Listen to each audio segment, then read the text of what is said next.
And welcome back to night number 4 of the Armstrong Bank Sequoyah County Classic here at Muldrow High School in Rogers Sharp Activity Center.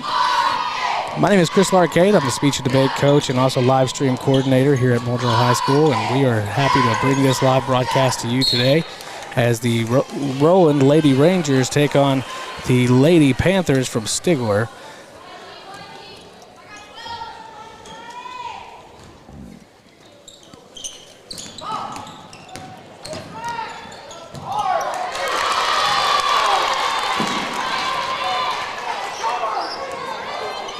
Two points good for Howard for Stigler. That'll put them on the board. Goes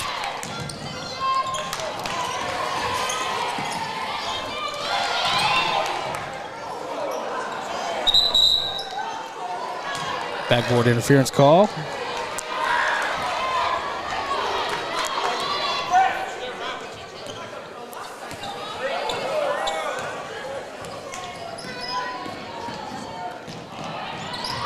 Addison Cole. Pass over to Earnhardt. Get caught in the trap and then end up bringing on a walk.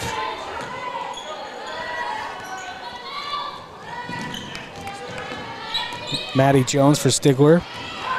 Taking it over to the side. Long pass over the side of the court. Number 23, Johnson. She's down low. She puts it up. No good.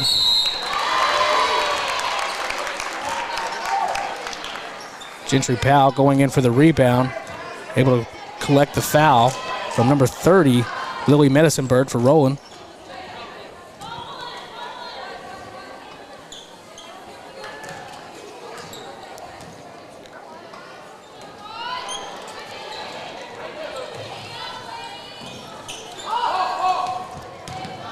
Pass into Howard.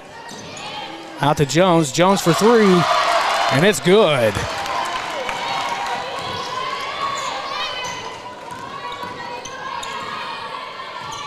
Lady Rangers so far unable to get a shot on their own side as of now. Freeman over to Cole. Cole good for two.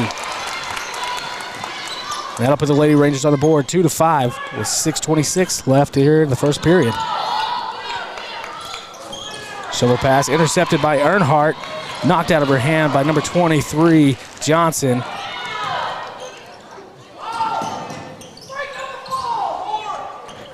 Pass down to Howard. Howard back over to Maxwell. Maxwell puts a shot up. No good.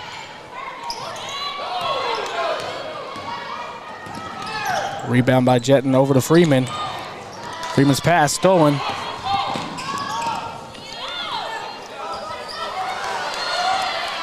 Nice pass down to Powell for two.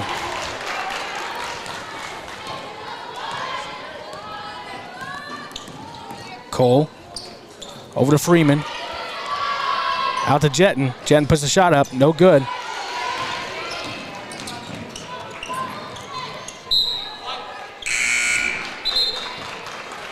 That ball was right off the knee of Medicine-Bird.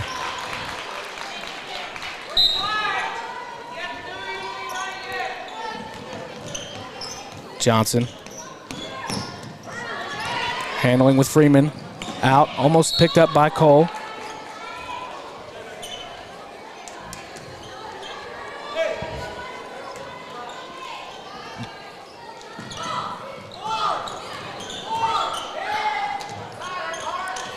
Pass over to Powell. Back over to Johnson. Johnson throws a long over to Lovett.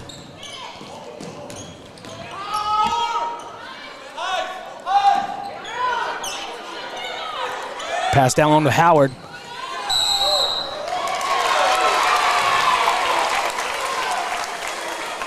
Charge call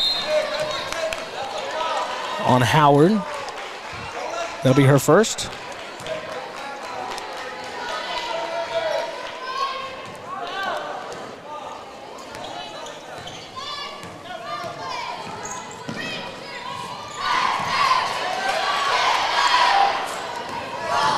Pass over to Johnson. Johnson puts it up for the layup, and it's good.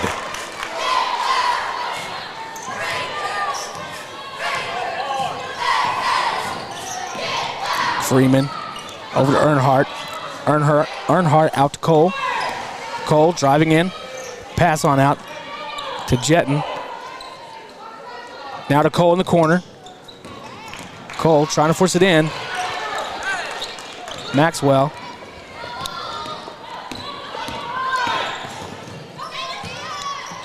Down to Jones. Over to Lovett. Knocked out of the hands by Medicine Bird, causing the steal.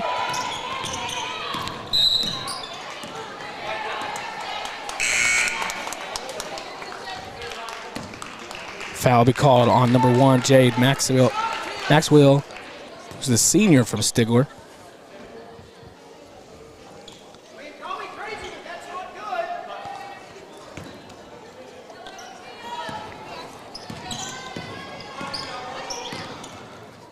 Freeman down to Cole at the high post. Over to Earnhardt in the corner. No good off the rim. Howard with the rebound. Back over to Maxwell. Maxwell pushing over to the corner. Over to number 3, Lovett. Right off the hands of number 12, Jetton.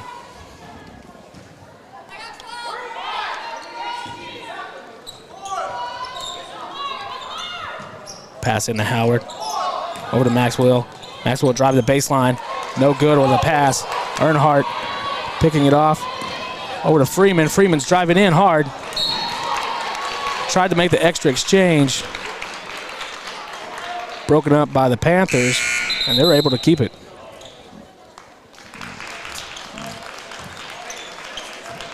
Maddie Jones subbing back in for number 1, Jade Maxwell. Jones. Down court to Johnson. Johnson driving the base. Over to Howard. Howard good for 2. And I'll put the Panthers up 11-2 with 3:12.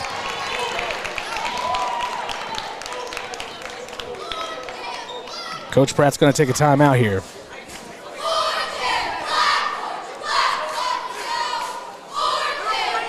Well, thank you all for joining us this afternoon. Just past 4 o'clock here, and we want to say thank you so much to Armstrong Bank for being such great supporters and hosting this wonderful tournament year after year, and their continued support of our area schools, communities, and programs across Sequoyah County. Thank you, Armstrong Bank, for all that you do. Also, we want to say a special thank you to our broadcast sponsors that are basically helping us bring this live stream to you today. So thank you, Cottonwood Design Company, Mark Callum and Farmers Insurance, Midland Motors, Nada's Farmhouse here in Muldrow, Eastside Free Will Baptist Church in Muldrow, Valley Family Dental in Fort Smith and Rowan, Agent Mallory Martin Funeral Home, Cox Corner Store in Muldrow.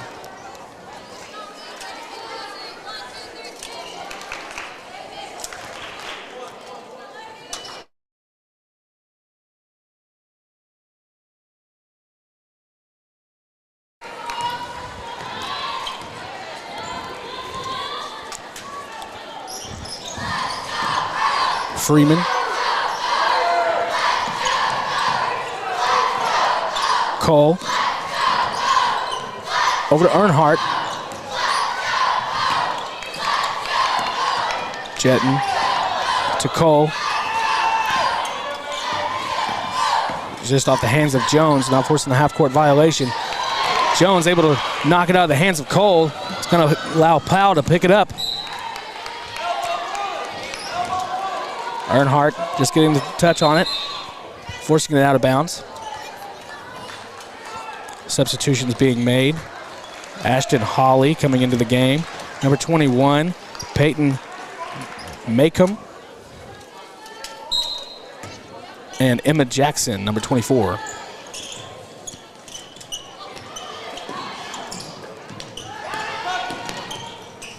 Pass down to Howard. Howard out to Cole. Out to Johnson. And it's good.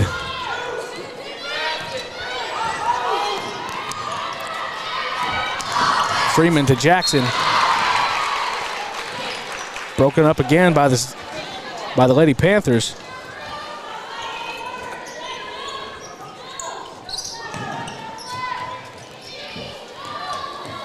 Maxwell coming over to the side of the bench. Coach calling a timeout.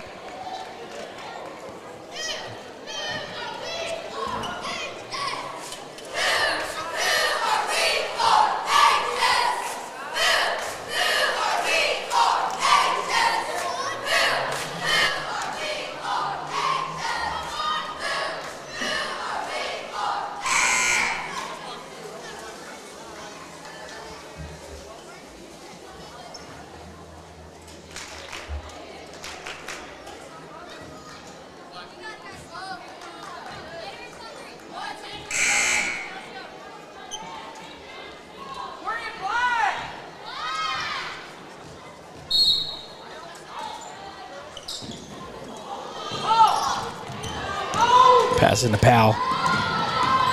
Powell taking it over to the corner. Back over to the middle with Maxwell. Maxwell over to the wing. Down to Howard. Howard up to Powell. Powell puts up the shot off the front of the rim. Rebounded by number 30, Medicine Bird. Pass over to Freeman. She's going to take over to the side. Teehee. Medicine Bird. Back to Freeman.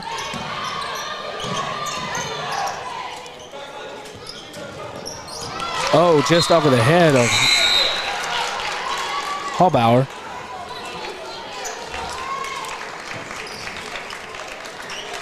Apologize if I messed up the name there.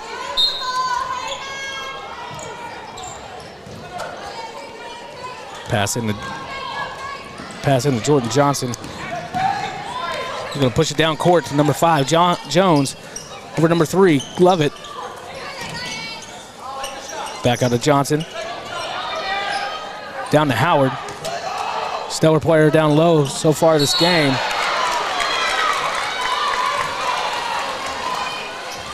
She's going to be called for the foul for the reach over. Can't really help that whenever she's got a little bit of height there. Able to reach out there and get that ball. Must have been an instinct right.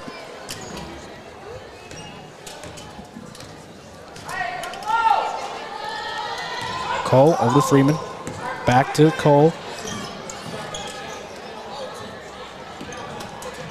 Cole driving in, looking for an opportunity. Off the backboard, no good. Freeman from up top, and it's good for 3. Less than a minute here in the first. 5-14.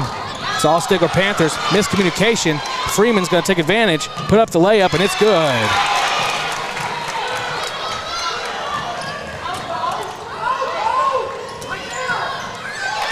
Cole being able to pick up the steal off the pass. She's going to pass down to Freeman, up off the board for 2. And there's a 6-point run for the Lady Rangers. And Stigler's going to call a timeout.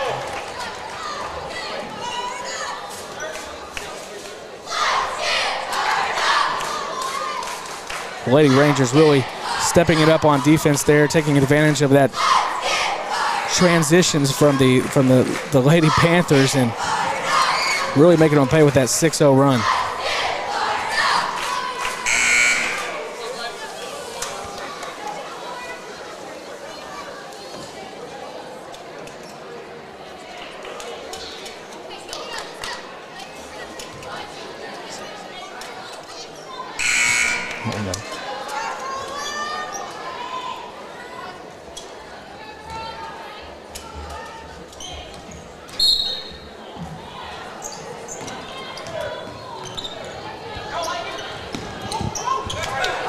Pass down to number 5.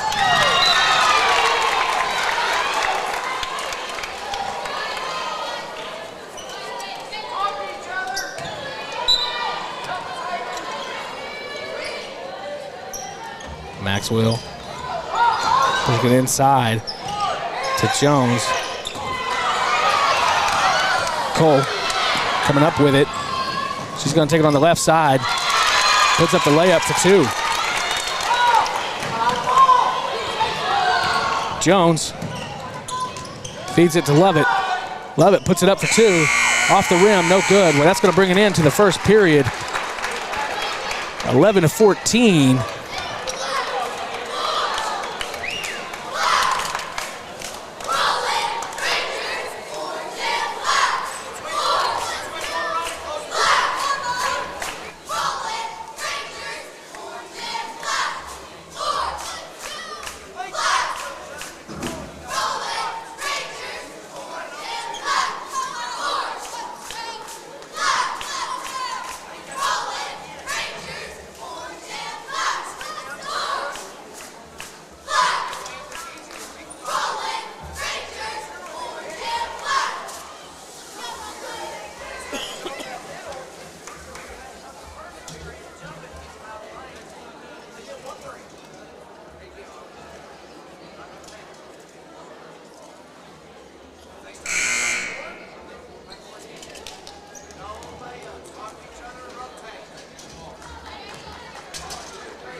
Love it.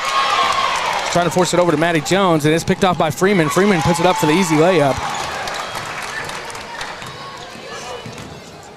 Rowan bringing in the trap. Full court press.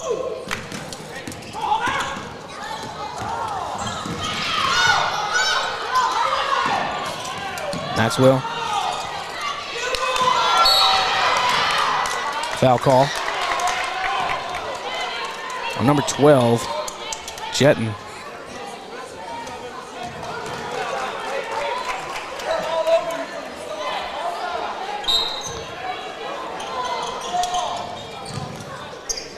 Jetton picking up her first foul. Maxwell. Foul call. That appears it's going to be on number 45, Howard.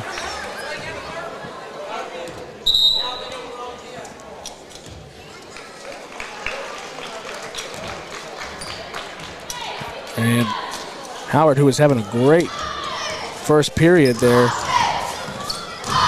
she's now picked up 2 additional fouls, and so she's in definite foul trouble. Maxwell over to Jones. Jones looking down into the corner. Love it.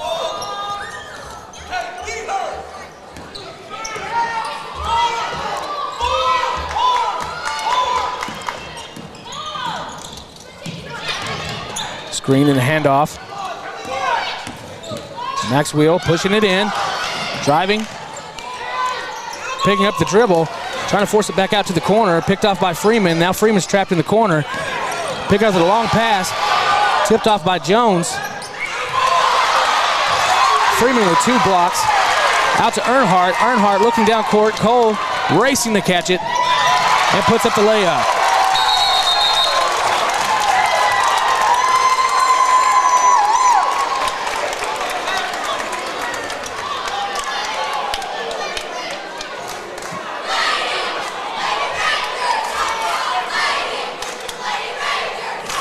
Visible frustration on the Stigler side right now. Just a few things not going their way.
Pass into to Jones.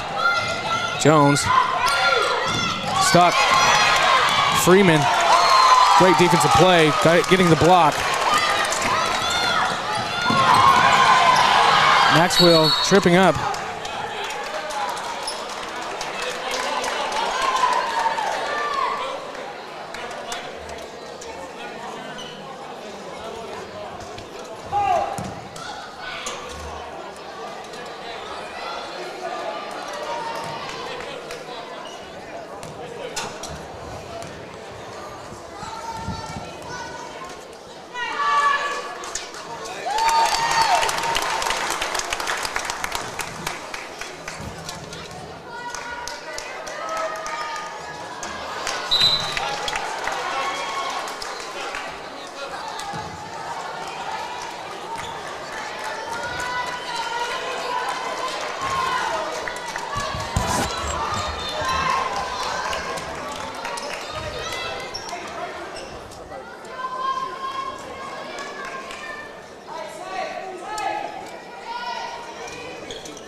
Pass over to Earnhardt. Earnhardt back to Freeman. Picked off. Love it. Driving in for the layup. Picks up the foul.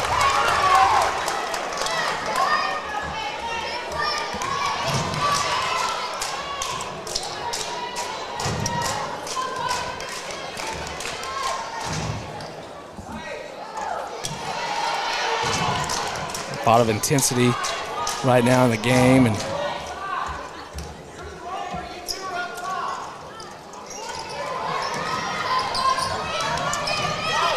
at this point in the tournament, there's going to be a lot of pressure on these young ladies. Earnhardt out on the wing, back out to Cole. Cole to Jetton into Freeman.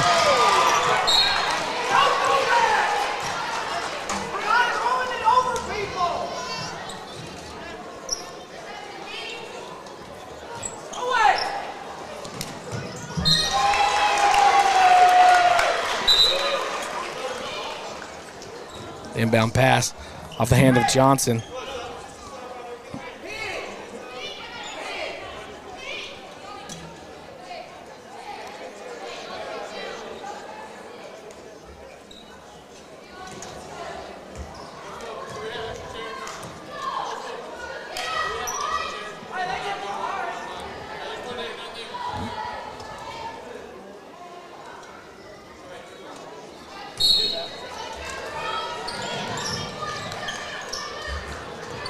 Freeman up top. Bring it out. Down to Cole. Cole stepping in. Out to Earnhardt on the corner. She's good for three. It's going to make it 21-14. Walk called on number 12, Jetton.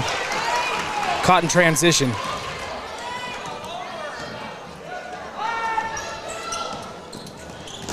Handoff. 23, Johnson. A lot of bobbling on the ball there. Cole underneath the goal. Tries a reverse layup, no good, but then rebounded by number 30, Medicine Bird, and it's put back up for two.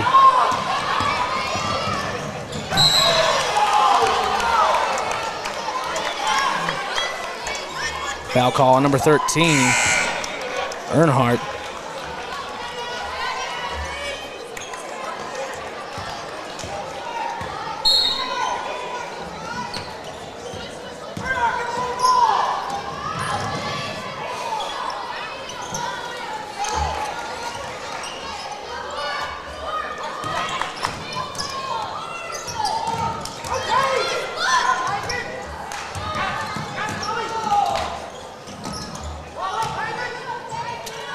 Good pass out to the corner.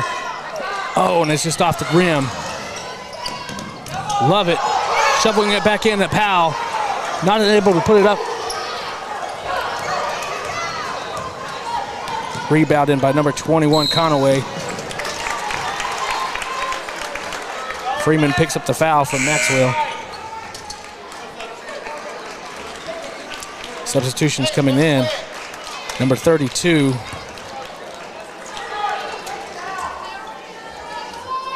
Karma Warren.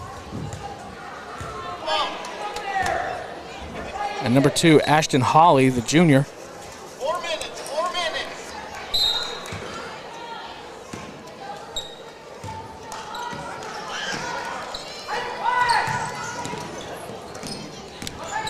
Cole pitches it down low to Diaz. I'm sorry, not Diaz, to Medicine Bird.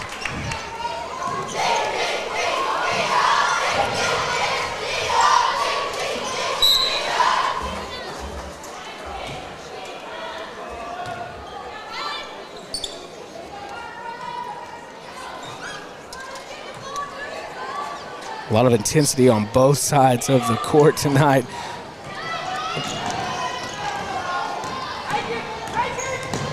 Johnson bringing it down hard, pulling it back. Earnhardt applying pressure. Earnhardt drives in, picks up the foul for 2.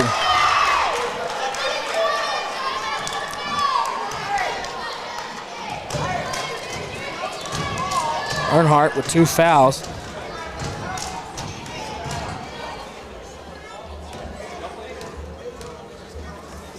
For those who are following, Roland Earnhardt is one of the best three-point shooters for the Lady Rangers.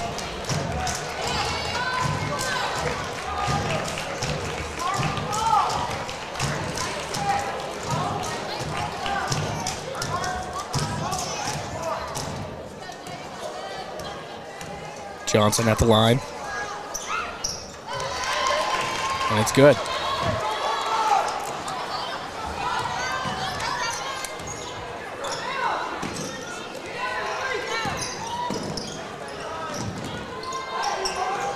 .330 left in the second period. 25-15, rolling up.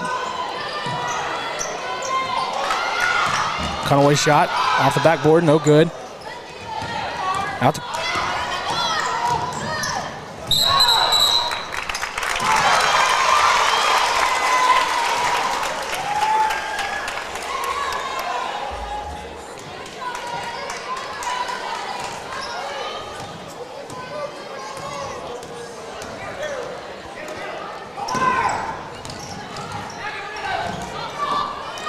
Cole driving in, out to Earnhardt on the wing, no good.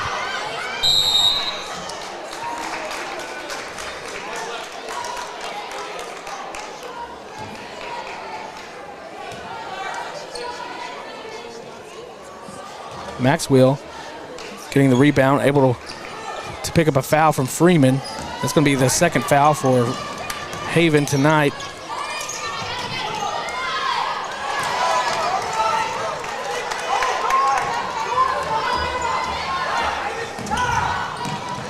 Cole on the left side, putting it in.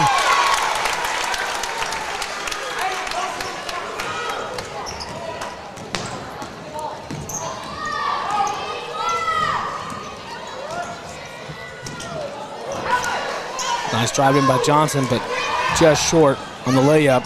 Freeman all the way cross court. No good off the backboard. Medicine Bird getting the rebound, but falling. Lady Rangers able to recover. Freeman from the three. No good. Rebound being picked up by Lovett.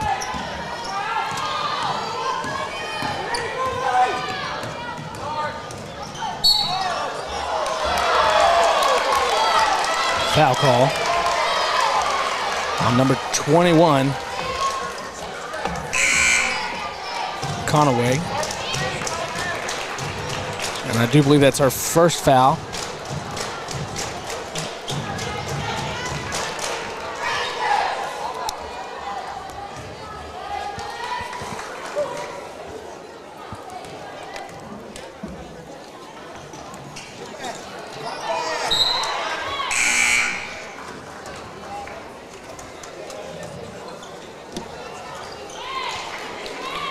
More substitutions from the Stigler bench coming into the game. Maddie Jones. Freeman. Cole.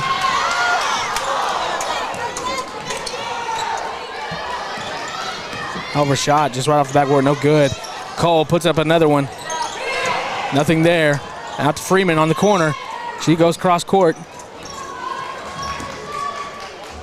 Conaway to Freeman. Freeman takes it up to the top. Moving away, left to right. Pass over to the corner. Conaway. Conaway shot, misses. Cole able to pick up the foul from number 3, Lovett.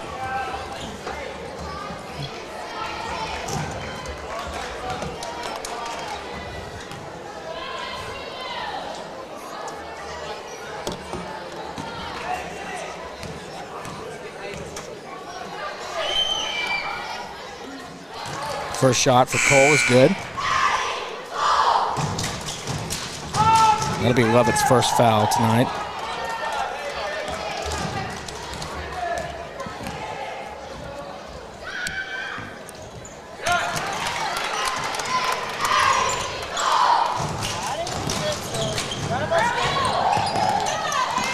Cole. that's a three from Jetton on the wing.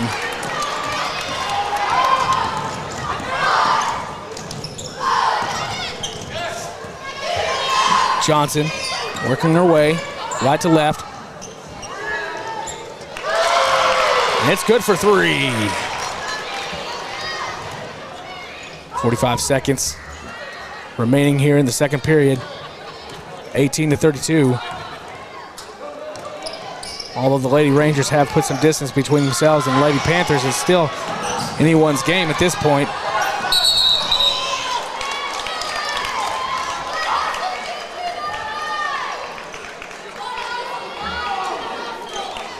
Foul is called on number 23.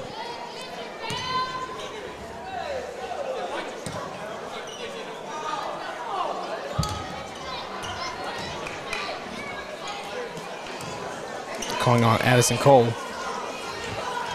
That'll be her first. Both teams in bonus territory. Making it to 1-on-1. First shot, good.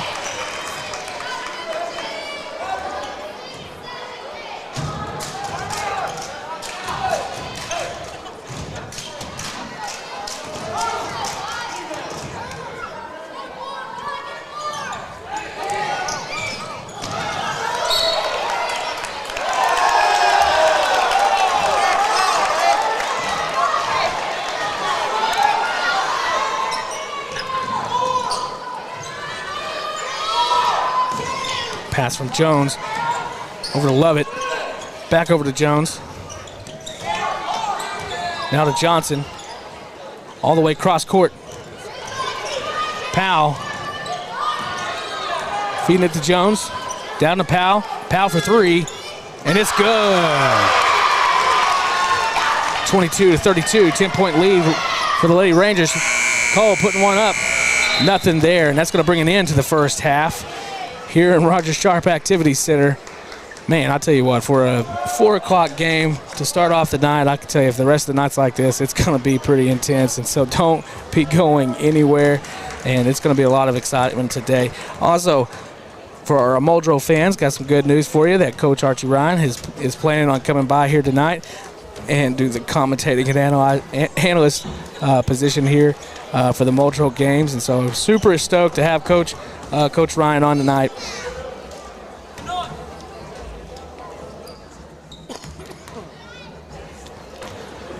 Before we break for the half, I want to say a special thank you to Cottonwood Design, Mark Hallam and Farmers Insurance, Midland Motors, Nodda's Farmhouse, Eastside Free Will Baptist Church here at Muldrow, Valley Family Dental in Fort Smith and Rowan, Agent Mallory Martin Funeral Home, and Cox Corner Store here in Muldrow. Thank you guys, and we'll be right back at the resume of the second half.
All right, and we are about to start the second half of what has been a very, very entertaining game.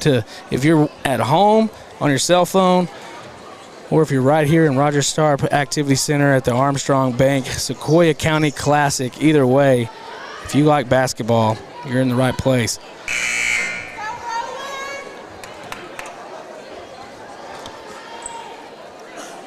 Of course, Lady Rangers up top, 32-22.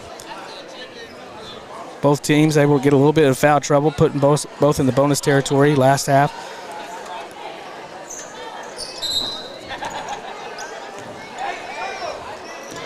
Cole inbounding for Rowan, out to Freeman.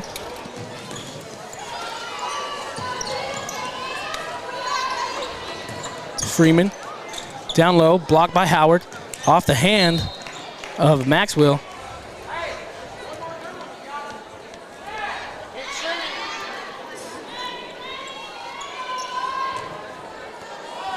Earnhardt tossing it over to Freeman. Everyone caught a little bit like they were sleeping right there. Stigler wasn't really aware of what was going on. Then all of a sudden, boom, ball's in. But Freeman reaching over, catching the foul. That'll be her third. Stolen by Medicineburg.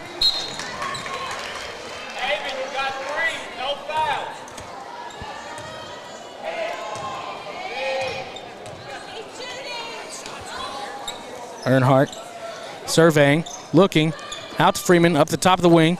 She's driving inside. Picked up by Maxwell. She shovels over to Howard. Howard up for two, and it's good.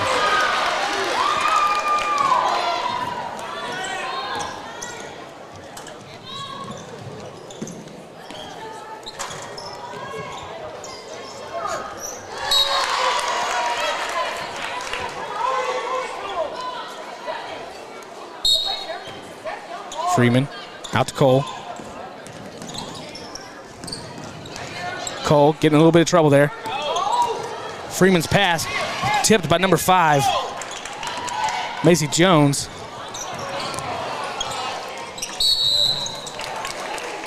Earnhardt is down.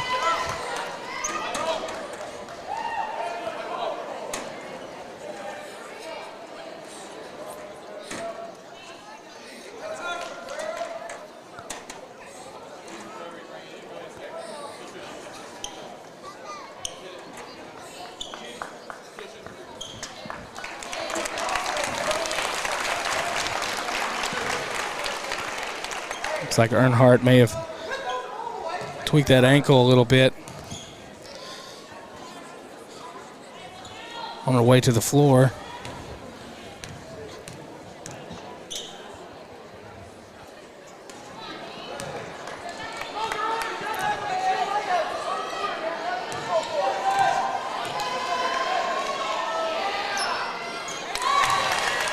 Second foul shot for Hallberg.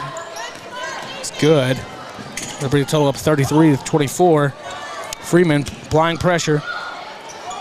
Over to Howard. Howard driving inside. She puts it up. And she collects the foul. That'll send her to the line with 2 shots. Foul call on Halber. That'll be her first foul this afternoon. Howard, good on the first.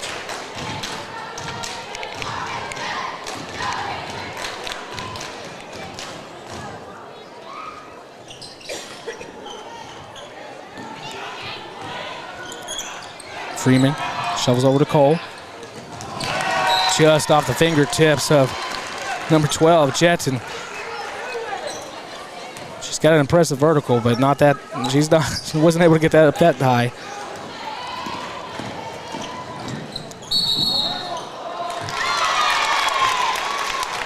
Charge call being made on Jordan Johnson.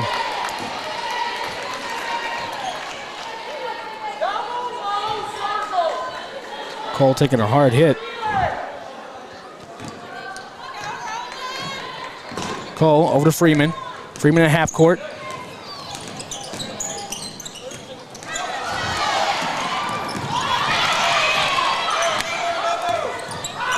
Both teams playing an aggressive full court press. Lots of turnovers back and forth. Freeman for three off the front of the rim. Rebounded by number 2, Halber. Howard able to force it out.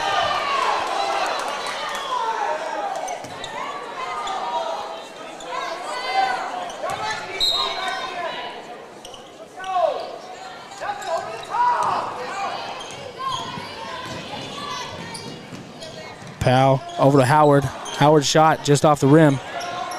Howard able to get a little hand on it. Forced out. Allows Johnson to put up the shot, but no good.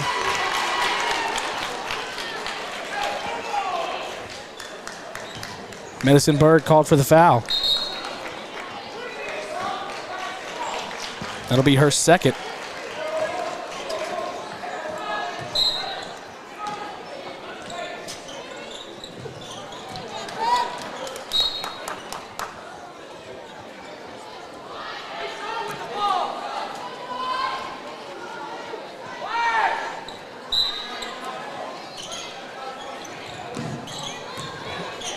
Love it out to Powell. Powell puts up the three, but no good. Maddie Jones was able to get the rebound. And she collects the foul.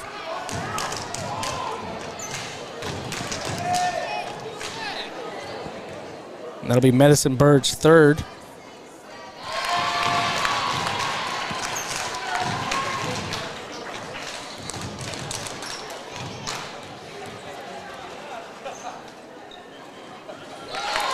She's good for the second. Bringing it 27-33, narrowing that margin. Correction, Hallbauer. Thank you.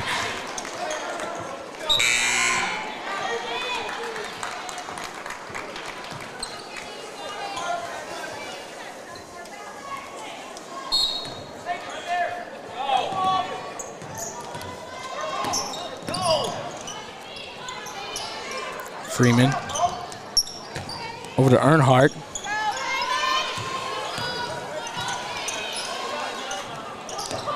Cole wide open off the front of the rim. Medicine Bird rebound out to Cole. Cole good for the 2-point jumper. Johnson driving down, and it's good.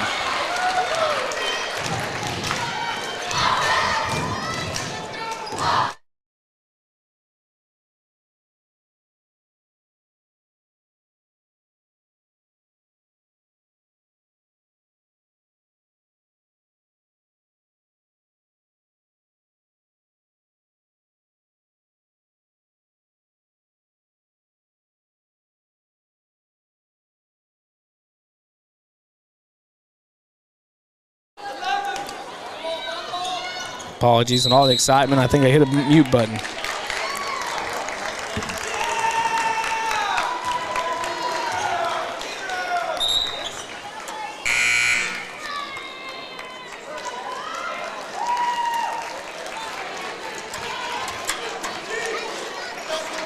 Earnhardt still favoring her ankle. Substitution being made for her. Number 24, Jaslyn Teehee. Pass in to Maxwell. Pushing the ball into Howard. Howard off high post out to number 12, Powell. Powell driving in.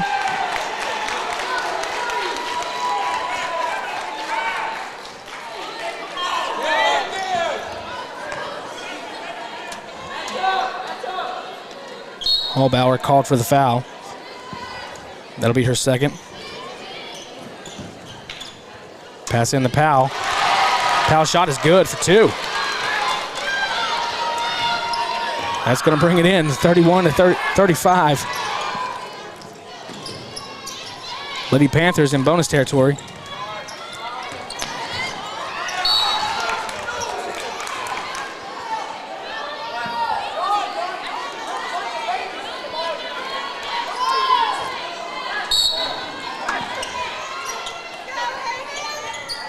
Freeman over to Cole.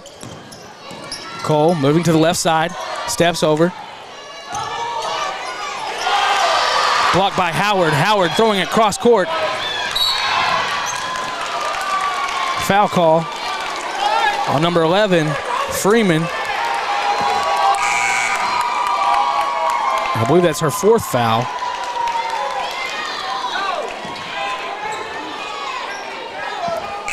It is. Coach Pratt making a substitution. Bringing in Jetton for Freeman. Freeman has been the top scorer tonight for the Lady Rangers. 1-1 is no good. Lady Rangers rebound. Cole's pass over to number 21, Conaway. Foul call. That was called number 3, Caitlin Lovett. That'll be her 2nd. Cole bringing it across half court. Passes over to the wing. Now bringing it over to the center. Pushing forward. Got the double team. Jetson. Conaway's pass over to Teehee. Teehee driving inside. Puts it up. No. Howard with the rebound.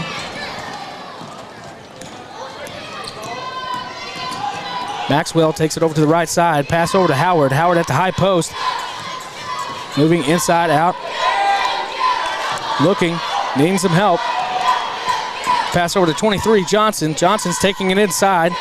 Pushes it back out to Howard. Howard driving in. Puts up the jumper. Just off the back of the rim. Collects the rebound.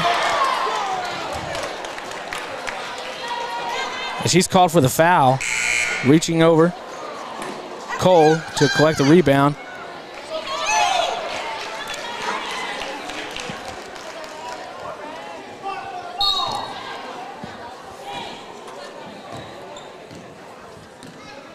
Stigler making the substitution. Howard with the 4 fouls.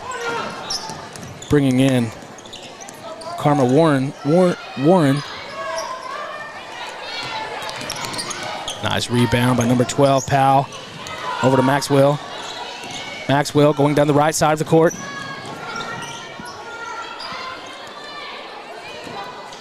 Johnson.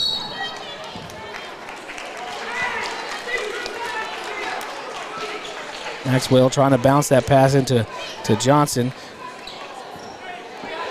Just went off the leg of Jetton. Cole able to pick up the steal. Trying to bring it across.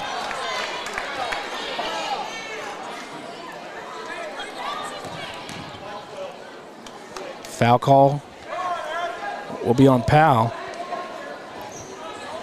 That'll be her first.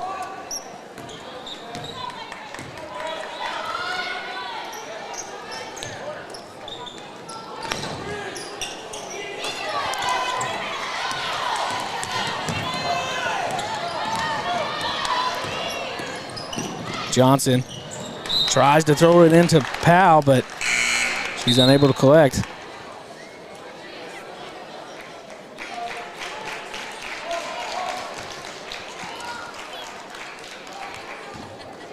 Caitlin Lovett coming in from Maxwell.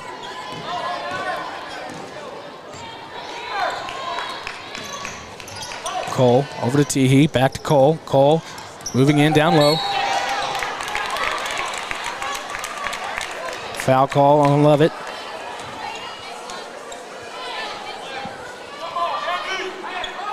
That'll be the 6 team fouls.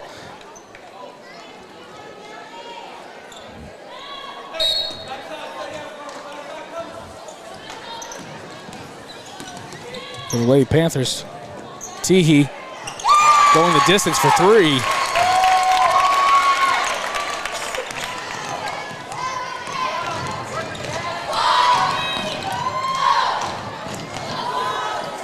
Warren, good for 2.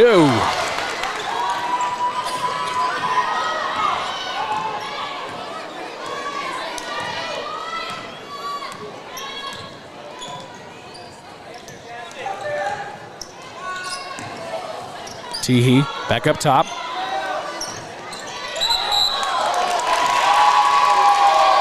Conaway called for the walk.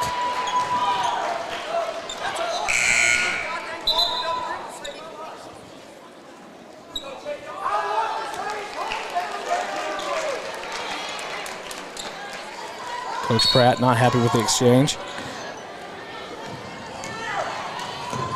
Pass to Powell. Referee's going to say it's off Cole's hands. Possession remains with Lady Panthers.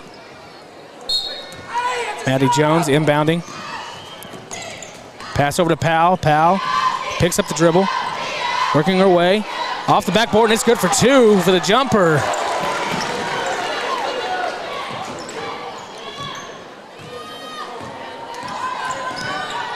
Lady Rangers having a 10-point margin in between themselves and Lady Panthers is now dwindled down to 3 points.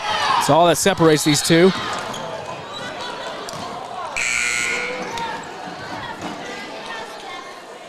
Now Jade Maxwell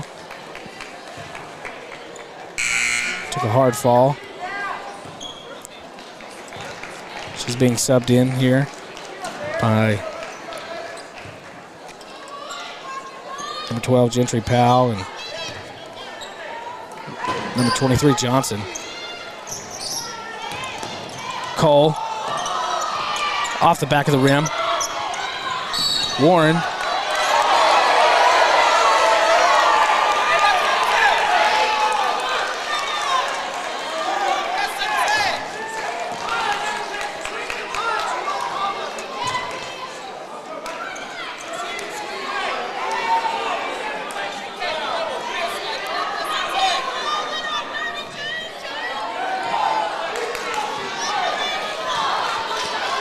Warren was able to get the rebound. Of course, they were fighting over that. And then coming out of that exchange, Rowan fans would like to have a foul called against Warren. Officials disagree. Warren called for crossing over the line.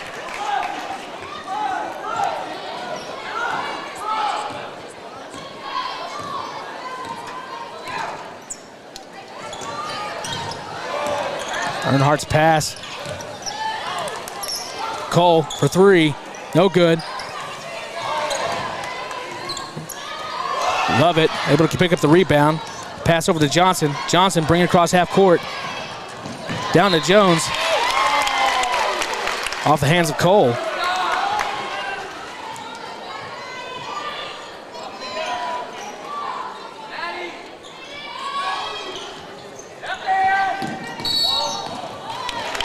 Powell called for the walk.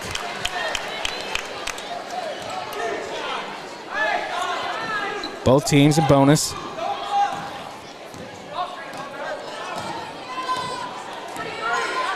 Stigler with 16 fouls.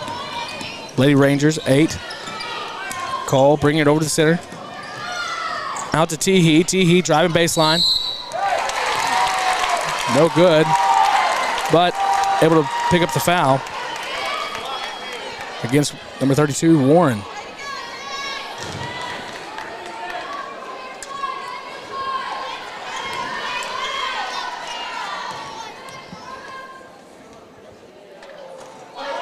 First shot, no good.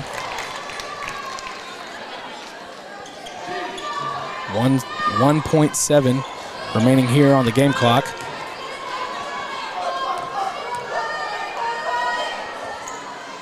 He shot off the back of the rim. Earnhardt puts it up right before the buzzer. And they'll count it.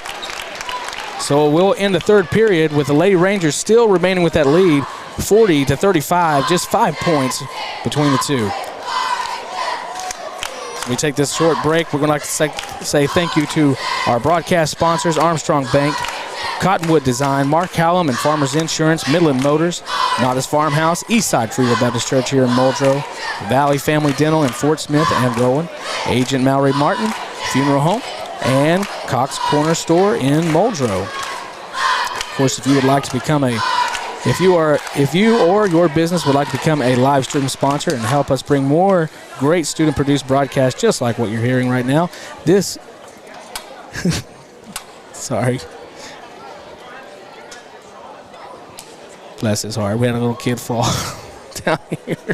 But if you would like to help support great broadcasts like this, to Muldrow fans everywhere, please email us at mhs.communications@staff.muldrowps.org, or you can call us at 918-427-7406.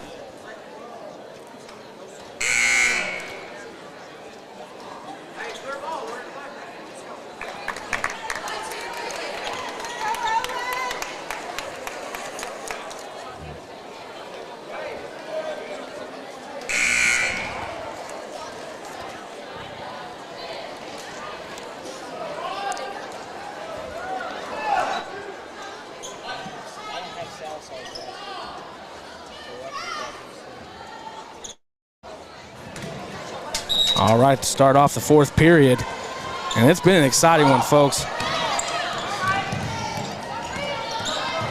Pass over to Johnson. Johnson feeding it over the corner to Jones. Jones bringing it back out. Pass over to Maxwell. Maxwell moving right. Howard back in the game. Passing down low. Hard hit from both players. Hope they're okay. Foul going to be called on number 24. Teehee for rolling. That'll be only her first foul. Andy Jones, blind shoot bonus. 1-1. Just off the rim. Puts the ball back in play. Teehee giving a rebound. Finding herself in a little bit of trouble. Pass out to Cole. Cole moving left to right. Back over to the side. Earnhardt over to number 2.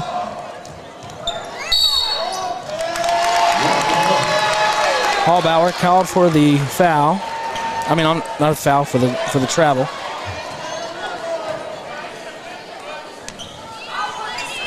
Johnson. Pass to Jones.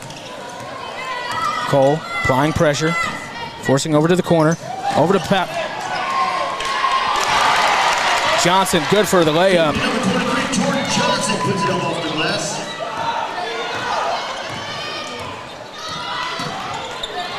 Cole caught with a trap. Earnhardt trying to feed it down low to Cole. No good. Just off the hand of Maxwell. That's going to bring it down on the baseline. Earnhardt still with a favorable limp, trying to play through it. Knowing that this is a big game. Pass tip by number 5, Jones. She's going to pass it over to Johnson. Johnson bringing it over. Jones down to Howard. Howard puts it up. Oh, off the rim. Collecting the rebound. Jones puts it up. No basket is called. And Jones is called for the charge. And the Stigler bench is not happy with that call.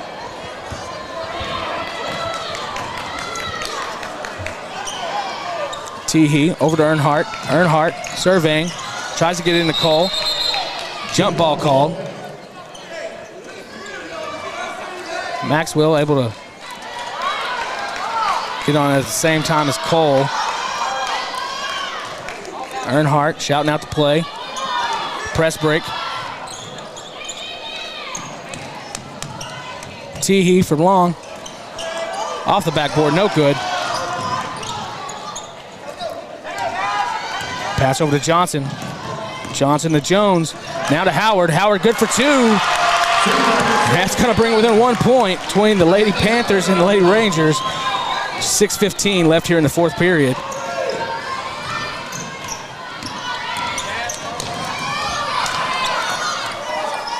Both teams, such evenly matched teams. Teehee just short off the jumper. Howard with the rebound. Pass over to Jones. Jones bringing it across half court. Pass over to number 12, Powell. Powell's looking. Over to Maxwell. Maxwell driving in. Double dribble call.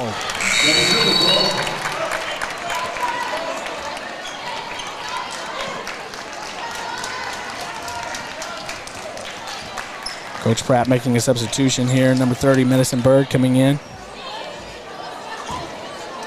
for Jetton.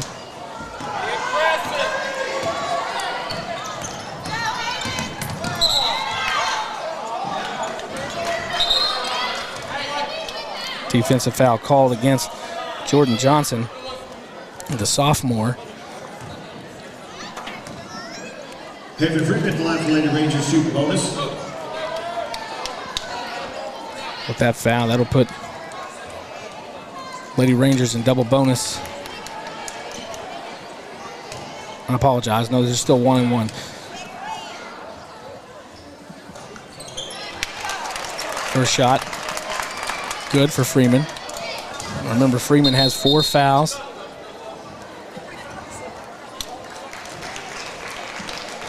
She's got to be careful here.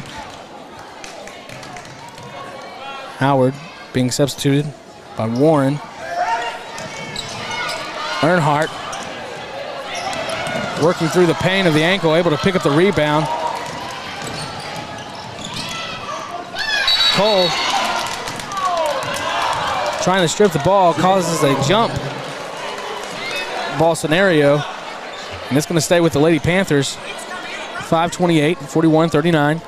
Both teams in double bonus.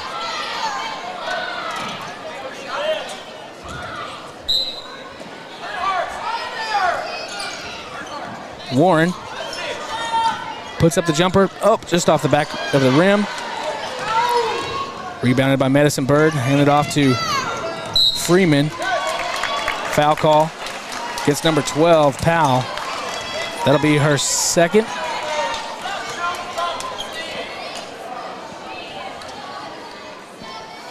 David Freeman back at the line shooting bonus. 2 shots for Freeman.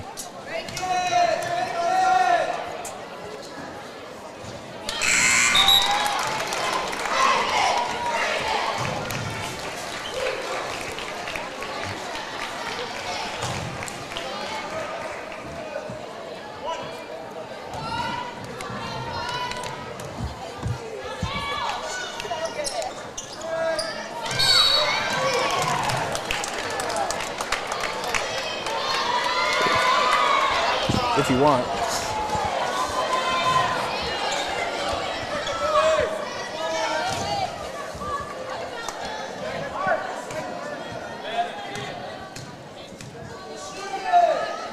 Medicine Bird. We'll give on the first.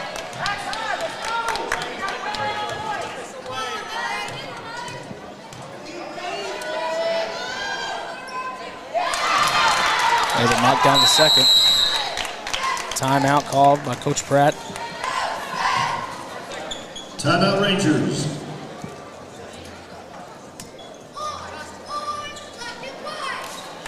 Well, 5 minutes, 18 seconds left. A game like this, high intensity. Sure, we're going to have several stoppages of play for timeouts coming up real soon. And I can just tell you the excitement is building in anticipation for the next game as well, with the Muldrow boys taking on the Vian Wolverines. Of course, that game is due to start at 5:30, but I don't think we're going to make it at 5:30.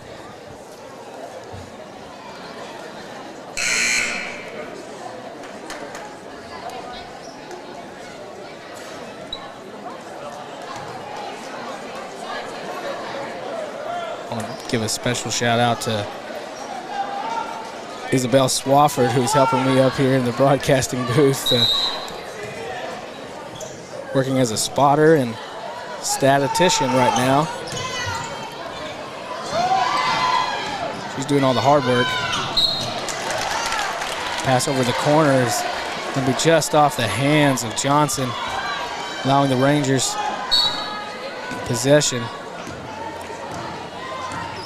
Freeman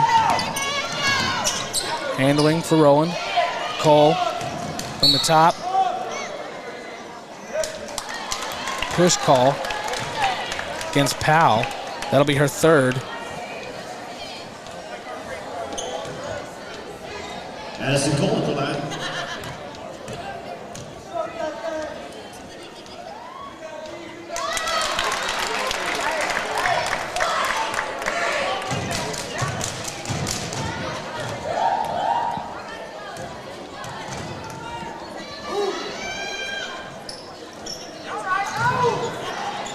Cole, 1 for 2. Pass down to Howard.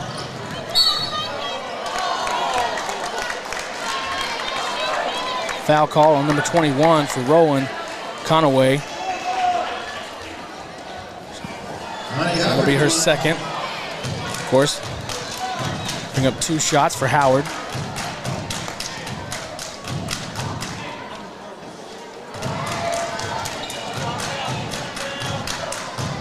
First shot, no good.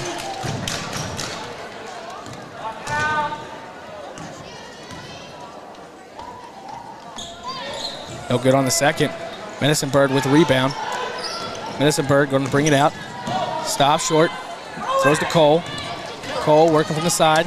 Pass over to the corner to number 21, Conaway. Conaway over to Freeman. Nice pick off by Jones. Jones going to bring it all the way around court. And she gets the layup. But she is called for the charge. No basket.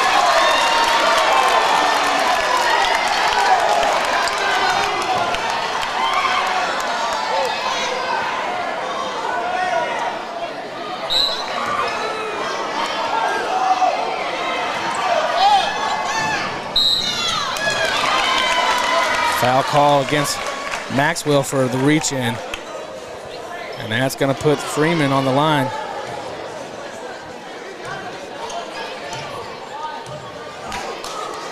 Lady Panthers aren't careful here with that double bonus. It's going to give the Lady Rangers plenty of opportunity to put more distance between them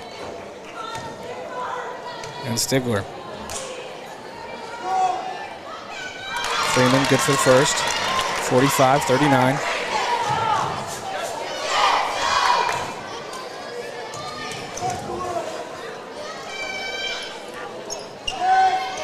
Second shot, no good.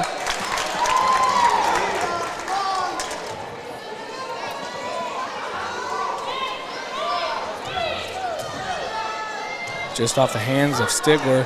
Earnhardt through the press break. Calling it.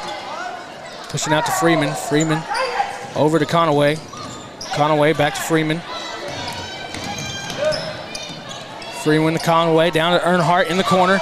She's going with a shot, just bounces out of the rim. And foul will be called, I believe against Cole.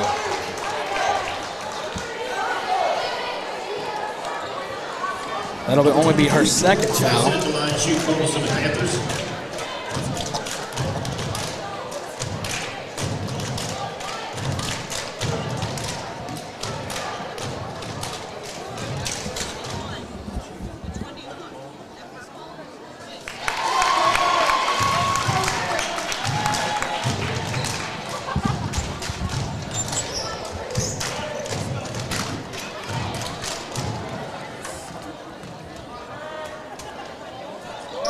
Just short on the second shot. Rebound by Powell. Powell putting up the jumper is no good. Freeman loses control of it.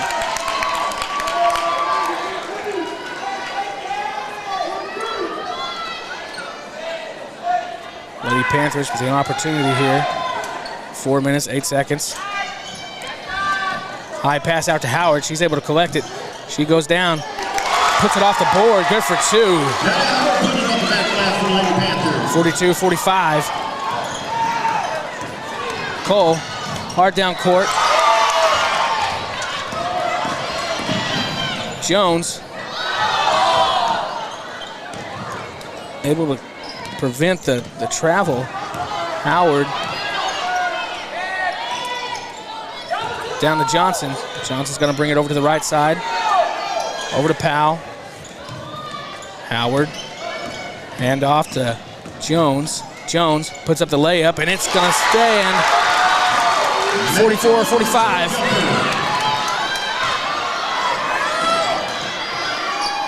Oh my, here we go. Freeman over to the right side, loses it. Saved by Conaway. Freeman's able to put it up for 2. And Freeman put that up for the Lady Rangers. Maxwell over in the corner. Double team. Howard on the wing. Trying to communicate to her team. Need a little bit of help here. Johnson puts it off the back. No good. Freeman bringing it across. Able to work her way through the press. Over to Earnhardt in the corner. Earnhardt. Good for 3. 50-44. Lady Rangers on top. Maxwell. Picked off. Freeman. She's driving down low. Maxwell. Fortunately, all ball there.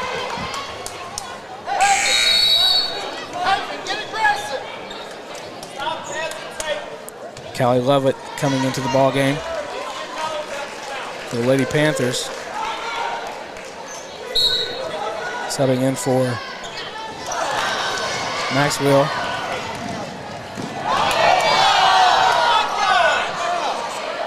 Johnson over to Jones. Jones trying to slow down the pace a little bit. Feed over to Lovett. Down to Howard. Howard down low. Off the backboard. Good for 2. Randy Howard putting it back up for the Lady Panthers.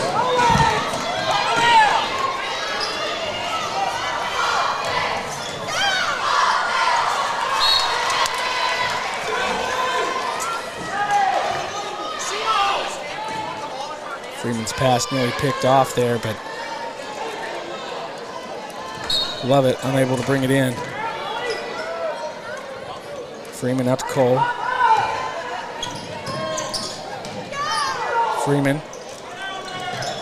from the Bulldog over to the corner. Down to Conaway. Conaway over to Medicine Bird. Medicine Bird checking out the high post. Feeds it over to Cole. Cole up top. Driving down inside the baseline. Over to Conaway. Conaway 3, no good. Freeman picks it up. Jones over to pass it over to Lovett. Lovett back over to Jones.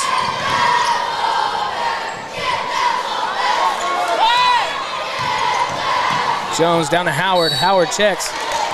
Foul call.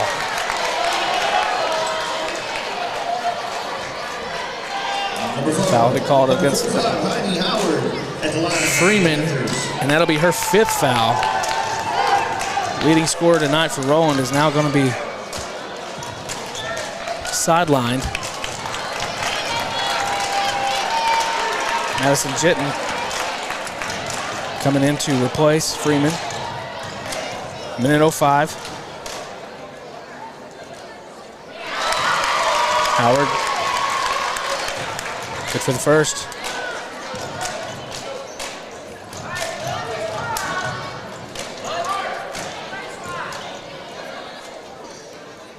And it's knocked down the second. 2-point margin in between. Cole, left to right, right to left. Trying to make a move. Over to Earnhardt in the corner. Overshot it. Picked up by Powell. Powell to Howard. Howard trying to make some distance. Going down low. Ball goes up. Punched out by Lovett. No foul call.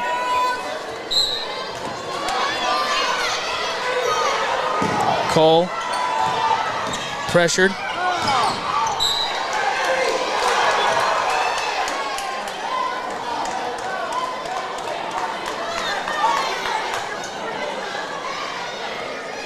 A defensive hip check from Cole.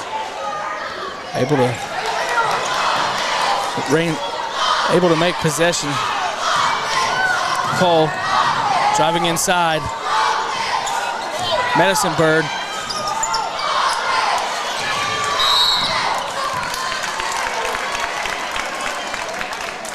Conaway fouled by number 23, Johnson. It's really amazing to check out when you're looking at the roster for Stigler, so many sophomores and freshmen have been playing in this really important game in this time in the tournament, getting lots of minutes, and looks like the future's pretty bright over in Stigler.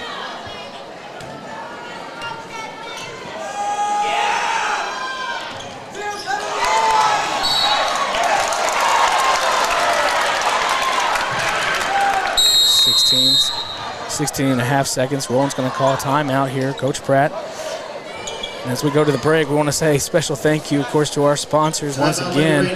Cox Corner Store here in Muldrow, Agent Mallory Martin Funeral Home, Valley Family Dental in Fort Smith and Rowan, Armstrong Bank, Mark Hallam and Farmer Insurance, Cottonwood Design Company, Midland Motors, and Nodis Farmhouse here in Muldrow.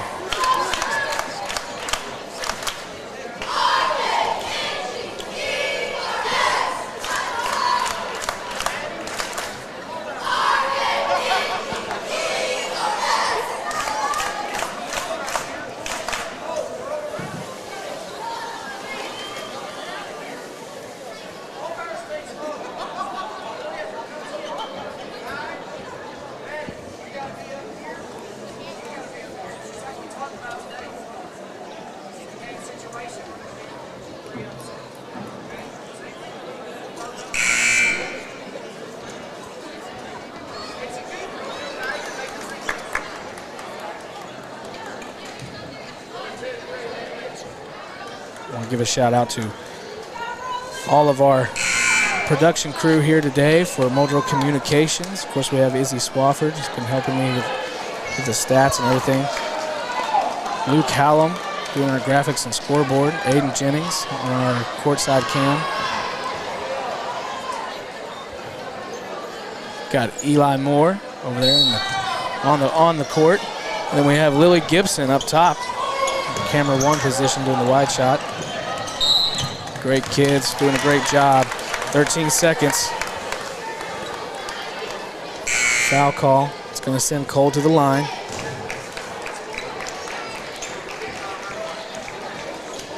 Stigler just trying to make it difficult for Rowan to get that easy 2 points.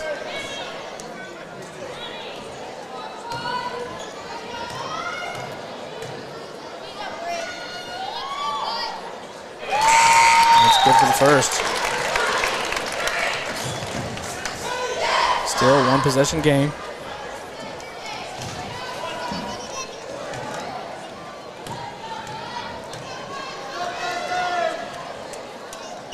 Cole's good for the second. Coach Pratt's going to take a timeout. Timeout, Lady Rangers.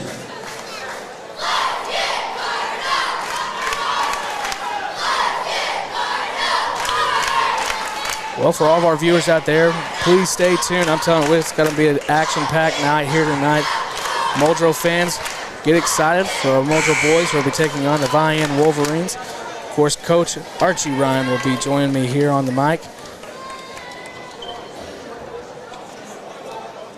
And he's already got his popcorn in tow, so we're going to find out how good that popcorn is here tonight in our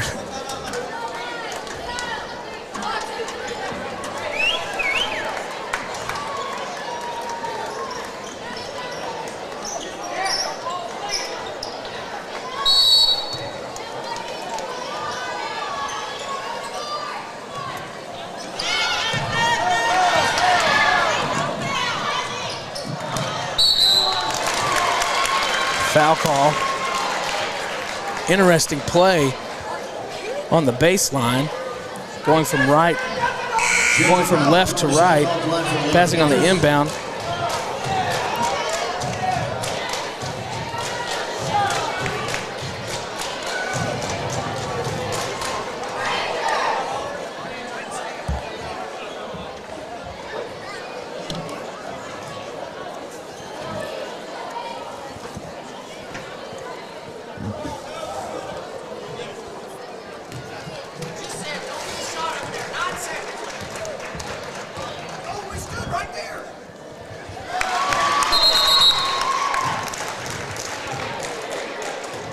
.49-52, timeout. Timeout, Lady Panther.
Gentry Powell at the line.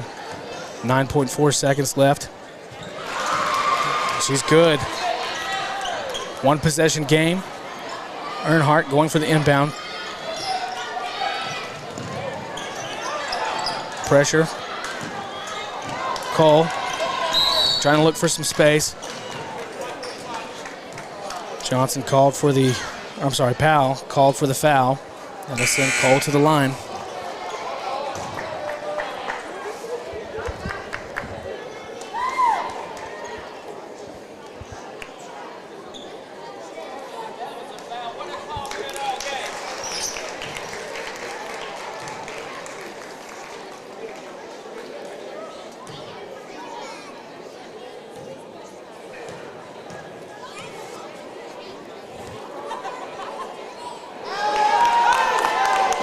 Howard actually called for a foul there.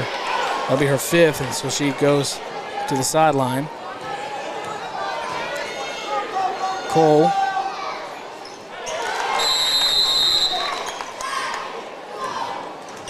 They will knock down the second penalty shot, and so still a one-possession game with 5.9 left here in the 4th period. Winner advances.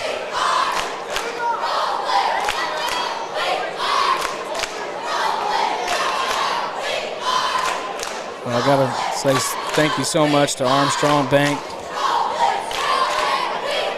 So I'm sure after this game, a few of us are probably gonna go down to the hospitality room and get us something nice to eat. And there's such nice things to have whenever hosting a tournament like this, and all the 16 games this week. We plan to be broadcasting that live here from our Muldrow Communications YouTube channel. So Armstrong Bank, thank you for hosting this tournament as you have done for years in the past, and your continued support of this program, our area schools, communities, all over Sequoyah County. Thank you so much for all that you do.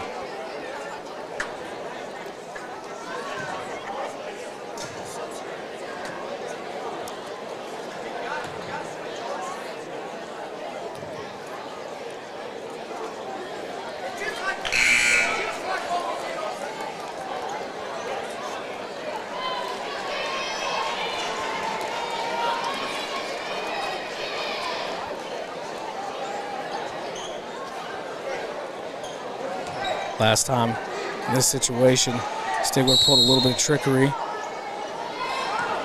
Pass into Maxwell. Maxwell, 3 seconds, driving down. Pass over to number 12, just over the back of the rim, and that'll be the ball game. Lady Rangers able to pull it out. 3 points over the Lady Panthers.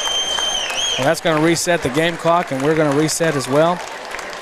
Thank you for all that are watching, and we are going to be coming back here in just a few minutes as the Muldrow Bulldogs take on the Vian Wolverines right here in Roger Sharp Activity Center.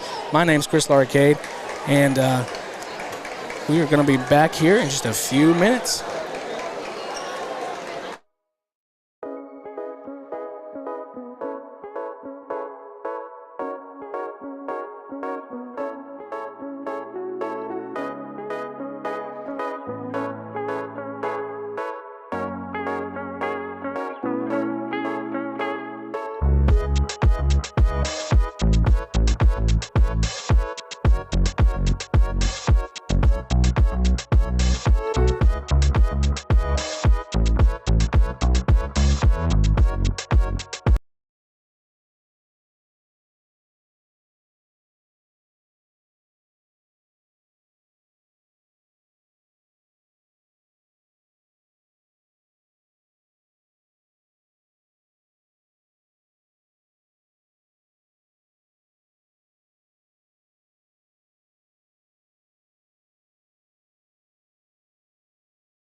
All right, we are back.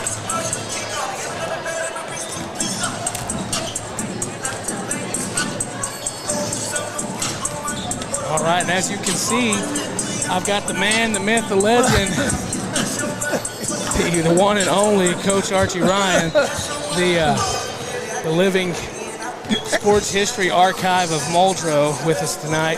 So happy to have you back, Coach. Well, it's good to be back, Chris. Got a big game tonight. Absolutely, we do. It's kind of the hope night of the Sequoyah County tournament because all these teams have hopes of making it to the finals. You know, Vian, they beat a ranked Gore team and beat them soundly.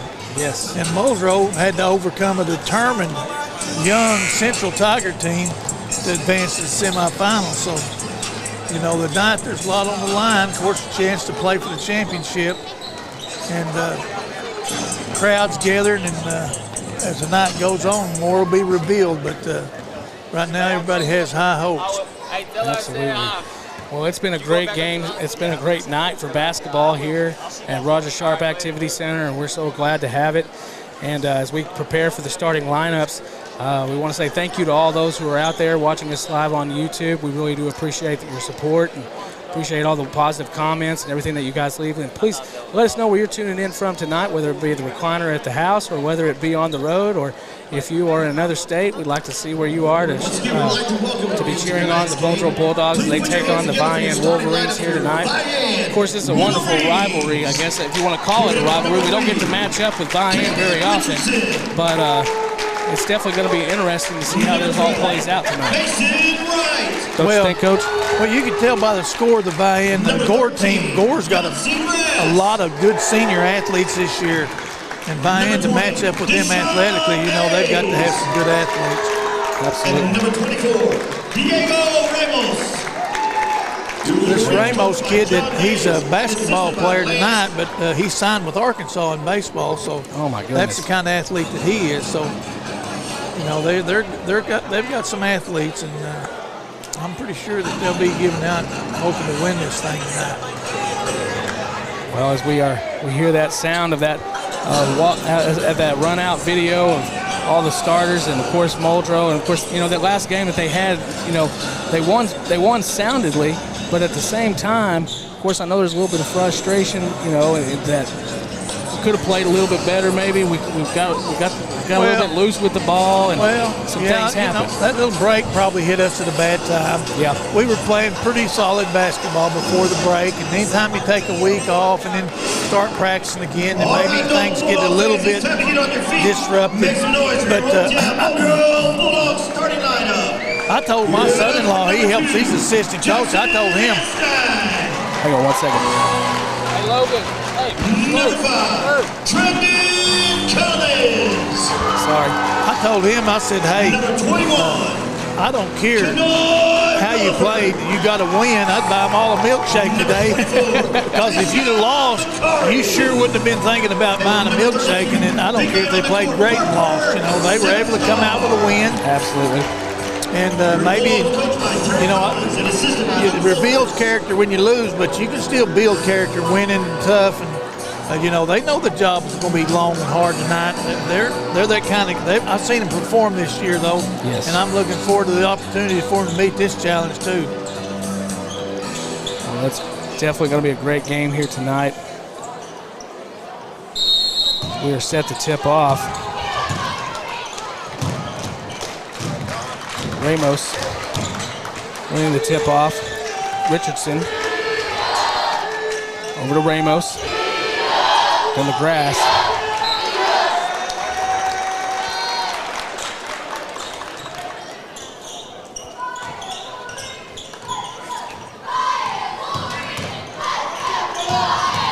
Collins taking over the left side. Over to Relaford. Relaford back to Collins. Collins. Just a little bit of a miss there.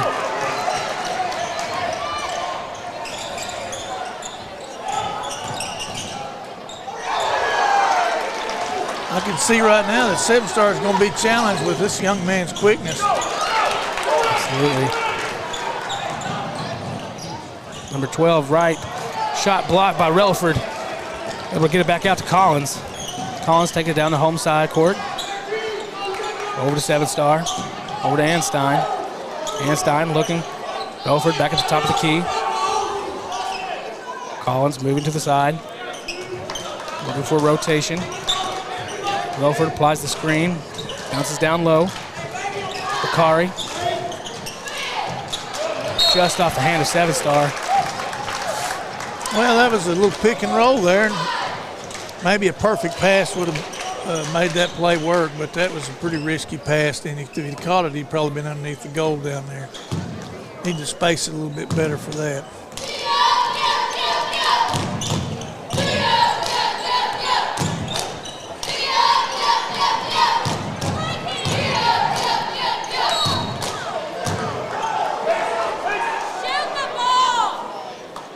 Old coaches at Muldrow, they they want them to do good on offense, but they demand team defense, and that's been their calling card. Collins for the jumper, just off the rim. Relaford able to bring it in. Collins for the three-point line, no good. Relaford with the rebound, bounces it off the backboard, and it's good for 2. Number 21, Relaford, put that back up for the ball. Well, that puts the Bulldogs on the board. 2 minutes off the clock. Grass. And a little bit of pressure there. Mays making a really athletic steal. Grass. Back over to right. Right at the wing. Facing the freshman, 7-star. He got a piece of it. He got a piece of it. Yeah, he did. Collins.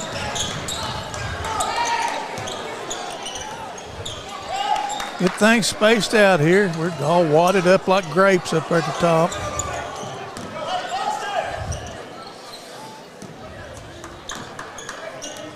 Collins moving over to the home side, brings it in, and goes off the backboard with an easy layup there. Or at least making it look easy, Coach. That's long. Yeah, I don't know.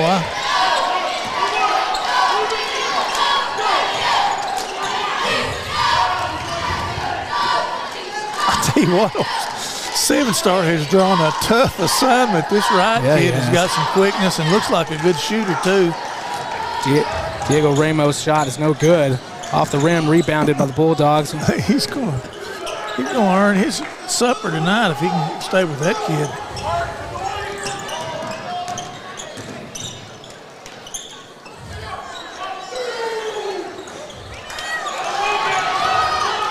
Collins, little shot fake.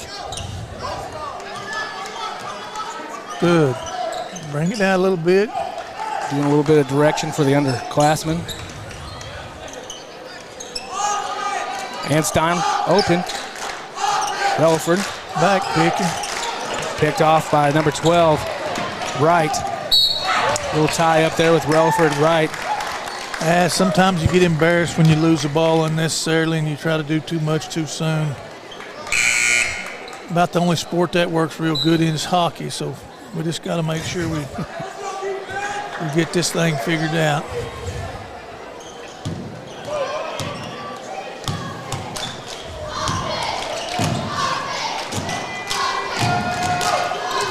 Right.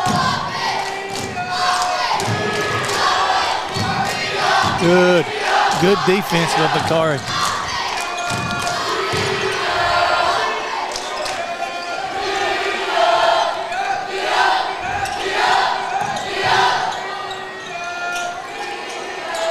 Jump shot by Grass is no good, but we're able still to put up the 2. All right. Wright got in there for that offensive rebound. That's going to be key. First shot doesn't look like maybe we're going to play some pretty good defense, but if you don't rebound it, you're going to have to play a lot of good defense. Bakari on the wing. Come to the ball. Over to Anstein, just over the head into the audience. A little heads-up play for our spectators over there on the home side. Yes, that's the third time tonight that ball's gone in that same section. So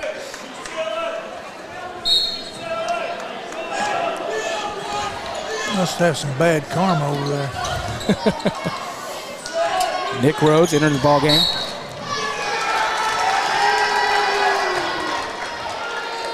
Foul call. That's old Eddie Combs there. He's the coach down there at Pecola. Boy, they have got a girls softball team down there that's excellent. Deshaun Mays for Vian. Got the push-off foul. Collins puts up the jumper, just in and out of the rim. Back over to Wright. Wright with a backhanded dribble. Puts up a clean jumper for 2. That's going to knot it up at 4. Well, that's just not a good risk there. You get out there and get out of position, and now then the whole defense has to come help for you, and it allows for an empty open shot there. Collins. Moving over to Luttrell.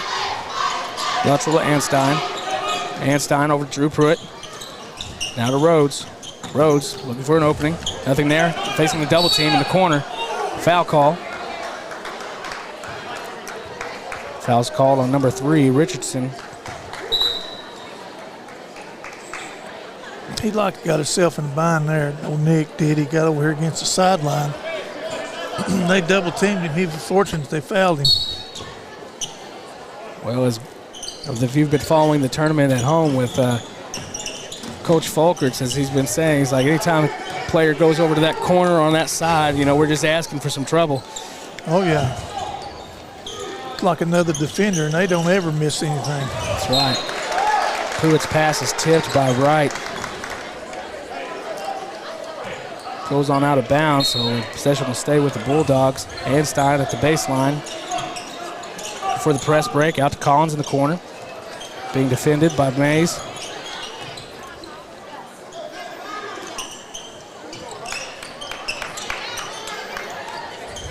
Irvin now in the rotation. He's coming up. High post out to the top of the key. Collins. Out to Luttrell. Now to Irvin. Irvin over to Anstein.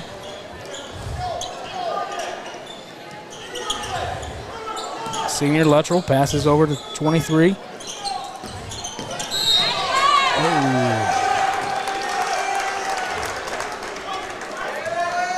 Foul call on number 3, Richardson, far in. Go. Press break. Dribble. There you go.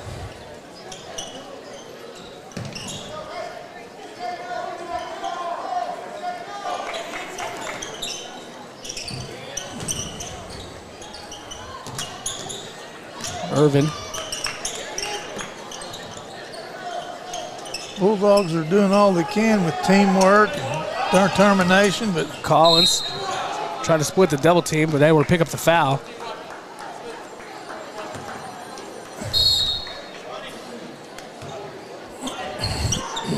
Foul will be called on number 15, Glass. That'll be his first team foul. I'm sorry, I apologize, number 13. Grass. Grass and Glass. nobody rides for free. Collins for 3, and it's good. 30 seconds left here in the first period. Bulldogs on top, 7-4. Tell you what, that was a much needed shot. Absolutely. 3-pointers can be a turnaround and a motivator for a team. We hope that's the case here, Coach. Oh, pass down low to number 12, Wright. He's going to put it up. Good for 2. Mason Wright putting it up for the Wolverines. Collins bringing it across the line for the Bulldogs. From the half court, it's going to be short. So that'll bring it into the first period, 6-7. Bulldogs with just a very slim lead, obviously. Well, Coach, what's your take so far? Well, it's just one of those deals where after the break, looks like we're come back. We're just not into offensive groove right now. Our shots aren't falling, but we're willing to work. I mean, let's face facts. we passed that ball around and cut and do all we could do as a team trying to get a shot that we could make. And it just, you know, it'll come with, you just got to keep working together and not take bad shots. Don't throw the ball away and play good defense. And you can make enough shots, you'll win. You know, used to, back before they used to call all kinds of fouls if you tried to play man-to-man. Nowadays, if you play good defense, they'll let you play a little bit of it. But rebounding may be the key thing tonight because neither team looks like they're going to get very many good first shots, so that maybe come down to who can get on the boards and get that second and third shot to go. Absolutely. Now as we move back to the action here, into the first period, as we go on to the second, right now, Trendon Collins with all 7 points for the Bulldogs.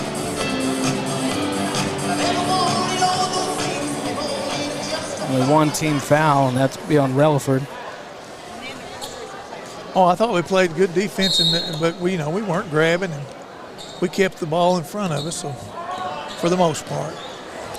Collins brings it over the left side, working his way over to the center. Get out. Get out of the lane. Get out of the lane. Luttrell. 3-second violation called against the Bulldogs. 3-second call on the board. Just not being really aware of what's going on. He never did clear it. He wasn't sure where he's supposed to be, and he kind of started to come out the top, and then he went back down, and finally by the time he came out, it was done. But look here. Look at that steal. Yancey Grass's pass is stolen by 7-star. Able to pick it off. Luttrell tripped up a little bit.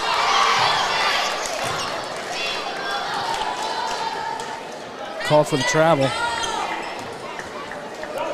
Travel, stumble, what do you want to call it? Yep, he lost his balance down there. Must have got some new shoes for Christmas. They stuck on him a little bit. Ramos' threes, no good from the corner.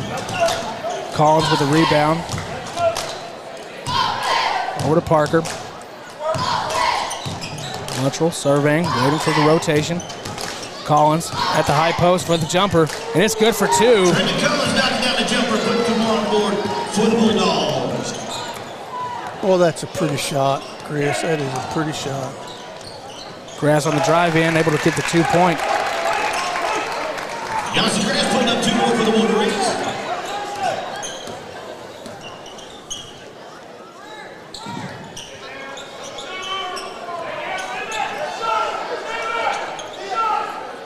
Collins from the wing. Come in there. There you go. To the corner to Relaford. Back to Collins. They've gone to a little 2-3 zone here. 7-star. Looks for the 3. Looking for a man open. Anstein to Collins. No heavy pressure at this point. Anstein for 3. Just misses it. Mays. Just a bit outside. Just a bit outside.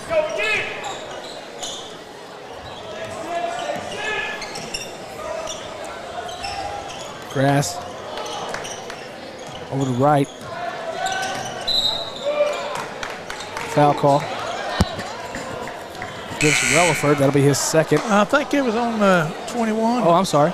Yeah, he's tried to slide up to where you can get a piece of Trendon when he went over that screen. Fortunately, the referee called it. That's the second moving screen they've called. That may be part of the reason why it's so tough on the offense is they're going to make him actually set good screens. It's going to be hard to do that. Collins over to Luttrell. That's much. Relaford. No. Pass.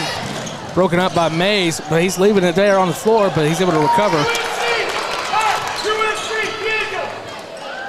That was a situation there where we tried to do what they hoped we'd try to do.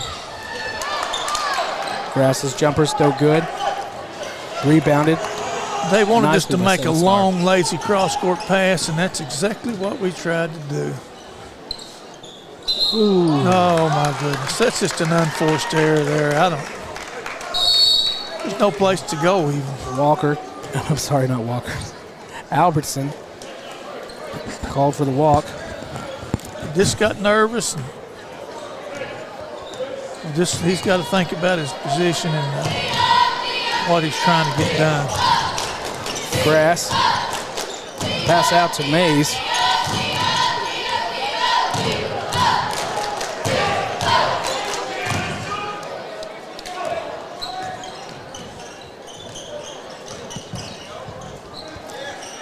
Some fancy dribbling work by Wright.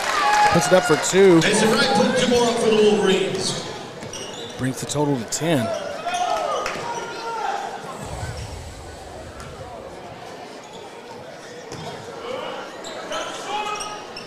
Bakari to Collins.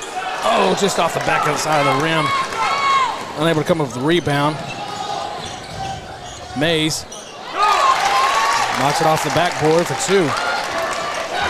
That's a good. Luttrell driving in hard.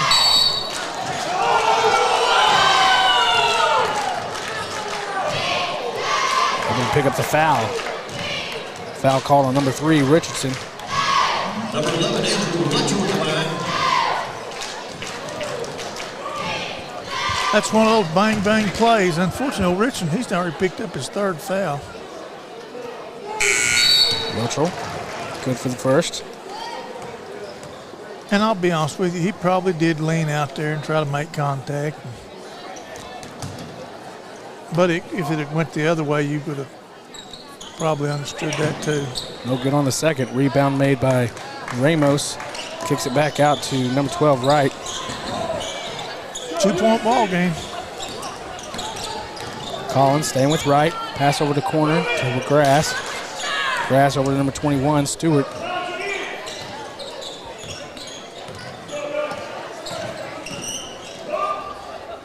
Mays.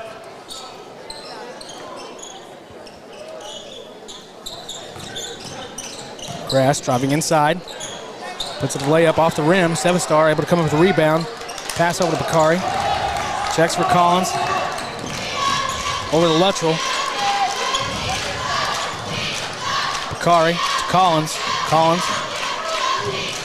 Shot for the 3, and it's good. Number 5, Trinity Collins putting up 3 more. That'll put the Bulldogs on top. Bulldogs back ahead by 1.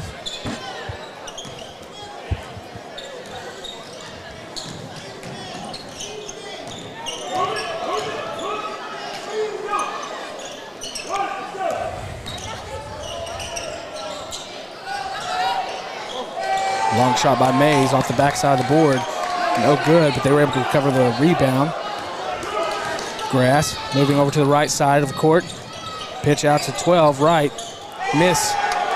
7-star with the rebound. Out to Bakari. Bakari going down the right side of the court. Passes inside to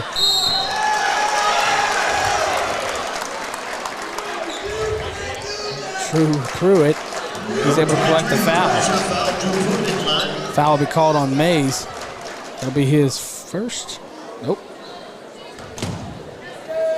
I tell you what, they had him really in a bad spot down there, but they tried to be a little too aggressive on the. Well, I'll be. Look at that. That's that Christmas break practice bounce there. Substitution being made for 7-star as Relaford enters back into the ballgame.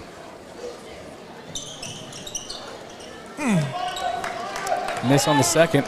Hope that doesn't come back to Hannes, Coach. I just hope we keep playing good defense and we kind of hit one little run of spurt where you make about 3 or 4 baskets in a row. Huh? Foul call on Pruitt.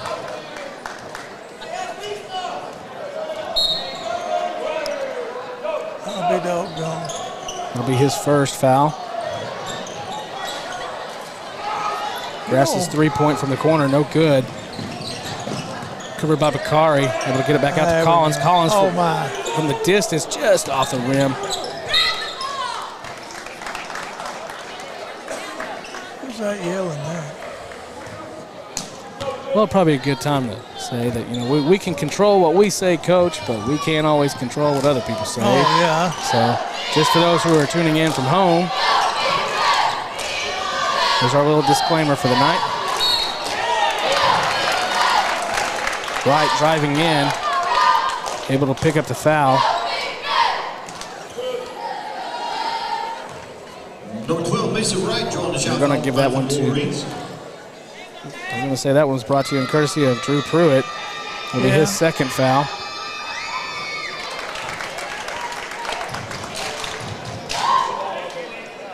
Telling you, this is an athletic bunch, which is, I was talking to Coach Folkerts about this upcoming game, and he said the athleticism of Vian is nothing to be overlooked. No, not at all. Let's knot it up 14-14. Really a low-scoring game, but the defense on both sides has been very solid.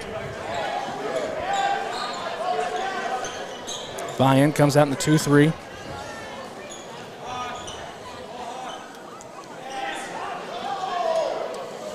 Trying to keep Muldrow probably from getting that double bonus. Luttrell from 3. No good. Rebound by Mays. Mays is going to take it down the right side of the court. Shuffles on the inside. Blocked by Luttrell. Bakari comes up with it. Being threatened by Mays. Nice little pitch into Collins. Collins doing what he can in the inside. Bakari drives down the baseline. Luttrell saves the ball. Pushes it back in, but it's picked up by Vian.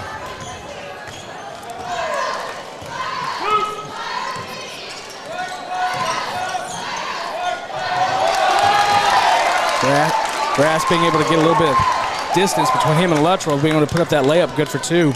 That's a pretty good move that time. He got a step on Luttrell, and he wouldn't let him get back in the game. And he finished it. Pruitt for 3, and it's good. Well, Coach, that three-point line has really come in handy for the Bulldogs tonight. How about that?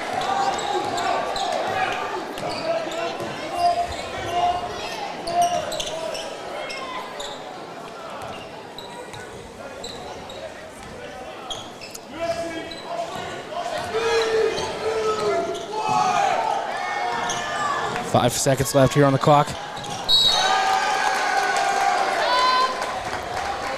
Ramos' pass just over the head. I think the deal here is just to get the ball in bounds. Collins, 1 second, pushes it up. It was pretty close to online. 17-16. 16-17. Bulldogs still on top. I'm telling you, Coach, if you're not entertained, man, I I'll tell you the truth. I don't know what game you're watching. Well, like I say, offense, to be really a high-scoring offense, kind of has to be full, free flow. It just feels like, you pass it, you move it, you drill a shot, But this game comes down to if you don't put the ball in the basket, I don't care how good a shot you get or how many of them you get, it won't help you in win the game because you've got to put points on the board. That's right. And sometimes you get a little nervous about maybe you've had a little run of bad luck shooting and it gets to getting in your mind. Well, it may stay with you for a while. Vian is a fine team. We're fighting and running plays and moving and playing decent defense, although I'll have to say they have a few kids that's going to be hard to stay in front of. They're really quick. Absolutely. Well, and one thing that we have seen throughout this season is that the Bulldogs have really been a second half kind of team. I mean, something about what the coaches do, they go in there, they were able to rile up the boys and get them fired up for that second half. And so hopefully that's what we're going to be seeing in the second half. We want to say a special thank you to our broadcast sponsors here tonight, Armstrong Bank, Cottonwood Design Company, Mark Hallam and Farmers Insurance, Midland Motors, Nodda's Farmhouse, Eastside Free Will Baptist Church here in Muldrow, Valley Family Dental in Fort Smith and Rowan, Agent Mallory Funeral Home, and Cox Corner Store in Muldrow. And with that, this is Chris Larcade and Coach Archie Ryan, and we'll be right back with the second half of the Muldrow Bulldogs and the Vian Wolverines here at the Armstrong Sequoyah County Classic.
All right, and we're coming back to you live from here in Rogers Sharp Activity Center at the Armstrong Bank Sequoyah County Classic as we are starting the second half of between the Muldrow Bulldogs and the Vian Wolverines. Well, Coach, here we go. Underway. Here we go. A lot of things to look forward to, and obviously it's been a close game with 1 point in between.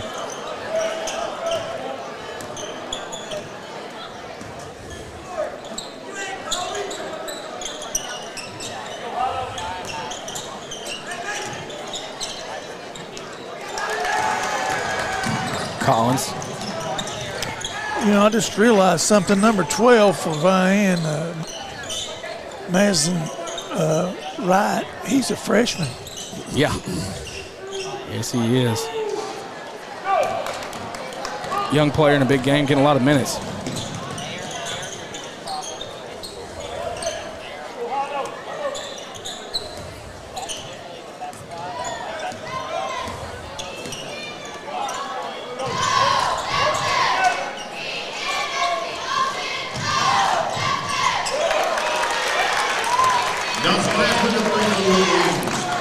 Well, we came out in a little zone there to see if it's 3.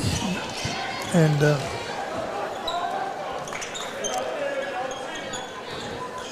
Jonzi Grass hit a good shot there.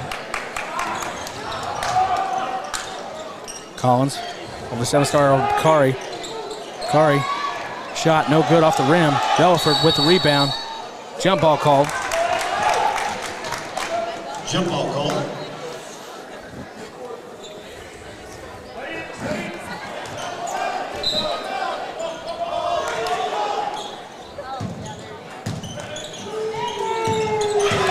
And it's good for 3. How about that? Knocked down 3 from the goal. Nice shot by Bakari. That'll be 3 points for him. We needed that one. Bulldogs are back in a man-to-man. Of course, was able to get some point totals, and I'll try to get them out real quick. Collins had 10 points last half. Luttrell with 1. Get down there, Bakari, get down 3. there, get ready. Get out of there, get out there. Come 3 on. shot for Vian, no good. Rebound brought it back over by Collins. Anstein trying to force it in to 7-star, no good. Mays out to right. Mays back over to Richardson. In and out, no good. 7-star with a rebound. Pitches it over to Bakari. Brings it down the home side. Bakari down low, puts it off the board, good for 2. Nice little give and go there. Aniston and Bakari worked that pretty well. 7-star able to get a little block there. Or I don't know if it was. I want to give all the credit to 7-star. I think the backboard might have got a little bit in there too, but oh no. definitely forcing it with 7-star. Relaford over in the corner, checking inside, goes cross court over to Bakari. Bakari from the 3-point line, just a miss. Over the top. I think the air conditioner kicked on about the time he shot it and caused it to go about 7 foot too far. I'm glad it did, though. I'm glad I hate that for the points, but I do like the air conditioning. Andrew Luttrell entering the ball game.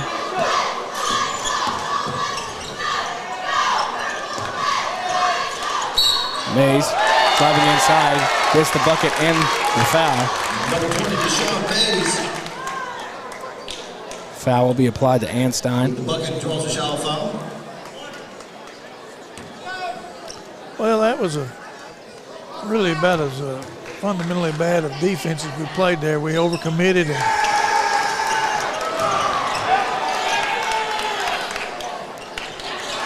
weren't able to get there. Fortunately, though, Mays' 3-point shot's no good. Collins to Bakari. Bakari checks down low to Luttrell. Decides to go to Collins. Back to Bakari. Luttrell. Bring it back. 7-star looking. Back out to Collins.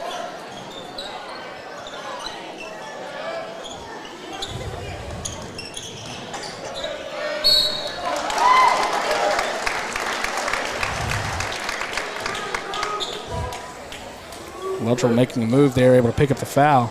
Number 11, Andrew Letro at the line for Bulldogs. Ramos called for the foul. That'll be his first. Good free throw there by Luttrell. They're going to be big. Close games, a lot of times it comes down to the free throw line. Luttrell good for the second.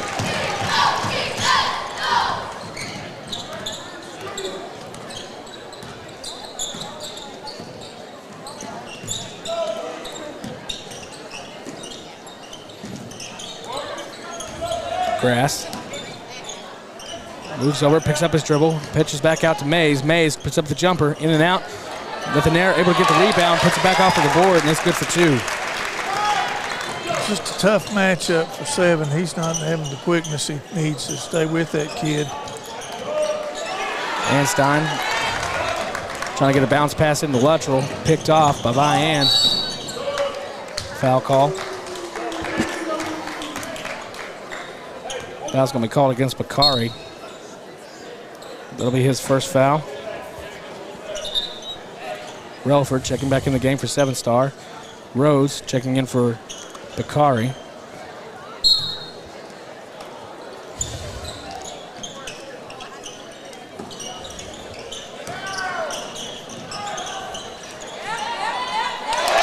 over the top pass to Mays, and Mays puts it up for 2. That'll bring the total 24-25. Vian on top right at the moment. That was a good offensive series right there for them. Quick movement, good pass, finishing. Relaford up top. Wow, what hands. Collins to Luttrell in the corner.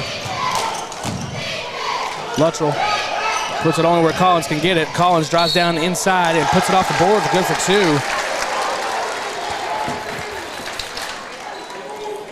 That was a little bit of fortune and fine athletic ability there by number 5. We looked in trouble that whole time, and dadgum, we don't come up with a chance to make a 3-point play.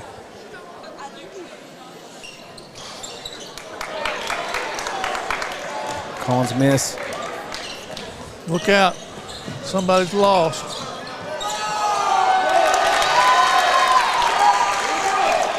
Ryan able to capitalize off their position and puts it up for 2. Didn't take Vian long to exercise a little bit of advantage there. Luttrell to Relaford. Over to Anstein. Back to Luttrell in the corner. Luttrell's going to bring it out a little bit. Anstein to Rhodes. Luttrell driving down the baseline. Puts it on up. Oh, just off the top of the rim. Foul call on the floor against number 3. It'll be Richardson. I believe that's his fourth foul. That's his fourth foul. Early here in the second half, it's going to cause a substitution. That could really work to help us. Collins. Push call against Relaford. It'll be his, I believe, his. With 21 in the game, that might give us somebody that 7-star can stay with. Doesn't have to match up with a much quicker guy.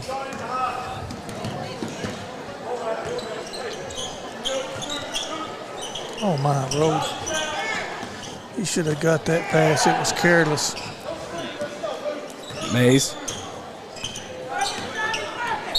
Pushing in. A little grab by Rhodes. Rhodes called for the foul. He doesn't think so, but.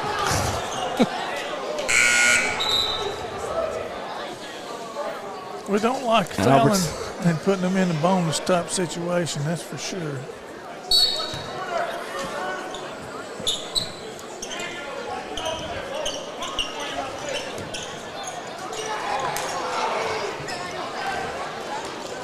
Once again, the first shot didn't hurt us. That second one, they almost got, might have done some damage. So. Stewart's jumper was no good.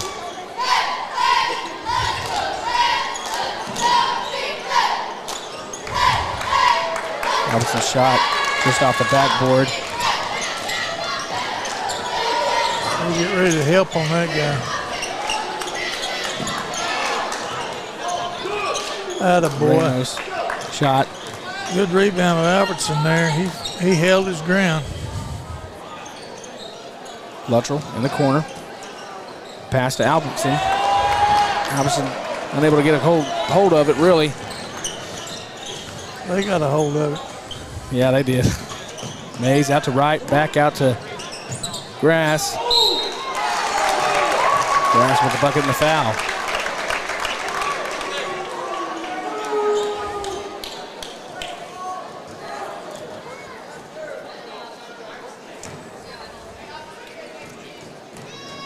That'll be 7 Stars' first foul.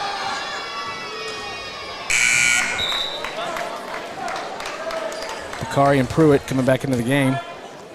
Subbing in for Luttrell and Albertson. It's a close ball game.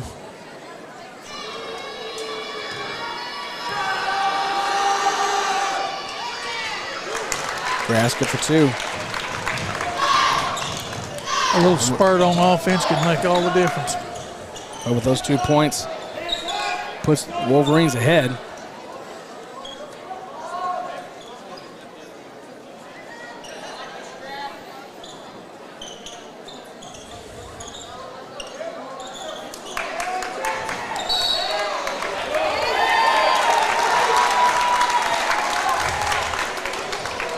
What happened there, Coach? Well, they had a little pressure on him down in the corner, and he wanted to dribble out, and the referee said it went off his knee. So you got to take better care of the basketball.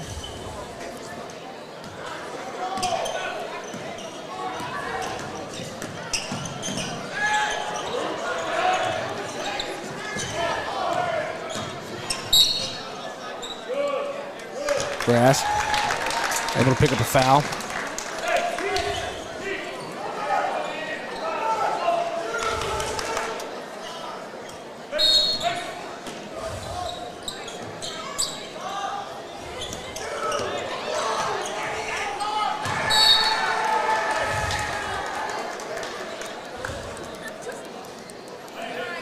That was good scouting there, I think. Maybe allowed us to get on that play pretty quick.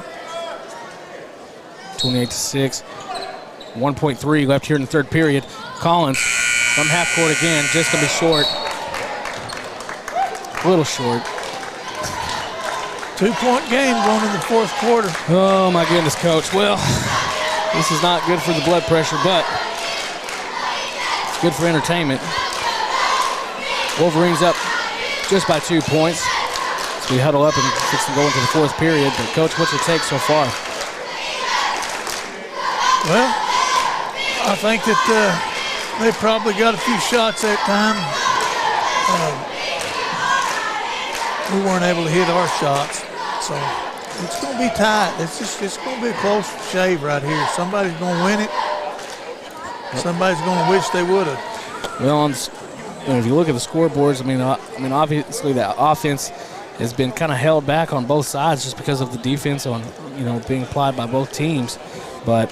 Both teams not really getting in much foul trouble here, except the Bulldogs have pushed the Wolverines into bonus territory, which is going to force the one-to-one. So hopefully we can continue to keep those fouls down and not allow them to get those 2 free throws. Right. Yeah. Well, you got to make something happen here a little bit. We probably score easier off a turnover than we will anything else right now. But the only thing about it is I'm thinking maybe they have the advantage of the quickness on us. I'm not sure if this is correct. I think this should be Muldrow's ball. According to the error says not, but I thought they got it to start the second half. But I guess I missed one.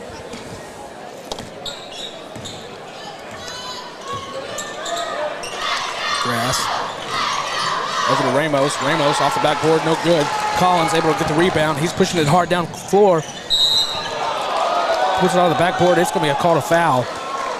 Kind of a lucky deal there. A lot of times when you go in there and you shoot a shot that the referee can't anticipate, he won't call a foul on it. But obviously there was contact and he saw it.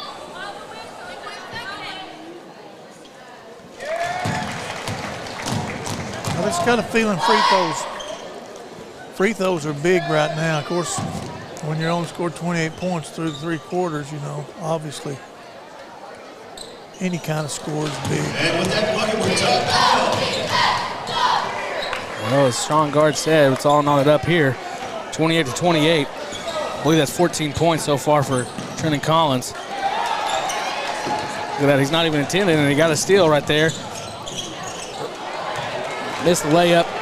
I thought that was for sure a foul there, but it was, whoa! Oh. Grass. Out to Ramos, back to Mays, back to Grass. Grass trying to push it inside, broken up by Collins. Bakari able to get a hand on it, gives it back to Collins, taking it out of the home side of the court. Moves inside, puts up the jumper, off the backside of the rim, covered by Stewart. Timeout on the buy inside. Timeout Wolverines. Well, as that we take a timeout, I'd like to say a thank you to Armstrong Bank, and of course to all of our sponsors, Cottonwood Design, Mark Hallam, Farmers Insurance, Midland Motors, Nodda's Farmhouse here in Muldrow, Eastside Frugal Baptist Church here in Muldrow, Valley Family Dental in Fort Smith and Rowan, Agent Mallory Martin, and Cox Corner Store in Muldrow. So, Coach, 7 minutes, it's all knotted up. What do you tell the guys at this point? Well, they're not getting beat doing what they're doing, but the problem is that they're not ahead either. So there's just going to come down to this. Somebody's going to make a couple of plays here late. If you can get a couple of shots and maybe get yourself ahead in this game, force them to get out of that zone and come out after you a little bit more, you know, you'll be all right. Definitely going to, I mean, it's all knotted up. I mean, if you want to think of it as a 0-0 kind of a game right now, I mean, it's anything that you want to make of it at this point. Coach, what's going on right here? I don't know. What is this? Are they changing jerseys with somebody?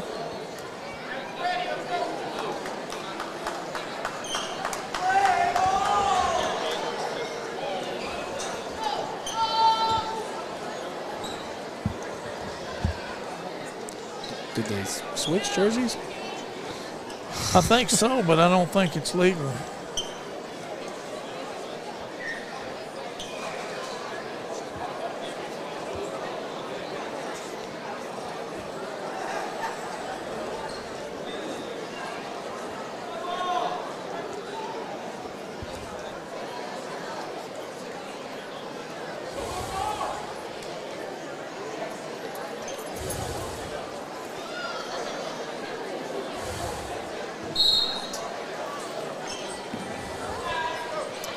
Stewart coming into the ball game. Something about that jersey. Must have been some blood on it.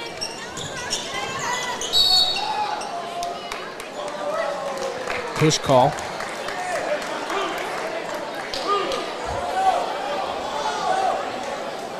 One and one. So that's going to send Ramos to the line. 24, Diego Ramos. I don't like this. Wolverine shoot bonus. I don't know why Bakari's down there low. That ought to be where. Off the back of the rim. Jump ball called. But it's cost us a jump ball, but I guess he got the rebound.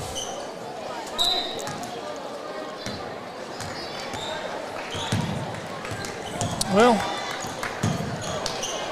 we're where you need to be. You know, the thing about a zone is if you spread out and take care of the ball, they cannot. Collins from deep. Oh, just off the front of the rim.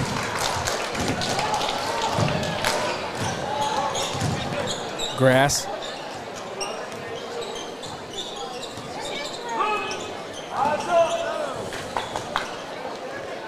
Over number 24, Ramos. Ramos with a fake shot. Pitches back over to Mays. Now back to Grass. Grass. Going to Richardson. Richardson backing up, pulling it back inside. Puts it off the backboard, and it's going to be good for two. Number 3, Keith Richardson bouncing off the back glass for the Wolverines. 7-star out to Bakari. Down to Luttrell in the corner. And Stein over to Collins. Dribble. Collins to Anstein. Luttrell to Anstein. Bakari. Kind of rushed a shot right there and just off the back of the rim. Timeout Wolverines. Lions going to take a timeout. We're going to take it with them.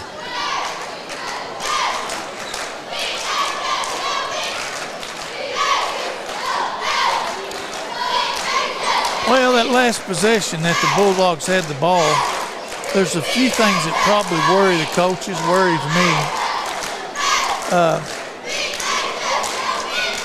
There are people out there that have an open shot, but they're not confident enough to take the shot, or they're not confident to take the ball down and draw some defense to them where maybe they can get a shot that they feel that can make. So there's an issue there. People are looking to pass the ball instead of create offense with it. And unfortunately, when that happens, a lot of times you end up the moment gets the better of you on that deal. We're going to have to forget all that right now and get aggressive offensively and see if we can get on the free throw line.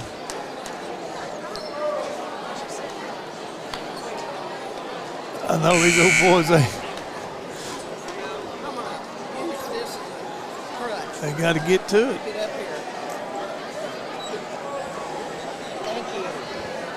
No problem.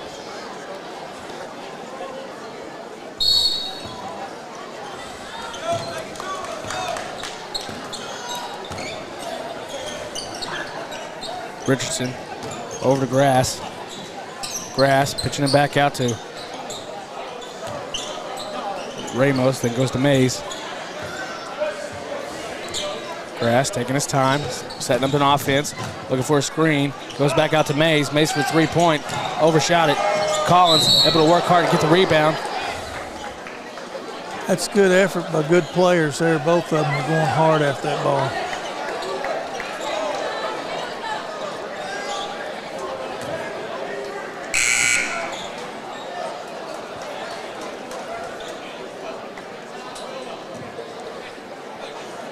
What was the?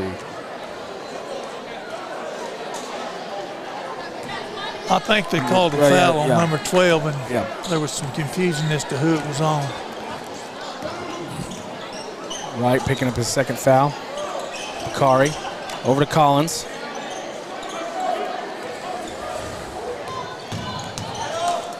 Bakari over to Anstein. Down to Collins. Anstein.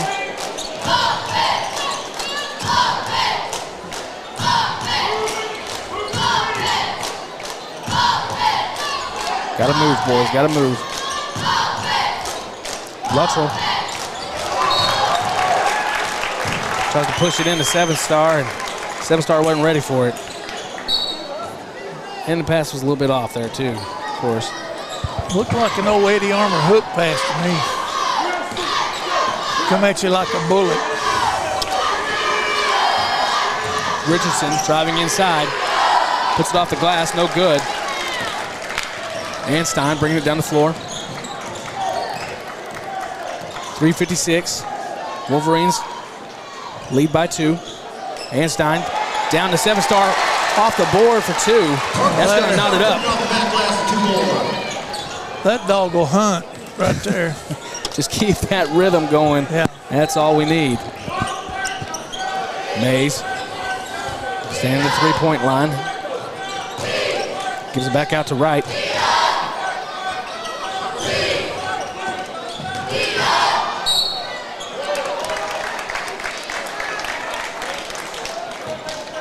That's an unusual call that time for an official to be on the far side behind the defender and call him for blocking. By definition, that angle's impossible to see. Collins called for the foul.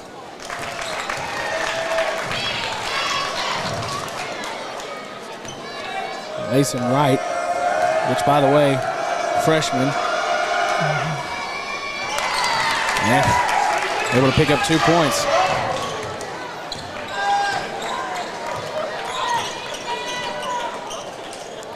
Luttrell over to Bakari.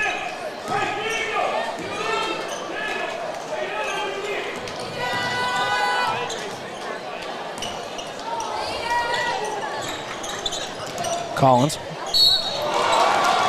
Puts it up, gets a foul. Number 5, Trenton Collins, drawing a shot foul line for Bulldogs. Well, it's a free throw contest now because everybody's in the bonus. Ramos picks up his third foul.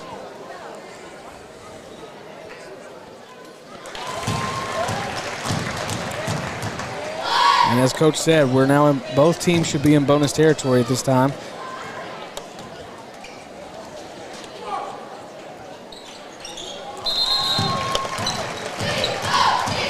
Old Bulldogs are going to take a timeout here. Bulldogs.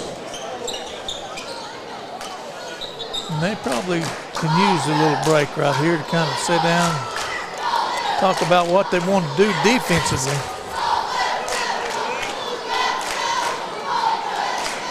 Well, in between games, we're actually going to be talking to one of the representatives from Armstrong Bank to hear about this tournament and really what behind the scenes of what all Armstrong does for this wonderful tournament that we see year to year. And so we're excited to talk with them. Stay tuned for that. Of course, I know that all Muldrow fans right now, if you're watching, you're not going anywhere. There's no chance. Not a time to go get a sandwich, right, Coach? I don't know. I can make a sandwich pretty quick. Peanut butter, bologna? Yeah, not together, but yes. I do like bologna, and I love peanut butter. Grape jelly or strawberry? Oh, I love grape. Oh, see, that's the standard peanut butter and jelly. Got to go with the grape jelly. Oh, you bet. Matter of fact, I keep meaning to replenish my stock of grape jelly. I'm just having to eat straight peanut butter.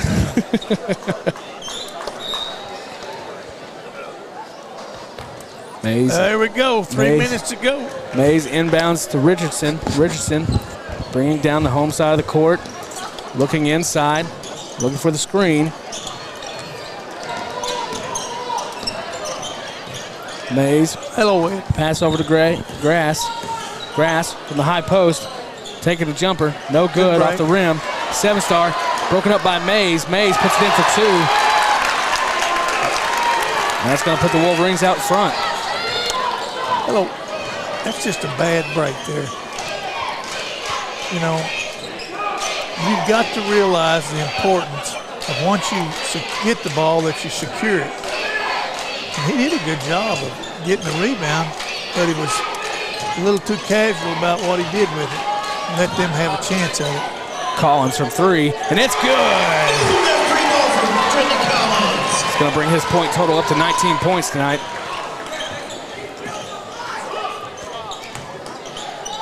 Pitch down to Ramos, out to Mays. There's what I'm talking about. Grass. Over to Ramos. Ramos good for 2. Bayan trying to get that one-on-one situation down in the paint. Able to work it out. Collins. They're going to put pressure on Collins here. Not going to let him have that open 3 like they did last time. Anstein down to Luttrell. Luttrell bringing it out of the corner. Gets it over to Collins. Collins trying to draw the defense. Gets it over to Bakari. Collins back out. Over to Anstein. Anstein checks inside. Nothing there. Over to Collins. Collins over in the corner. Has to pick up a dribble.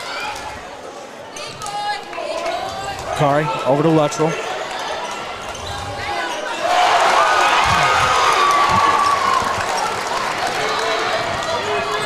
Big defensive stop there for Vian. We've got to get up on him now.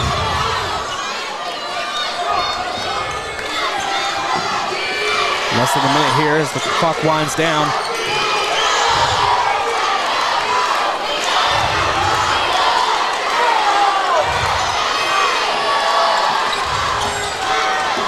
Do you foul right here, Coach? Do you foul?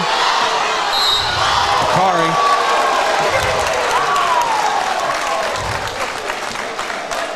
That's going to put Vian on the line.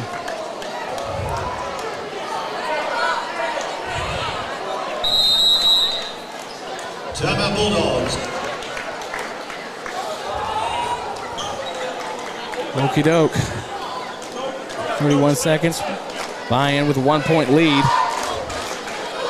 Ramos is going to be going to the line here for two free throws. Coach, what do you do here? Well, first thing you got to do is hope he misses it, and the second thing is make sure that you rebound the miss. And once you do, you got a chance to go down and you probably ought to try to score as quick as you can. Of course, that's first good shot, but you don't have to take a bad shot or a hope shot. You want to try to get a shot that you want. And I'll be honest with you, I think I'd take it to the goal. We're not outside shooters. And I'd tell 7-Star to not get caught watching that paint dry and see if we can get a big rebound down in there. Wolverines now in double bonus.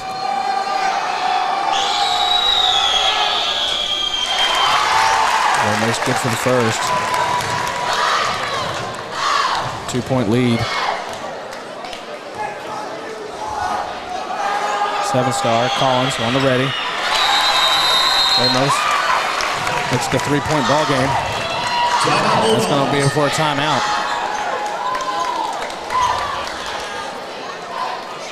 Well,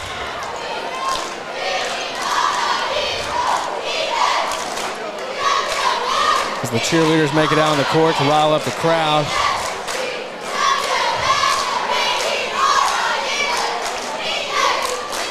Both teams came ready to play tonight. Not exactly the situation we were hoping for, but it's the situation we're in, Coach. Oh, yeah, this is a winnable game. I'll tell you what. The main thing that, has to be a concern is get a shot, get a score. Yeah. Don't wait around looking for a three-pointer and let the clock run out on you and then miss your shot and you don't have time to do anything else. Go ahead and take that ball, and if you can find a shot you can make, get after it. That's the main thing, is getting back within one and have them try to inbounds the ball and get it down the court.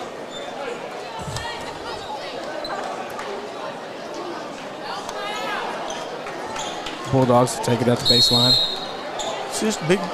It's just time for a big guy to make a big play in a basketball game. Go with it. What are you waiting? Collins for three. Off the front of the rim. 7-Star puts it back up for two. 15 seconds. Timeout called on the Muldrow bench. That's okay. That's okay. Rhodes checking into the ball game.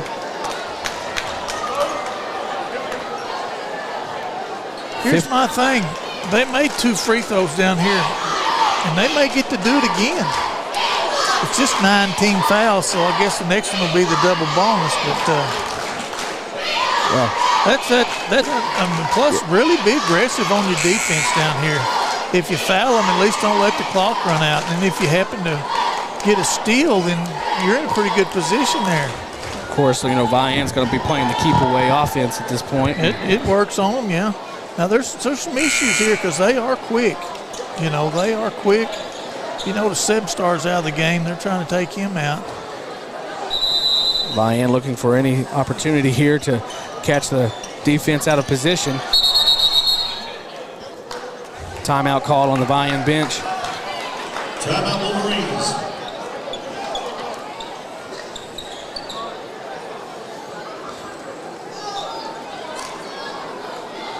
Well, I'll be honest with you, too. I'm kind of looking here. They may have had an opportunity to inbounce the ball down there. And I know Coach Folkerts and Coach Collins saw the same thing, so they may be ready to jump that, and if the ball comes in, they may double team it. But they have got to make something happen. And there's also, of course, there's the whole thing, like old Drew back here. You got to be kind of ready for something going deep. But they're going to try to get the ball into number 3 because he's probably the best free throw shooter they've got. Rhodes.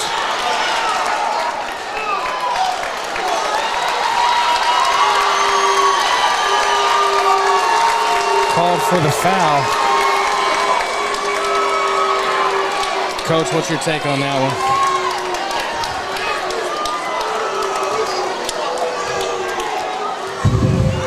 Well, Well, I'll give you a minute. How about that? I don't know. I'll give you a minute. I guess it was he called a foul. He saw something, or thought he saw something. Grass knocks down the first. 2-point ball game. But that was just really more of a bad pass than it was anything else. And It looked clean from here, Nick, Coach. I mean, Nick looked, made a good play on it.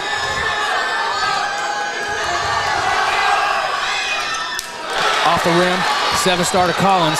13 seconds. 39, 37. Collins pushing past half court. Feeds it over to Anstein for 3. Off the backboard. Luttrell fighting it out. Ramos gets the rebound. Gets the foul.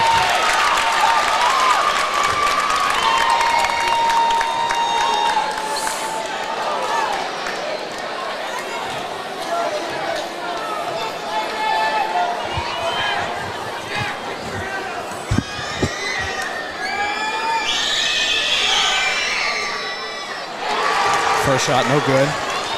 3 seconds. I've seen shots made in situations like this. Timeout called from Muldrow. Timeout Bulldogs. Of course, everybody wearing our Bulldog jerseys, saying a little prayer right now, and hoping for a little bit of magic. But this is what you come out for, Coach. This is what it's all about. This is the game we play, and the game we love. But you know, the thing that I would say is like the official that made the little call down here on the baseline when we stole that inbounds. He called it pushing on us. yeah, Now, don't swallow your whistle now. If we get the ball and we're heading down the court and we shoot and somebody pushes us, just all I'm saying is that, you know, we're calling the little things like that. Let's go ahead and finish out the game calling. Because I got a feeling that 3 seconds is plenty of time to score 3 points. well, I hope you're right, Coach. I hope you're right.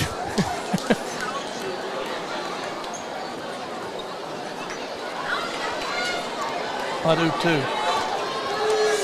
Well,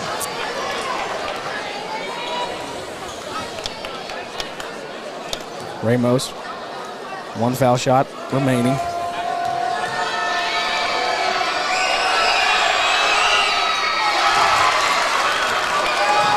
Three-point ball game. Kari hands it to Collins.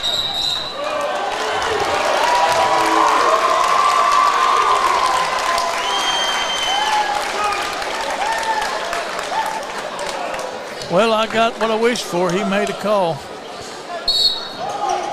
Collins was called for stepping out of bounds, and that's going to be the ball game.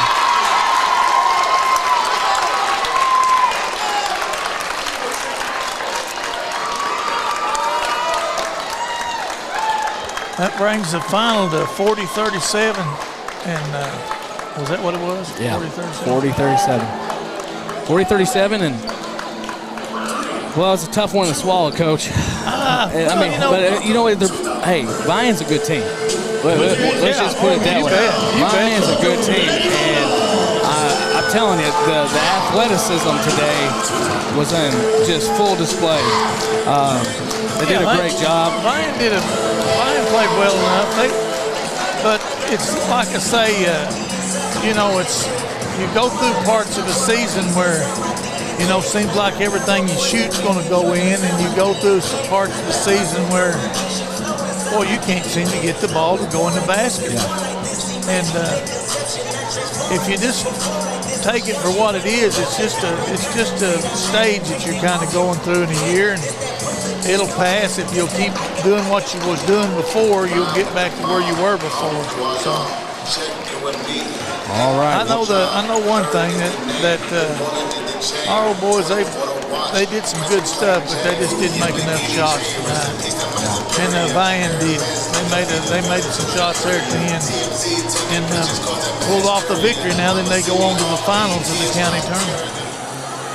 Well, we're going to be changing a few things up over here, but I want to say thank you for everyone who's been watching, and we want to say thank you to all of our Muldrow fans out there, and thank you to all of our broadcast sponsors, Armstrong Bank for putting on this wonderful tournament and allowing us to stream and show off the talents of all these teams from around the Sequoyah County. Thank you so very much. And we'll be right back as we watch the very anticipated game here between the Lady Bulldogs and the Lady Black Diamonds.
Well, hello everyone. This is Chris Larcade once again, and I'm joined by Courtney Bornowski from Armstrong Bank, and wonderful host of this wonderful tournament that we see every single year, and highly anticipated. And once again this year, filled full of drama, full of action, and of course, Muldrow fans right now a little bit heartbroken, but we've got something to look forward to in this next game between the Lady Bulldogs and the Lady Black Diamonds. Absolutely. But Courtney, can you tell us a little bit about Armstrong Bank and what it takes to put on a tournament like this? Sure.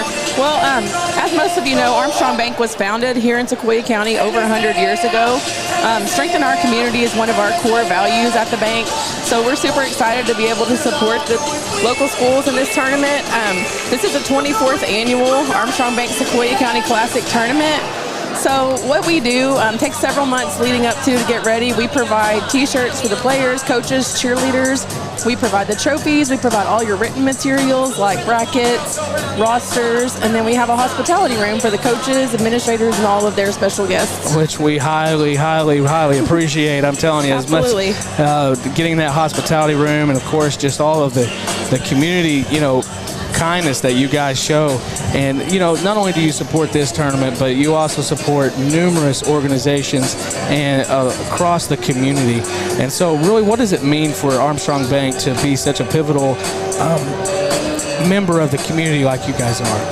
Well, it's something we're really proud of, and like I said before, strengthening our community is one of the core values of the bank, something we believe strongly in, something we ask employees to do every single day, whether it be at a basketball tournament, a livestock show, or just serving our customers every day in the bank.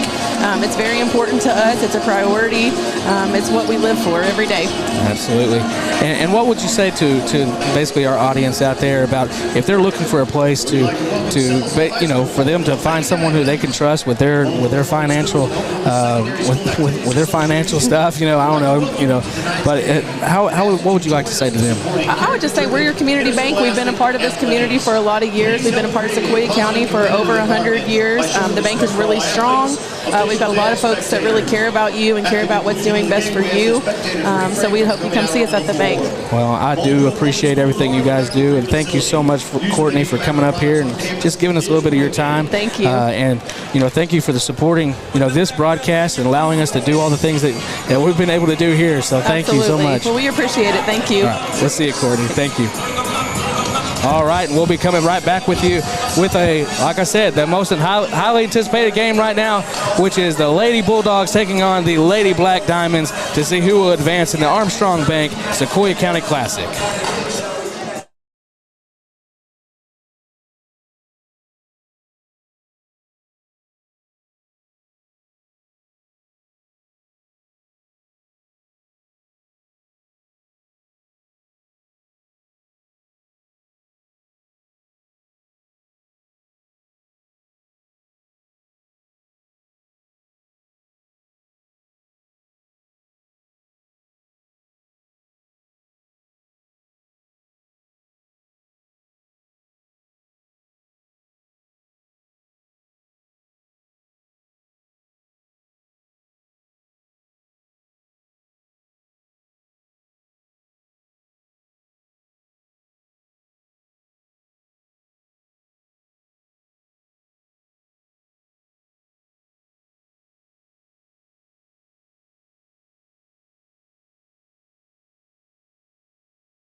rendition of our national anthem. All right, as we begin, and we're going to be hearing the starting lineup for the Lady Black Diamonds. Put your hands together for number 3, Molly Carver. Number 5, Hannah Palmer. Number 10, Ellie Martin. Number 35, Addison Green. And number 40, Madison Bolin. Your Sallisaw Lady Black Diamonds, coached by Greg Scott and assisted by Kristen Fulbright.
Now for your starting lineup for your hometown Mojo Lady Bulldogs. Give it up for number 11, Jesse Fields. Number 14, Kiki White. Number 15, Claire Tabor. Number 21, Mason Enstein. And number 22, Katie Winstead. Your Lady Bulldogs coached by Jana Armour and assisted by Jamie Armour.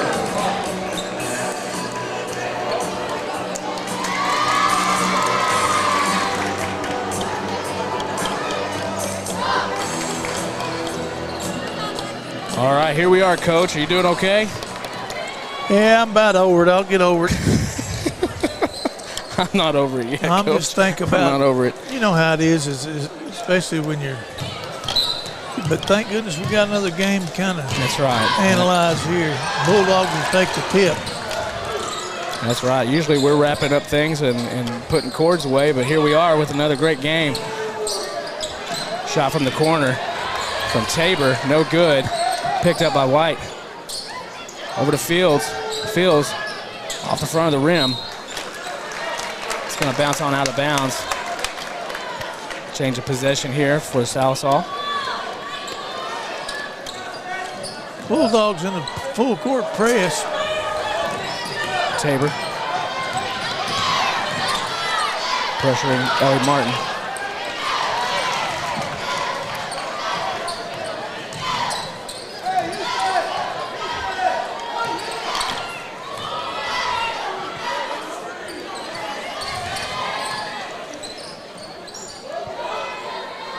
Pass inside, broken up by Fields.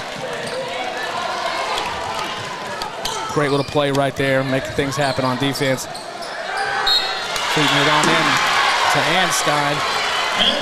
Anstein able to Number 21, Mason pick up the foul. Good at penetrating dish off by Fields there. Set Anstein up for a nice little gimme. A little bunny under the goal. Girl tried to make some kind of play on it and ended up fouling.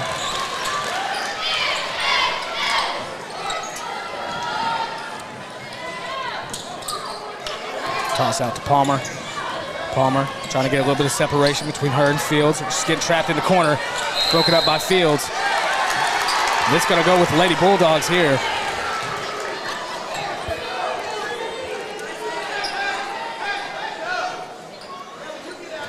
Kiki White inbounding. Out to Grinstead. Grinstead bringing it over to center. Tabor looking. White up top. Feeds it down into Anstein. Anstein puts it up.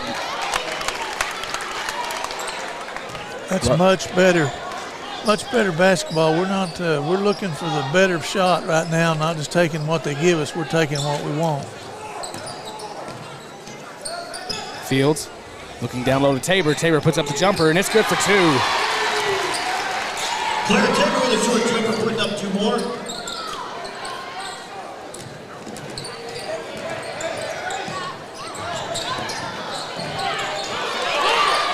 Palmer getting backed into a corner. Addison Green called for the walk, shuffling the feet. Lady Bulldogs seem a little more focused than the last time these two teams met up at Sallisaw.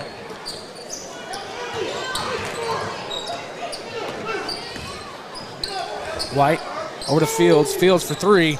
Off the backside of the rim. Tabor.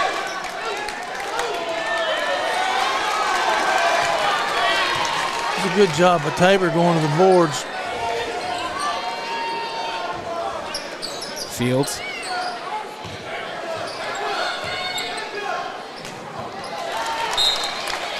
Got to be careful with that That's pass. just careless pass there by Fields. Yeah. She dribbled, telegraphed that she's going to make a pass, and made a nice little soft chest pass over there. Fields stepping in. Unfortunately, the other girl was ready. Out to Grinstead. Grinstead just trying to get it over there to Anstein. Missed opportunity there. Referee's going to call it off the foot of the Sallisaw player. Tabor driving inside. White trying to put it up. Called a jump ball. What do you make of that, Coach? Well, I guess he was going to call a foul, but then by the time he blew his whistle, his brain ran short of oxygen and he just tied ball, jump ball. Carver. No, I think he's probably right. Martin over to Palmer. Palmer shot no good. Good decision by White there not to contest that. That was a foul waiting to happen. Green putting it up off the rim. Jump ball called. Reminds me of grade school. Grinstead out to Fields. Fields going to bring it down court. Old Tony Bedwell was his graduate coach, and we'd be out playing, and he'd just call a jump ball on every foul. Fields misses from the high post on the jumper. Madison Bolin hands it off to Carver. These teams are familiar with each other. They played each other all through grade school, all through junior high, now high school. Not much hidden. White able to make put a little pressure on Carver there to make that shot extremely difficult. Grinstead puts one up, no good. Anstein able to pick up the rebound. Tabor over to Fields. Fields, 2-point jumper, no good. Tabor making a play to keep the ball in bounds, but Hannah Palmer able to get a hand on it. Martin feeds it to Carver. Carver shot off the front of the rim, no good. Back over to White. White's going to pressure it down in the paint. There was nobody going to keep her from getting to the goal there. She put her head down and took it to the goal and threw the foul. Foul call on Hannah Palmer. That'll be her first.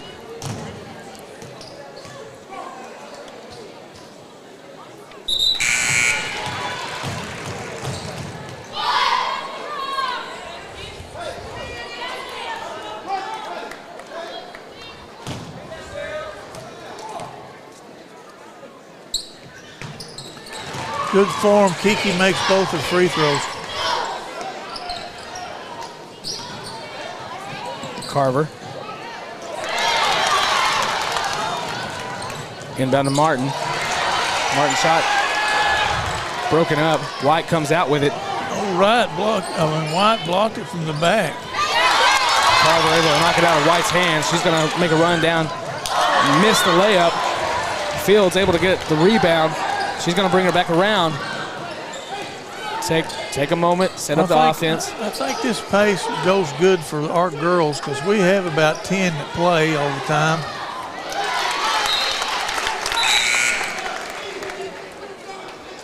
Substitution.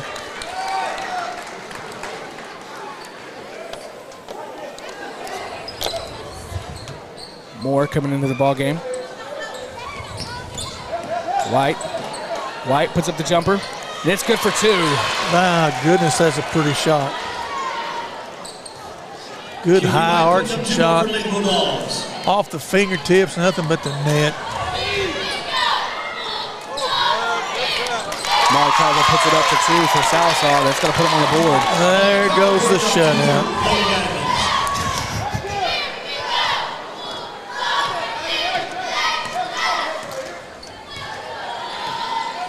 Fields for 3. Oh, just pops out. That's about as many bounces as you can have on the rim without it going in. I thought it was going to lay up there on the top of the back part and just go dead. Don't foul, don't foul. And Stein. She had her working, made her work to get the ball down. Now, which Moore is this? This is Caitlin Moore. Caitlin. So both of the Moore sisters are into the ball game now. That's unnecessary. Foul call. We got them where we want them there. They can't. Just a little pressure.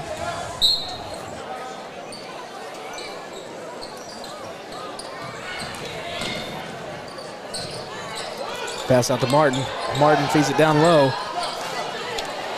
Ream. Out to Madison Bowen. Bowen shot, no good. Rebounded by the Bulldogs. Lady Bulldogs. Jinsey. Over to Moore.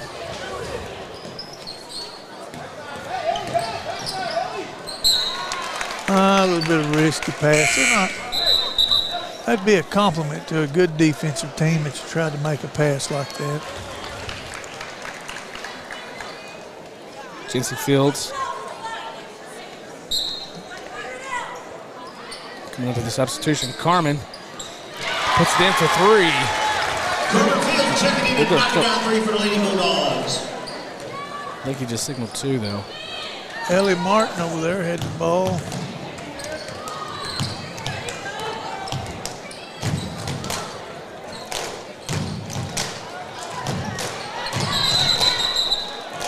Jump ball.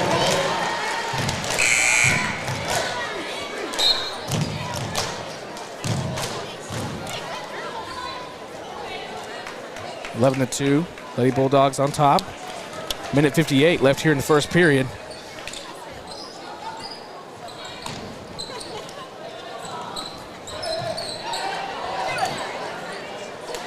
Martin feeds it inside to Green. Which we know from the last time, that combination right there between Martin and Green is something that Sallisaw heavily depends on. Yes, it is, and that was good execution on their out-of-bounds play. White kicks it back out to Grinstead. Kennedy back to Grinstead. Now to Carmen. Caitlin moving side to side. Grinstead. Carmen in the wing. Back out to Grinstead. White moving around. Carmen. Out to Kennedy. Right off the top of the rim. Grinstead pushing back up. Able to draw a jump ball. Yeah. Tony Bidwell, just like that. We get to keep this one, though.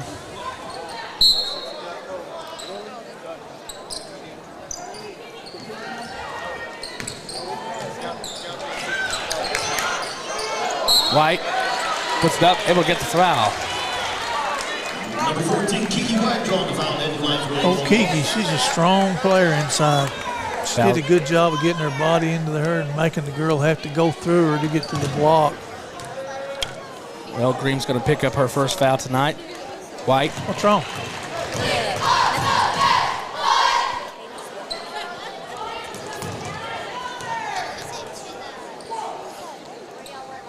White's good for the second.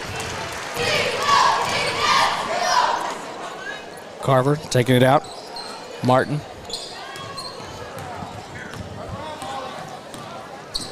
Well, O'Ellie, she was probably their leading scorer last time we played. She was. It was her and Green.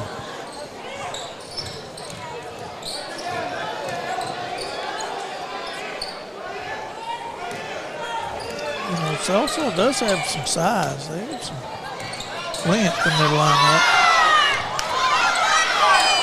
Martin put it back up. Draws the foul. 2 shots. Number 10, Ellie Martin. And that foul be attributed to Caitlin Moore.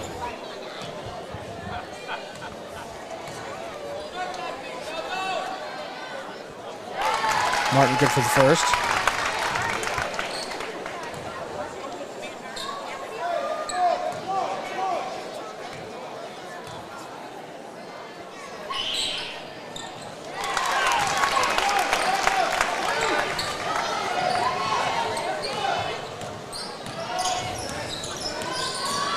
Instead.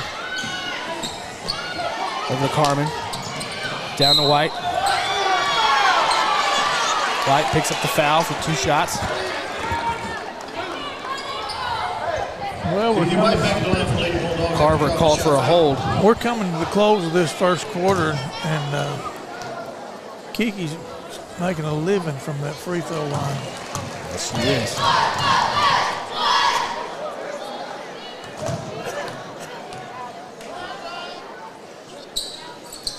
Good form.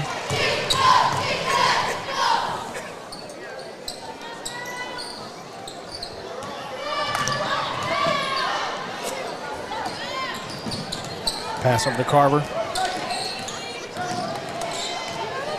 Carver moving back over into the corner. Back out to Martin. Martin looking for a screen. Pushes it up. Goes with a jumper off the back of the board. No good. Well, that's going to bring it into the first period with the Lady Bulldogs on top. 15-6.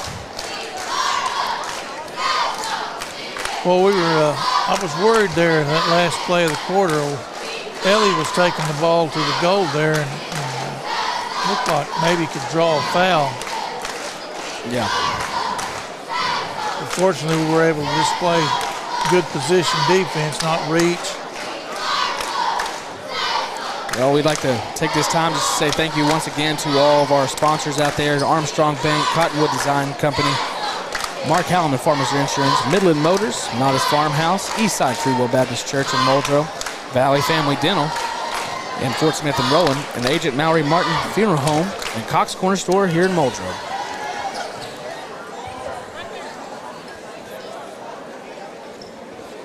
It's awful nice, those sponsors. I feel bad taking that free bag of popcorn every game as payment.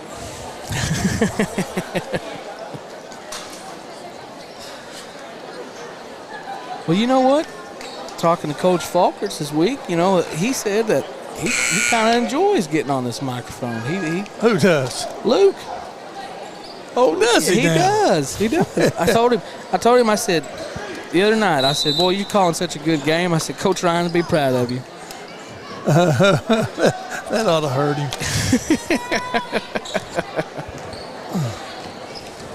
Martin driving in, puts one off the glass, nothing there.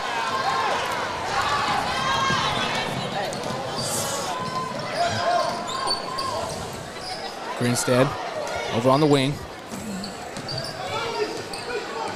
A little reach by Carver, but nothing called.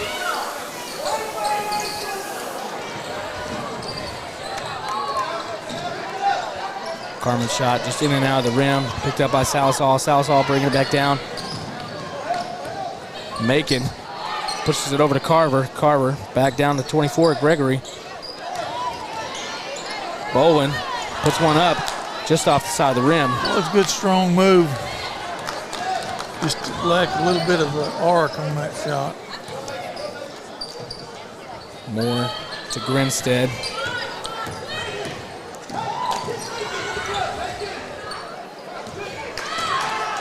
Carmen over to Grinstead.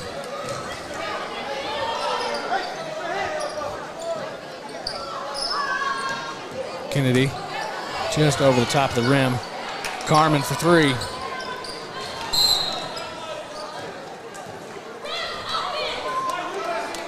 Coach, what's the call there? Well, that little pushing foul against a little 13, that's if I'm not mistaken, that's Caitlin Moore. Yeah. And or Kennedy. Yeah, Kennedy. Kennedy. Moore, well, I didn't really think she did it, but maybe but it's the eyesight, Coach. No, it's not. No, I'm kidding right there. This is bad officiating. Look at her. She got that back, though. Oh, what a pass. What a rebound. Grinstead goes up with it, able to draw a foul. You know, I wish our girls would kind of hit a little streak here where we Kaylee Grinstead at the left, Lady Bulldogs. getting some shots and make them so we can extend our lead a little bit here. I mean, 9 points is, it's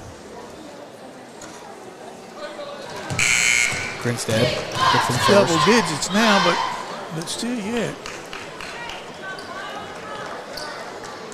Get a call down the other end. Martin being subbed in by number 3, Carver.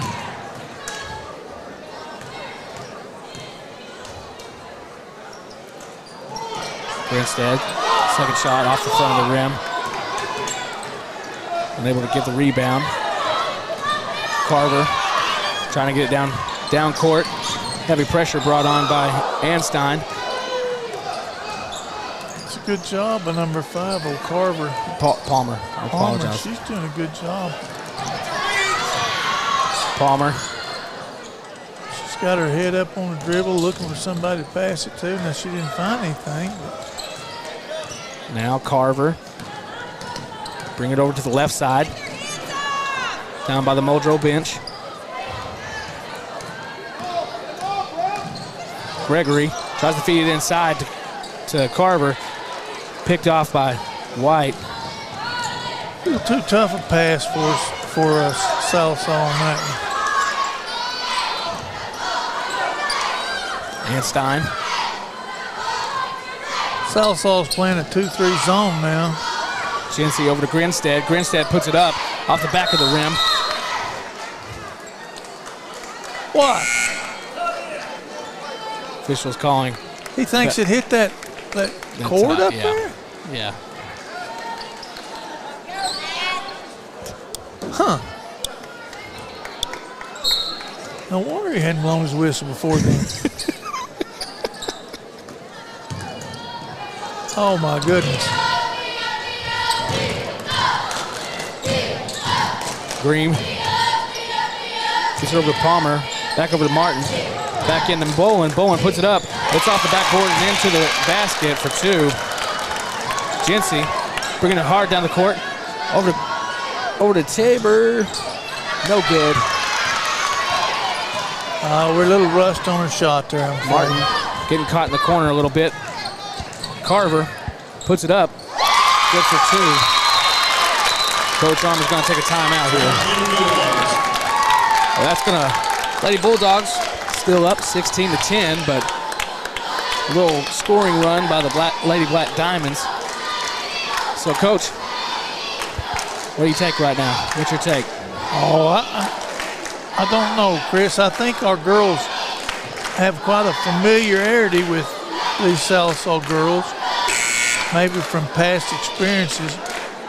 But we seem not to fear that they're going to come back on us, because we'll take a few shots that normally we're more discretionary on what shots we take. And for some reason, both times we played them this year, we've been pretty well let it go type deal, and we just hadn't been shooting well on those nights. Well, still early in the ball game. White She's pushed back with a jumper for 2. Well, that's a pretty shot. That is a pretty shot.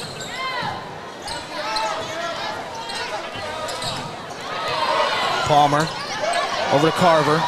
Carver to Green. Green over to Martin. Down to Bolin. Bolin puts it up off the backboard. No good. White comes in. All ball there. I guess a few people will disagree with me. Well, that's good. It's a good block. They can watch it tonight and see that. Look at that. Look at that little play. Nice steal by White.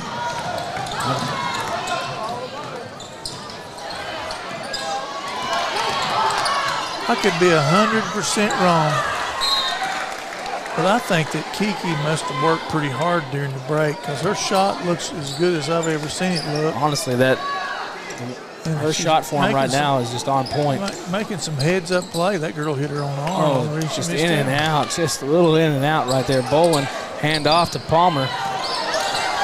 Palmer able to get outside of the corner. Morton putting on the pressure. Down to Green. Green tries to put one up.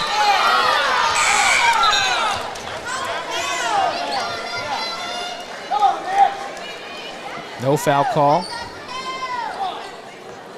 No, she kind of looked like she was maybe on the reach that time, but maybe she got no ball. From the corner. It's good for 3. That's going to make it 13-18. 3 minutes, 15 seconds left here in the second period. Jinsey bringing it into the paint. Called for the walk. See, that's the kind of shots I'm talking about. Timeout call. Salisal bench. Coach Scott wants to talk to the players for a little while. And once again, we want to say thank you so much to Armstrong Bank. I got a chance to talk to Courtney in between games and got to find out a little bit about what Armstrong does. Of course, we can see that from right here. Armstrong does a lot of things for the area schools, these public schools, and we want to say a special thank you to all that they do. And of course, the hospitality rooms, the T-shirts, the banners, everything, and of course the brackets being made, all the materials that they have supplied this week, and of course allowing us this opportunity to visit with them and take a few moments of their busy schedule just to talk about Armstrong Bank and what they do for all of us. And so we want to say thank you so much to Armstrong Bank for all that you do for your schools, your communities, and the programs across all of Sequoyah County. Thank you. You bet. They're involved in the communities and always looking to see if there's a way they can help make a better place.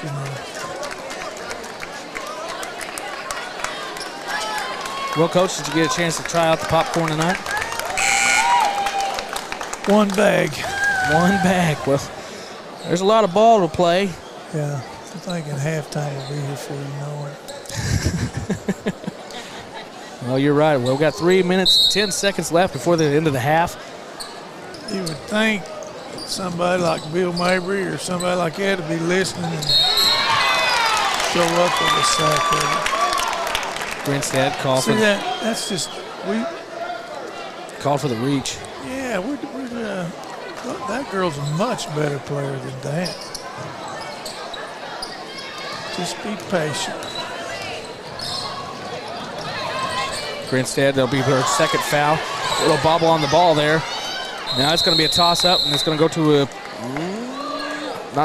don't have a signal for a jump. Yeah, it's a jump ball. No Lady Bulldogs. That's what hustle will get you. Jinsey Fields.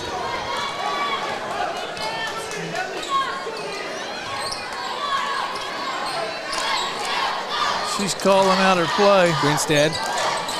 Just a little over the top there. Bowen. Watch it. Whew. Jump ball call. Glad Einstein's arm wasn't caught up too tight in that. She was pulling that ball back out, but jump ball call. I think they must have called that. Was that a jump ball they called? Yes. Sure was. Well, that's good. It's our possession again now. Martins. Over to Carver, over to Palmer.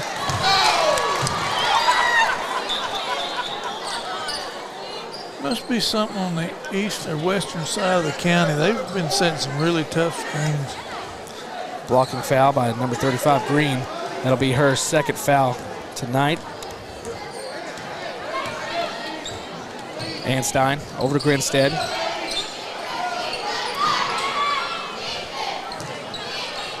Coach, what kind of offensive play would you call this right here? Well, they're just moving the ball and trying to set up a three-pointer on it. If they move the ball faster than they can move the people, they'll end up with a shot just like that. Tabor good for three. And that's going to make it 21-13 in favor of the Lady Bulldogs. Claire looks like her shot may be coming around rounding into form. Coach, did you like how I set that one up? I knew that three-pointer was coming. Where were you the first game? A visionary. Bowen. Out to Carter. Palmer. Oh, that's good rebounding there. Bowen. Holy cow. No foul call. That boy forgot he had a whistle with him. Grinstead. Over to Tabor in the corner. A little more patience. Grinstead puts it in for three. That's going to be 24-13. Kaylee Grinstead putting up three for the Lady Bulldogs. Nice little 6-point run that we're making right here. Martin. Over to Carver. Carver. Palmer. Puts it down low to Bowen. Bowen able to hold on to it. Oh, Kiki Lucker got that one. Green. Over to Carver. Good. Nice rebound. Nice rebound by Tabor. Over to White. White to Grinstead. Grinstead up off the glass, and it's good for two and the extra. Kaylee Grinstead with the bucket and draws the foul. Oh, that's what you like about teams, is that the unselfish play. They kick ahead to the open girl, and when they closed off on her, she just dished it to the layup. You know, it's just well done.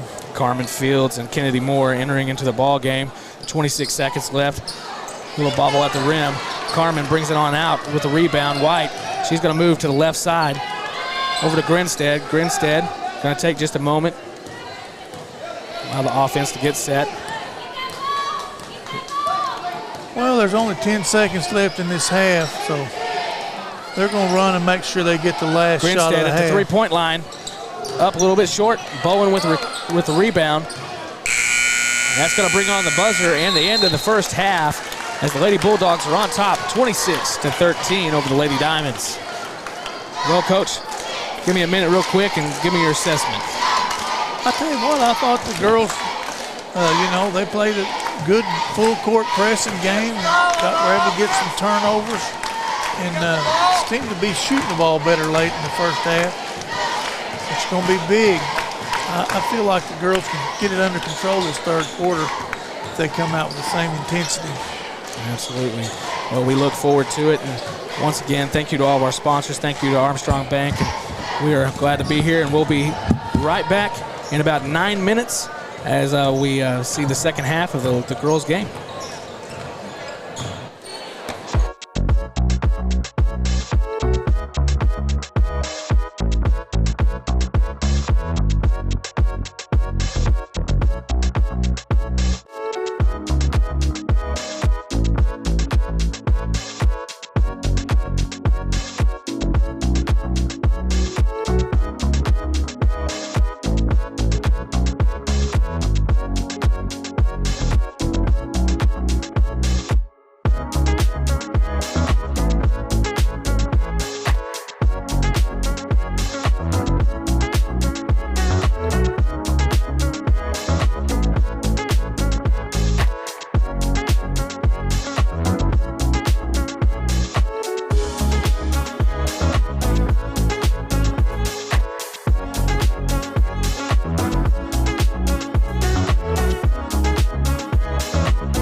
right, we're going to go ahead and cut to our coach cam up here and talk a little bit of a very important business. Of course, as we await for the ball game to start with about just under a minute left. Coach Ryan, you've done some important investigation for us. You're doing the popcorn rating system here. So, yes. Coach, here's the thing. We want you to try out that popcorn tonight.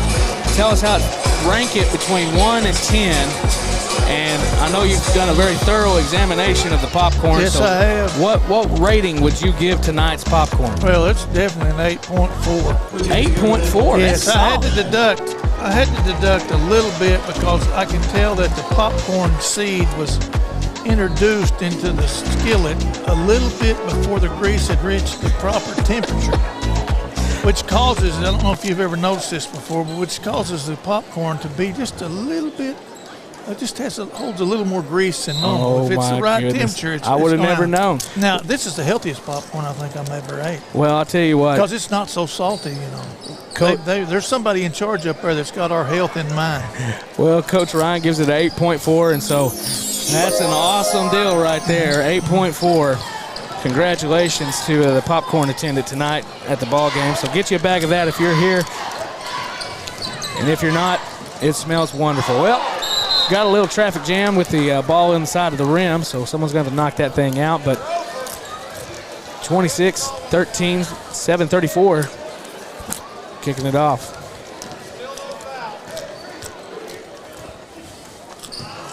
Watch it now. Watch it. I'd like to hit her right in the head. I was going to say, that's a good way to get a broken nose. Wouldn't that be something? Oh, it wouldn't be a good something, I can tell you.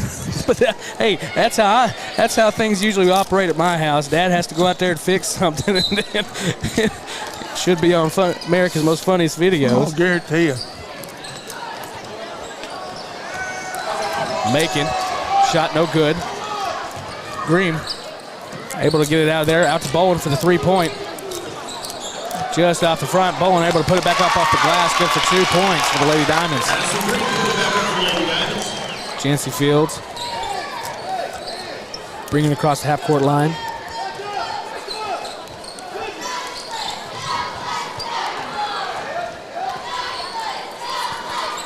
Lady Black Diamonds really playing off of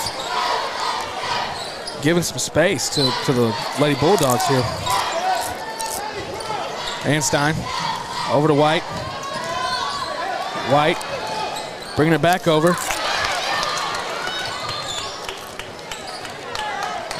Carver able to get a little hand on it, break it up, and change of possession.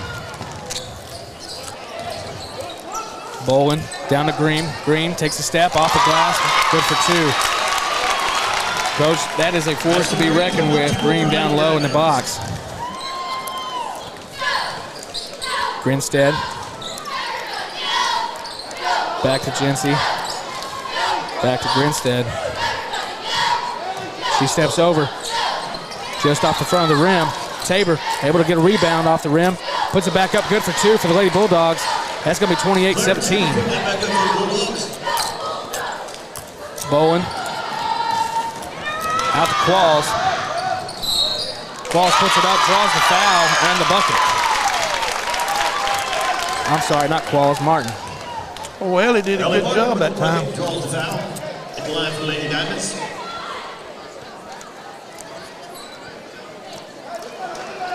Now, here's the deal, Chris. We are up by 9 points now. Yeah.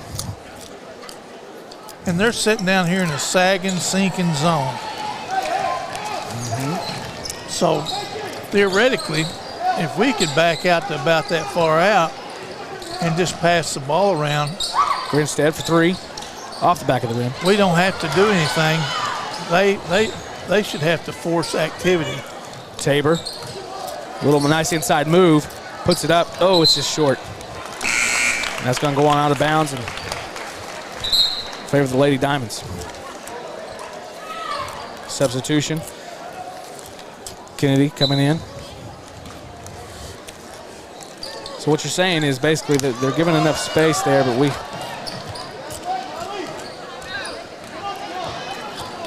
allowing for mistakes, right? Oh, walk called. Walk call. Walk confirmed. Yeah.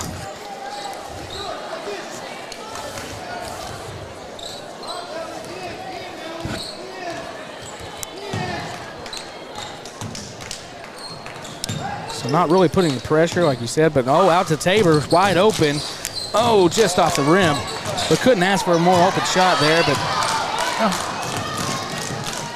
Martin pulling it up. Good for 2. That's going to knock it down to a 7-point lead. Short jumper putting up 2 more for Lady Diamonds.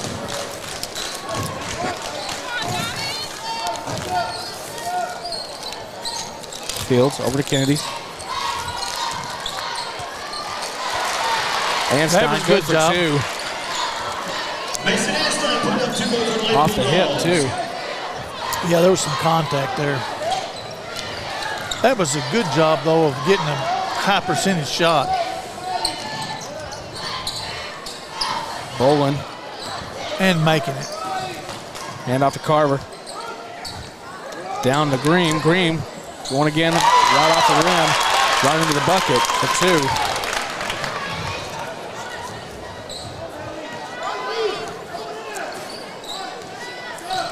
And that is the combination that gave Lady Bulldogs such a headache over at Salisaw, just a month ago. Missed shots and then getting it down to Green. Jency really comes up with it. And it's going to stay with the Lady Bulldogs. Carmen Fields entering into the ball game.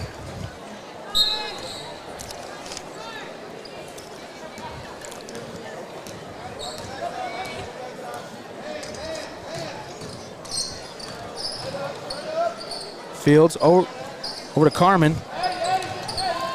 Carmen for 3. Off the backside of the rim. Lady Bulldogs able to recover. Jency from way back, just off the front. I don't know about that. Number 13, Kennedy Moore to run the shot foul at the line for Lady Bulldogs. Green picks up another foul. That'll be her 4th foul. Oh, no. If they lose her, that's going to be trouble.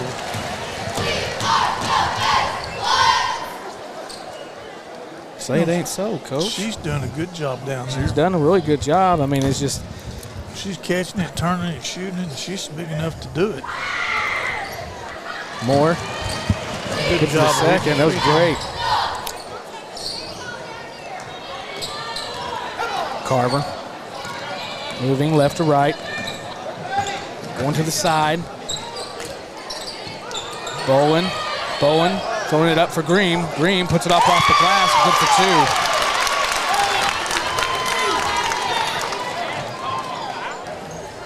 2. I'm really surprised to see Green still in the game. I figured a substitution would happen with that 4th foul. Einstein puts it up off the backside of the rim. Martin able to come up with a rebound. Trapped in the corner.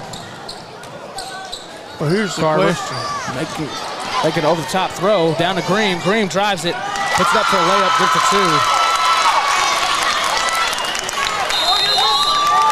Coach Armour going to call a timeout.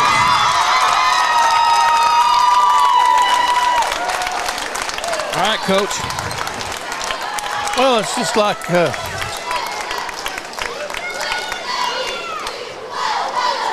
they're asking us, right now we're doing it all. We're forcing the tempo of the game to really suit them, and we're not hitting their shots. So, consequently, our lead is dwindled down to 5 points. We don't seem to have an answer for this Green girl down here. And I don't know why. She's a good player. One of the questions that she's asking is she can take the ball and put it in the basket. But her size advantage is right now is the #1 offensive threat in the game, either side. But Coach Armour's she's called a timeout. I'm sure she's explaining to the girls that we need to take our time and take good shots. Get the ball down here, help on that Green girl, and see if we can move that lead back out a little bit more. Well, as you said, Green has been a force to be reckoned with. Well, they did us a favor here. They've taken her out for a little bit. Now, of course, she's got 4 fouls. I mean, Yes. they're trying to. Well, she's an aggressive. I mean, I want to say aggressive, but I mean, is that she plays with high intensity, and that intensity also spills over a little bit. But that first half was full of Salisal fouls. Yeah. Carmen off the foot of White.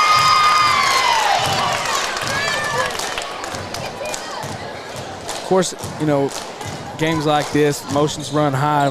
Players got to be aware that even though you might disagree with the call, you got to tone that baby down. Carver being contested by Carmen Fields. And Carmen's able to come up with it. She's got to watch that backside. No foul called. Caitlin over to Carmen. Carmen drives in. No one on the looking for backside help. Kennedy puts it up. Nothing wrong with that shot. Well, there was Just something. wish we would have gone in. Yeah, that was the thing I was thinking. A little extra pass on the end there to Emily Gregory. She's able to put it in for 2. Well, that's going to cut down the lead to 3. Hard off the glass. No good, but foul call. It's going to send White to the line. Kiki White at the line for Lady Bulldogs. Foul's going to be called on number 24, Emily Gregory. And that'll be her first foul.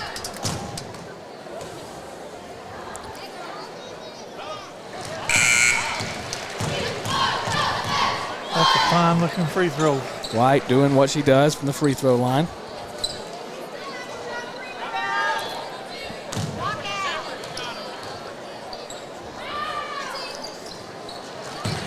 And she's able to drain the second.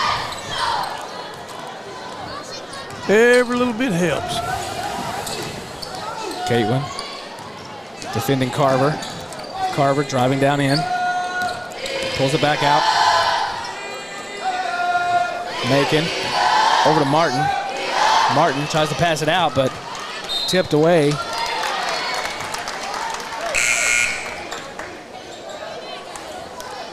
Tabor coming back into the ball game, subbing in for Carmen. Carmen did a nice job. Yes, she did.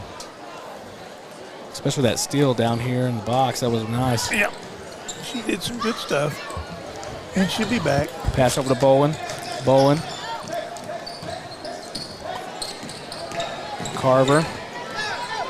Jensen's got to be careful here not to pick up a foul. Carver driving down low.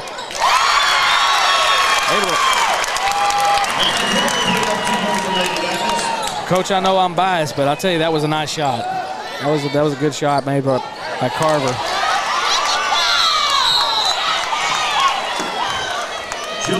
Jump ball call.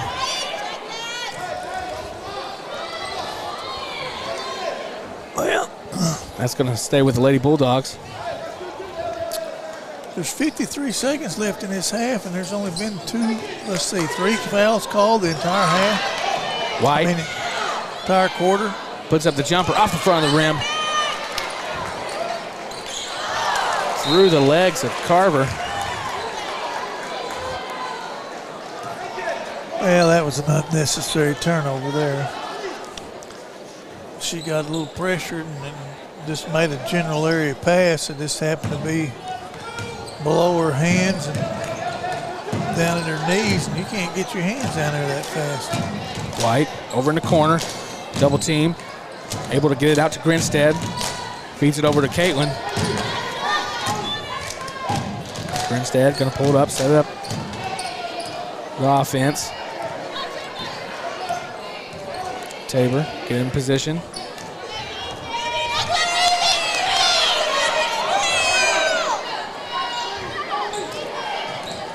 Down to Grinstead. Grinstead puts it up just off the front of the rim.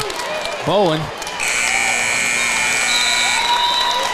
able to make the rebound. Well, now, Coach, we got a tight ball game now. Oh, you bet. Well, as we go into the fourth period. I don't know the percentage that Salisal shot that quarter, but I'm saying mid-60s or higher.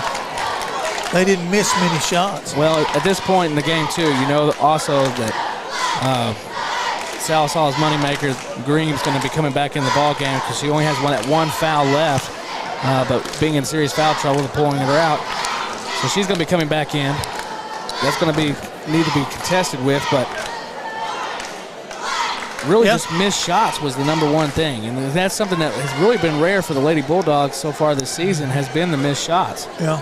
You can't be lackadaisical about your shooting, you know. I mean by that, you know, we'll make one pass and launch a three. Well, when they're going in, that's great. But when they don't go in, it makes everything tight. And then you feel, I don't know, there's a certain flow that you seek on offense to where the ball moves and finds an open person. In rhythm, they shoot the ball, and everything's good. Absolutely. And when you get out of it, it's hard to find sometimes.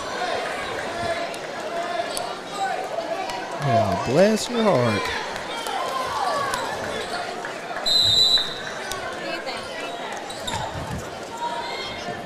And the horse she rode in on, I don't see but one plate. What kind of deal? Well, I just got a hospitality plate. I really do appreciate it. Well, now you got yours before the ball. Oh, she didn't bring it. Nobody brought me. I had to go get it myself. Here, I'll take that from you. Thank you so much. Thank you. How did that happen? I appreciate it. Martin's able to put it up just off the rim. No good. Thank you. Moore able to come up with a rebound. Pretty good offensive series that time.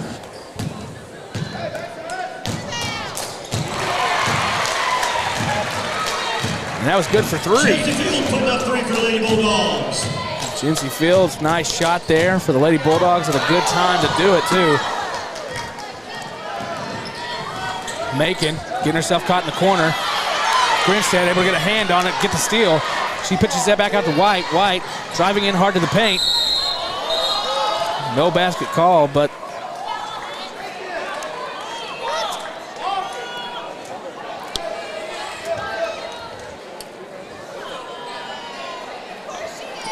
now, Coach, what is that call right there? Holding. Just want to make sure. Holding call. Well, Green's back in the game, so they've decided they've gone as far as they can. Timeout, Lady Bulldogs. Hold call was on Macon. That'll be her first foul for this evening. Huh? That was Macon's first foul, was number 2. Oh. Well, we want to say special thank you, of course, to Armstrong Bank for their hospitality room and all the things that they've done for us this entire tournament. And it's just and really, this is the halfway marker of the tournament. It's been a long week, but it's been a fun week as well. And we want to say thank you, of course, to our tournament sponsors for this broadcast that has been supporting Muldrow Communications throughout this season and throughout this tournament. And so special thank you to Cottonwood Design Company, Mark Callum and Farmers Insurance, Midland Motors, Nodda's Farmhouse, Eastside Free Will Baptist Church here in Muldrow, Valley Family Dental in Fort Smith and Rowan, Agent Mallory Martin Funeral Home, and Cox Corner Store here in Muldrow. Well, back to the action. Grinstead inbounding for the Lady Bulldogs out to Tabor. Tabor's going to take it up to the top of the key. Over to Grinstead. Pulling it back over to the right side. Caitlin. Back over to Jinsey. White. In the face of Green, gets 2 points for the jumper. 39-31. Good job. That was a great shot right there. Good job. That was good offense. Jinsey able to get a hand on it, disrupt it, able to pick up the dribble there. Pulls up, gets the basket and the foul. And now she gets to go to the line for 3.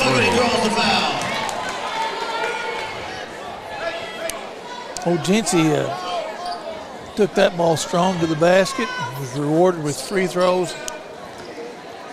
A free throw, I should say, and a made bucket. Well, it'd be nice to be able to take a little deep breath right here, Coach. Oh, that's overrated. Jinsey puts one up. No good. Okay. Called off the hands of White. Oh, Kiki. Well, I'll tell you, She needs to be on the speech and debate team. She's got a great facial expressions and everything like that. She could do a great job. Look here. Oh, it got a hand on it. Look here. A little fumble out to Grinstead. Grinstead, good for the layup in the 2. And that's going to cause head coach Greg Scott to call a timeout, rally up the troops. Well, Coach, 6 minutes here, 43-31. Any thoughts? Yeah, it's going the right way. Well, something that kind of changed just in the last few minutes is really the shot percentage has really helped a lot for the Lady Bulldogs. They were able to get those shots they needed really in the last half. Yeah, it's kind of funny if you know, like when they're sitting in that zone down there, it's been my experience that teams like Eddie Lewis, if you think you're going to get down 10 or 12 points and then go to a zone on Eddie in the second half, he'll pull that ball out. And he'll wait the game's over up 12 points. You know, you won't see the ball again. That's right. Well, you can hear it from the dog pound over on the student section. Hayden Boyette calling up the dog pound with the Go Big Red.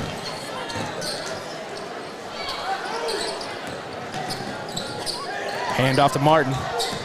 Martin working side to side, trying to find an opening. Green over to Carver. Carver back off to Bolin. Bolin over to Green. Being contested by Caitlin. Down to Martin. Martin pushes in. Off the rim. Foul call. Foul will be called on Martin. That'll be her third foul.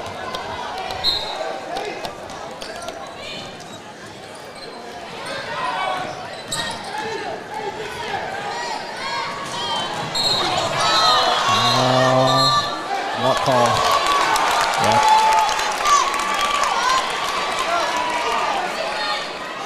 Caitlin called for the walk. That's amazing to me, all the Euro steps and everything that they do nowadays. Yes. Well, you get in a hurry to get that ball right on. You got to get time just right, and then just take a little shuffle step, and there goes the whistle. Hard push in, call for the charge, and that'll bring it in to Green's night here. That'll be her 5th foul. Coach, that is a game changer. They're about to the point where they can't afford to have too many big people out there. They're going to have to chase the game. I think that was a good call. She went a little too aggressive to the goal. She did. The 4 fouls on her. Which is really surprising because, I mean, she hadn't been like that aggressive with those fouls tonight. And so, Jency able to work it over to White. White. There you go. Just act like you're pretty content just to hold it out there. They'll make you go score. Jency over to Tabor. Tabor getting back in the corner, double team. Caitlin wide open. Good for 3. Once that double team happened, someone's got to be wide open, and we found her right there on the wing. Caitlin Moore for 3 points. Yeah, that was a good rhythm shot. Martin pulls up for 2. And it's going to take a bibbity-bobbity-boo bounce out of the rim. Stay spread. Give the ball up. There's no need in holding it all the time. Grinstead doing all she can on 1 foot. Backcourt violation. Goes against the Lady Bulldogs. That pass was untenable. What was the what? Untenable. You couldn't do anything with it. I'm gonna have to get a dictionary. Check to see if that's a word, Coach. Go right ahead. Or check your vernacular. Go with it.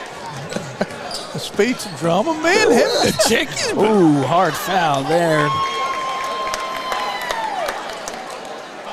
I think that was more of a collision. I don't know if that was intentional. It was just two people, and Two objects coming in with such energy and force. It's going to make something happen there, but hurt that girl's mouth. It makes you know it. Palmer goes to Carver. Carver puts it up, bounces off the rim. Grinstead able to come up with a rebound. Slowing the pace. Jency looking for an opening there. Brings it over to the left side. Over by the home side bench. Over to Grinstead. Grinstead driving the lane. Puts up the layup. Bounces off the back of the rim into the basket, and that's good for two. 3 minutes, 30 seconds here in the fourth period. Lady Bulldogs have a little bit of breathing room, 48-31.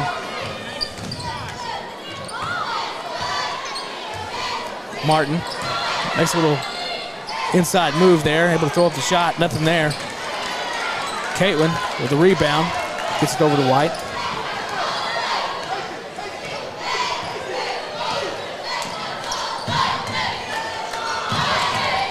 Grinstead back to Jency. Fields over to Moore.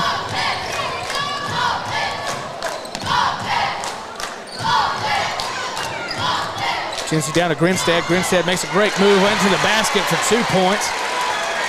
And that'll put 50 on the board.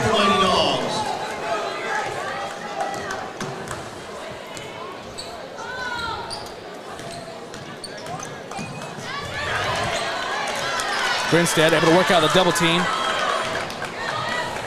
Bringing it downfield. We got a 2-on-3. White puts it up for the layup, and it's good for two. Timeout being called. We're going to see a substitution.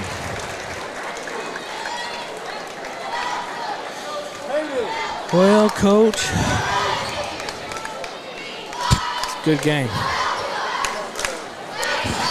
Well, when the dam burst, the dam burst. It did. It very well did.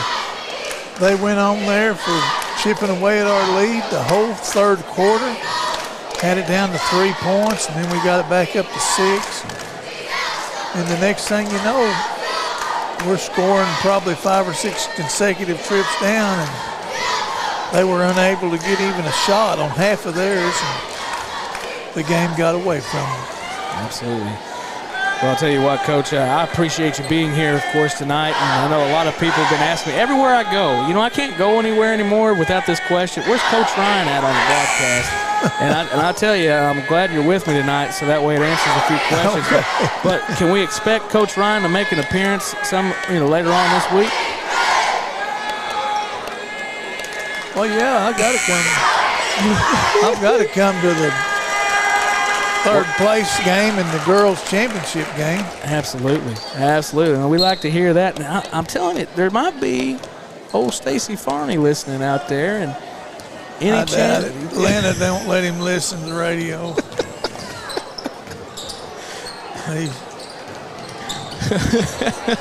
He right now he's probably doing laundry or sweeping floors. I don't know which one. She's got his nose to the I grindstone. guarantee you it's not. That's what happens when you retire, right? No. It's been that way for What's years. happened when you get married? Well, good for Lana. Yeah, Nice little play there by Allen. Able to break that up and get the ball out. Hanstein over to Carmen. Kennedy. That's kind of the way it is with Tracy. I take her with me everywhere I go.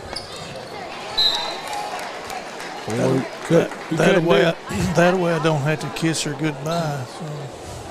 Best thing you ever did right there, I'm telling you. Tracy. Well, I tell you, Armstrong's already said, you can have a plate if you're guaranteed to come back this week. You gotta earn that plate. No. I can't.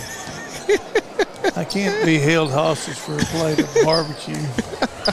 I could be. Well, the clock is ticking away. Less than a minute here.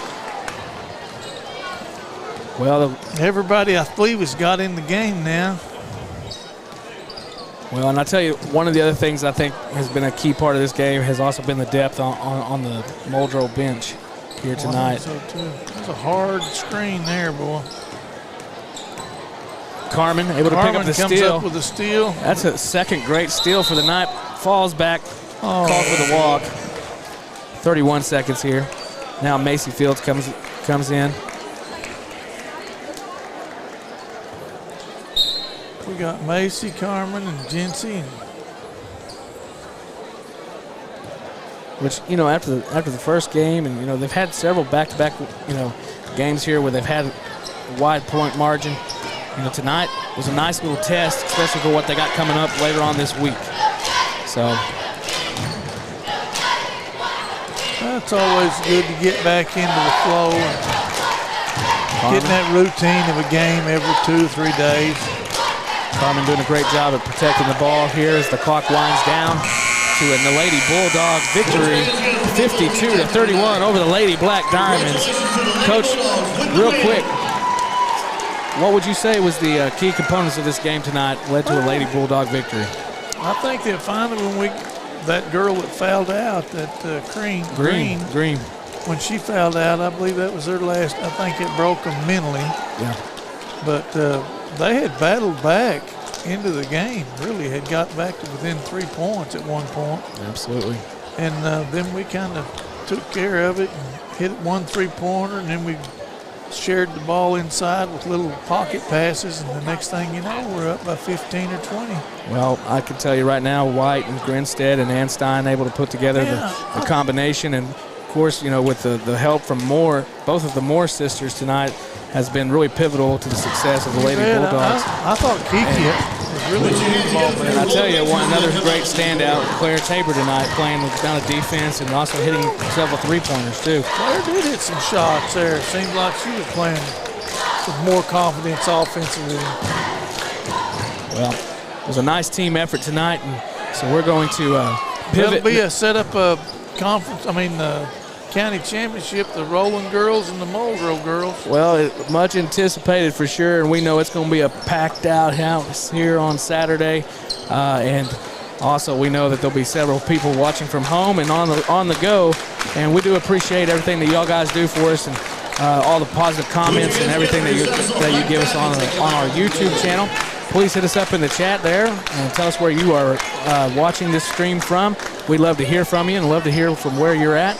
As you're watching the Bulldogs, and also as you're going to be watching the Rowland Rangers take on the Southall Black Diamonds in our next game. And so just stay tuned. And Coach Ryan, are you going to head on out of here, or are you sticking around for this one? Oh, I may have to stick around. All right. Well, we'll see you right back here in just a few minutes. County District Tournament.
Number 10, Braxton Lamb.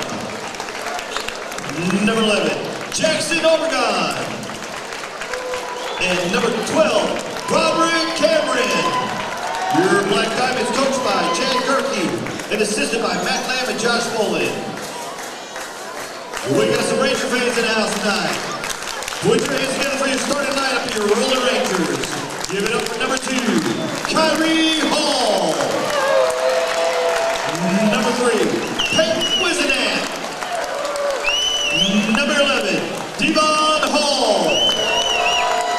Number 22, Carson Wiggins. And number 24, Ashton Peters.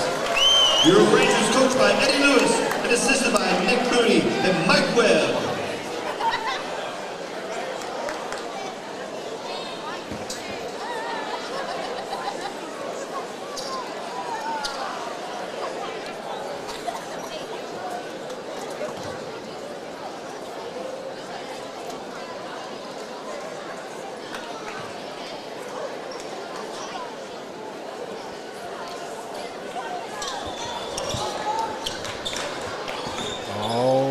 As we are fixing the tip off between Salisal and Rowan for the final game of the evening.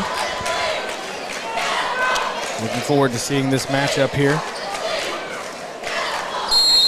Old county matchup right here.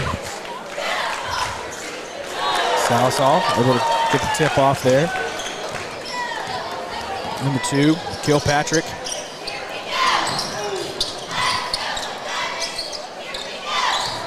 Over in the wing, drives in, puts it up off the glass, and it's good for 2. And here comes that offensive transition that Rowan has really utilized throughout this entire tournament. That quick turnaround pass down to Kyrie Hall, right up underneath the basket, good for 2. So it's going to be knotted up here.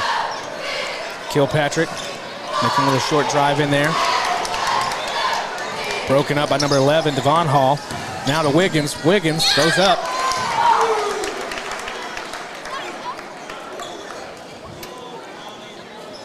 Had a little contact as he was going in for the layup. Carson Wiggins at the line for the Rangers. Foul call on number 4, Parker Jackson.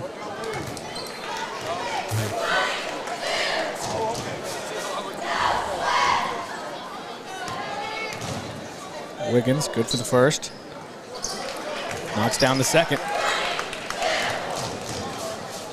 Kilpatrick, senior from Salisal. Out to number 4, Parker Jackson. Feeds it back over to Kilpatrick in the corner. Jackson takes a shot. Oh, just a little in and out there for the 3-point. Here comes Hall, good for 2. Another quick transition for the Rangers. 2 more for the Rangers.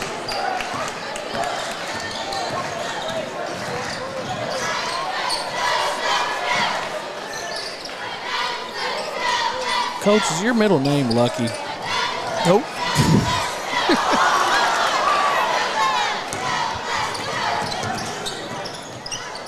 Hall over to Wiggins. Wiggins, long step in, but he's able to put up the layup, good for 2. And that's going to make it 8-2 Rowan. Kilpatrick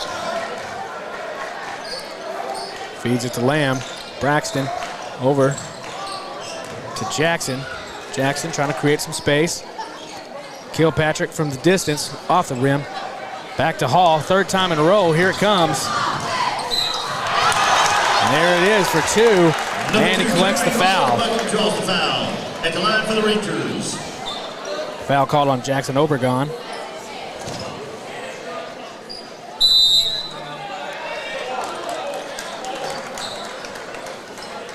That'll be his first foul. Well, Coach, that quick transition has been really the standout game plan for the Rowan Rangers. Their speed, their quickness, their athleticism have all been a serious matchup for anyone to contend with. And Salisal's already having a tough time with that in the first 2 minutes of this ball game. So what would you make out of all that? I'll tell you what, they're running on them made and missed shots, and they outlet that ball and away they go. Well, getting a few ideas about, I mean, you know it's coming. That's the thing. You know that it's definitely coming, but how do you defend something like that?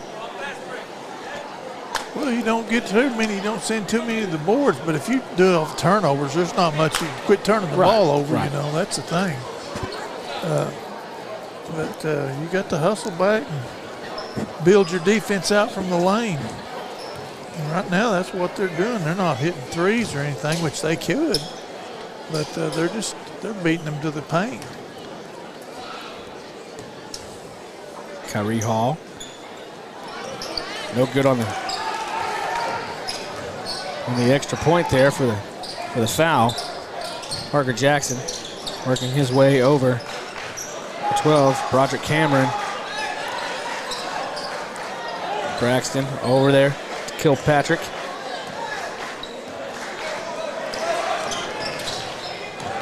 Kilpatrick working his way inside. Lamb throws one up. Able to draw the foul. He'll go to the line for 2 shots. Number 10, Braxton Lamb at the line for the Black Diamonds. Foul's going to be called on Ashton Peters.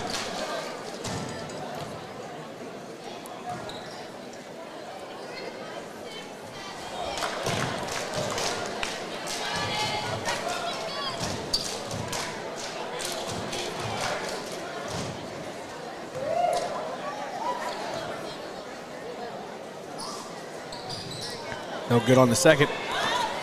Wiggins gets it into Wisnat, over to Hall. Devon passes to Wisnat. Wisnat puts it up off the glass, no good. Able to come back in with it and get it off the glass again for a 2.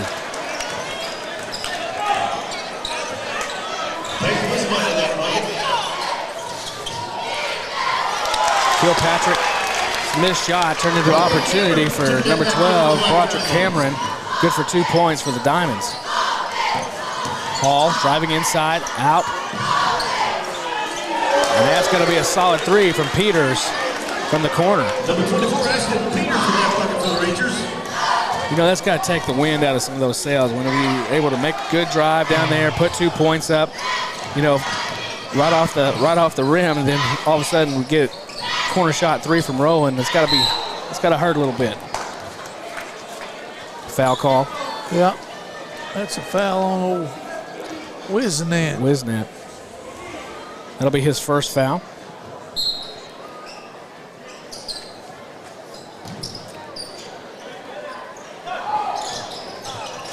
Parker Jackson shot is no good. Wisnat over to Hall. Hall breaking inside, gets up and in. Kyrie Hall dropping in, making the bucket for the Rangers. 17-4. A little over 4 minutes. Parker driving inside. Shot contested. No foul called. Shoots from the free throw line. Back out to Devon. Devon going to Kyrie for the alley-oop.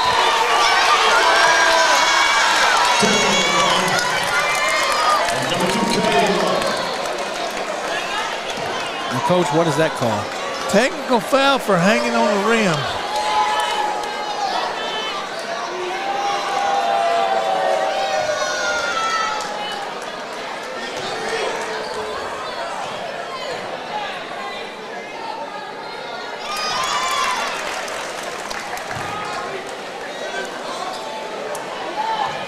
Jackson Obregon, good for the first. Just like he's out shooting in the backyard, knocks in the second.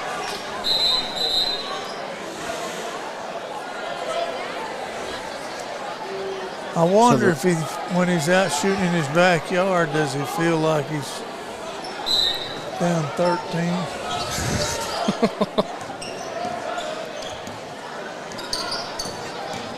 No, it's always those game winners you got going through your head in the backyard. I guarantee it is. Parker Jackson handoff to Kilpatrick. Kilpatrick pulling up. Wiggins with the block.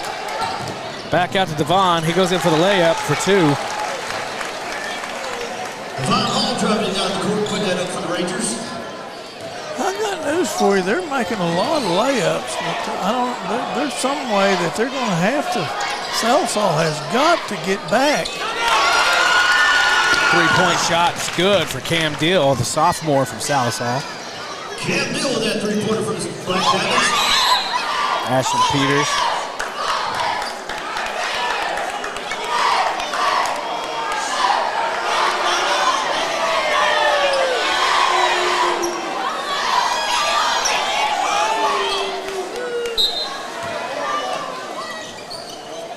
Foul was called on Cam Deal. Kyrie Hall, good for two. Kyrie Hall holding that one in for the Kilpatrick bringing it back down for the Diamonds. Wiggins able to pull off the steal. And the slam. Wiggins taking it down and slamming it in. Timeout being called by Salsall. Trying to stop the bleeding.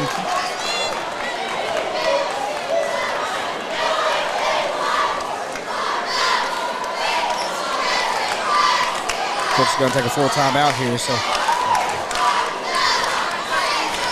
first, I'm going to mention our sponsors one more time, and then we're going to turn it over to Coach for a second. So thank you so much for Armstrong Bank, Cottonwood Design, Mark Hallam Farmers Insurance, Midland Motors, Nodda's Farmhouse, Eastside Freewell Baptist Church here in Muldrow, Valley Family Dental, and Fort Smith and Rowan, Agent Mallory Martin Funeral Home, Cox Corner Store in Muldrow. Now, Coach, timeout. Well done by the coach from Salsall to call it right now before things get out of hand. So, well, right now there's not. I mean, you can say, you know, the coaching is very important, but if you can only say get back 1,000 or 2,000 ways. yeah. And obviously, when they haven't shot anything but 1 3 and 52 layups in the first 4 minutes of the game, you know, you're having a hard time impressing on them that if you don't get back, they're going to take it straight to the goal. Yeah. And I'm just saying that shouldn't happen over and over and over. But it is. Yeah. And no one is more upset about it than their coach. Well, I think he may have already lost his voice, like you said, just saying get back, get back, get back. But better get it in.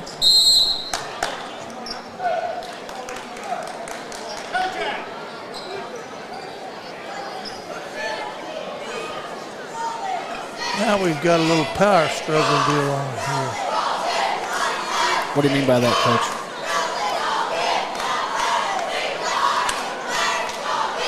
Well, the players are a little embarrassed because they're getting beat like this.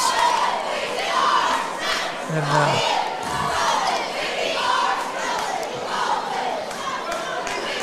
calling a little timeout.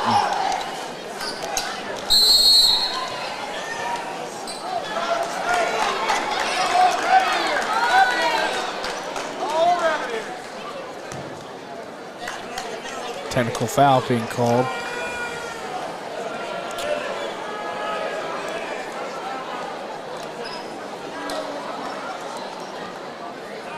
Second tee for the night, just in this ball game, both sides. But don't know what was said, but Mr. Official didn't really care for it. well, Still, I'm not really sure what was going on. I mean, it just tossed the ball in. that was a very expensive time to get it technical because you lost possession of the ball. They got 2 free throws, and now then they get the ball.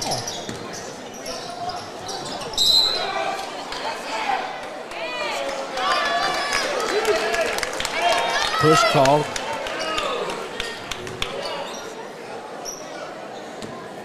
Push is called against Wiggins.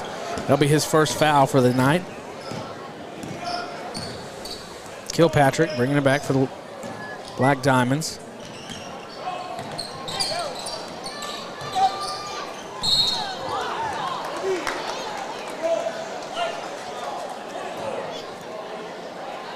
.24. That'll be Ashton Peters for the junior from Rowan being called for the foul. That's his second foul.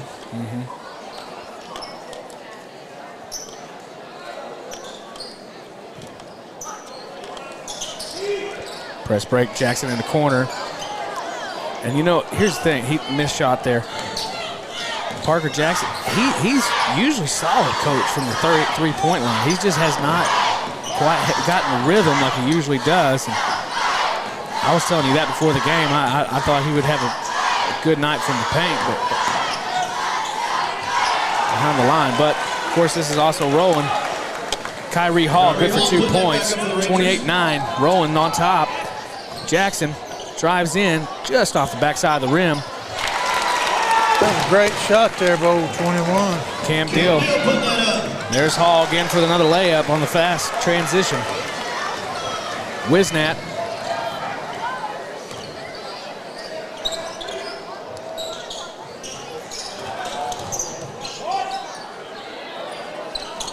Obregon.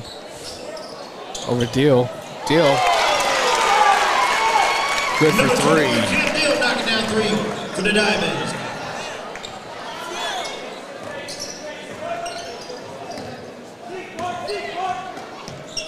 Wisnat for three, and it's good. Wisnat putting up three for the Rangers. 33-14. We're still not out of the first period yet. Well, they got a foul call on Kyrie. That'll be his second foul. Oh, is that number 2? Yeah. That may be one way they can stop him. Well, you don't get in much foul trouble whenever you're about 5. Well, Wiggins with the dunk. Number 22, Carson Wiggins with the steal and slam dunking it. Wiggins with the block.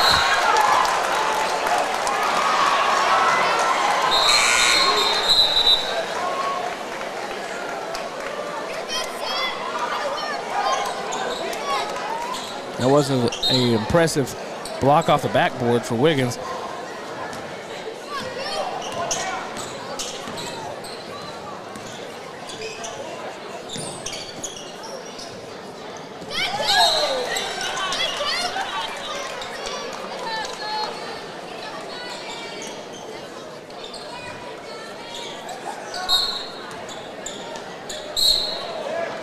Foul being called against the other Jackson, Cooper.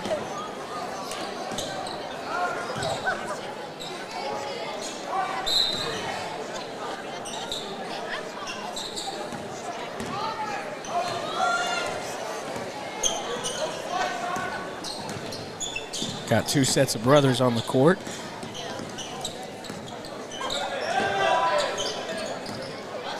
Fun fact, I guess.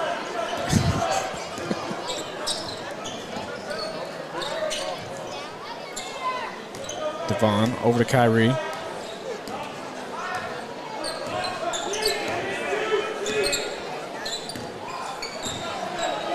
Kyrie going for the 3. Just off the side of the rim. Jackson Obregon shot is no good, and that's going to bring it into the first period with Rowland with a commanding lead of 35-14.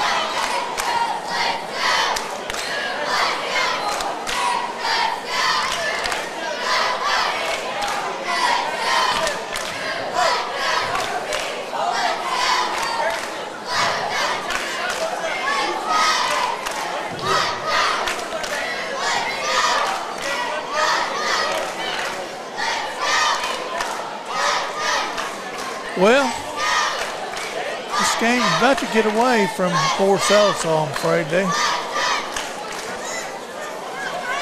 That's a hard draw to try to stop that running Ranger attack when they're out and getting it going like they are. Not much you can do about it. I mean, there is, but you got to get back, right now. Kyrie Hall, according to my estimations, he's got about 16 points already. And he hadn't shot a ball from out farther than 3 foot from the goal. So they're getting a lot of good shots, and they're making them.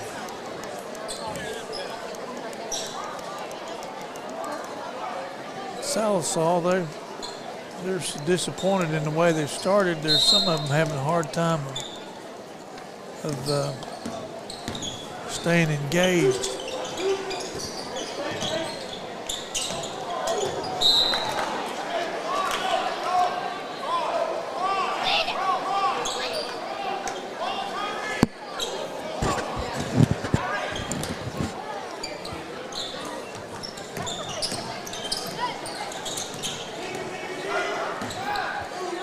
Kyrie. Over to Vaughn.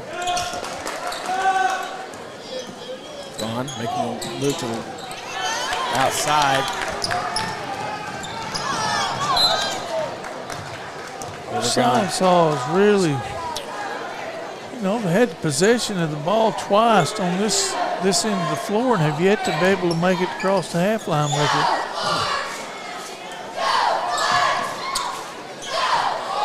Just suffering from shell shock right now.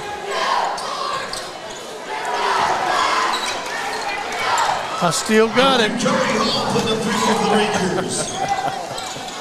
I said he hadn't made anything farther than 3 foot out. He just went ahead and made a 3-pointer. Jackson with a no-look pass over to Cam Deal, but Cam Deal shot in and out of the rim. No good. Jackson able to knock it back into play. Kyrie down to Cruz. Cruz's shot. Blocked by Parker Jackson. Jackson is fouled by Sean Cruz. Well, there's a good break for the old Black Diamonds, or Diamonds, whatever they go by. No, they're Black Diamonds. Well, the girls are going to Diamonds, Lady Diamonds. Yeah. Well, we say Lady Black Diamonds. I'll say Lady Black Diamonds. No, you're not supposed to. Oh, we're not supposed. Okay, Lady Diamonds. That ain't what they put on their paper. That's true. See? Jackson. Yeah, that is true. You got it right. Lady Diamonds. Makes it a little bit easier to say.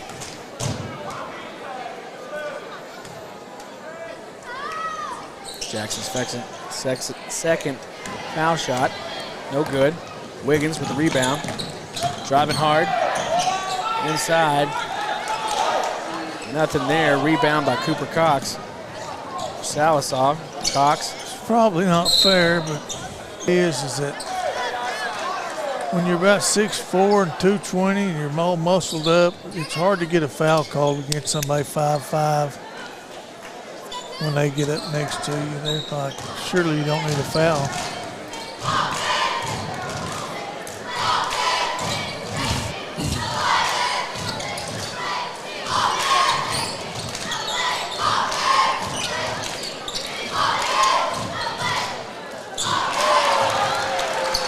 Of course, number 15, Paul Johnson putting up 3 for the Rangers.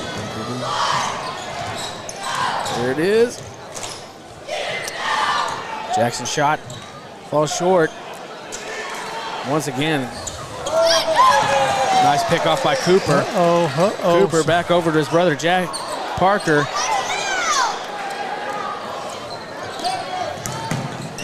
Wiggins cuts inside, puts it up for 2, and it's good. Carson Wiggins driving that one in for 2 more for the Rangers.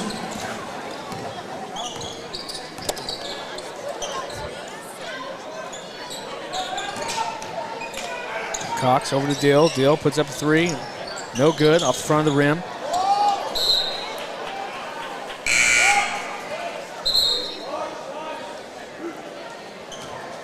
Wisnack coming into the ball game. Also, Kason Perryman, the freshman from Rowan.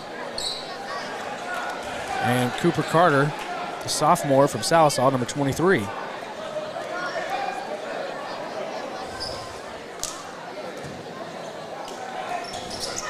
.5:19 left in this half. Throw out to Obregon. Obregon driving inside.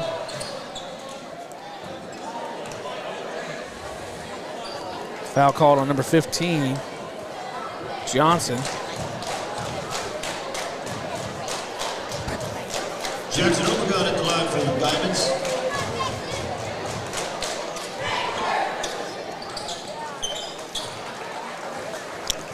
Well, Chris, they've got up to 16 now.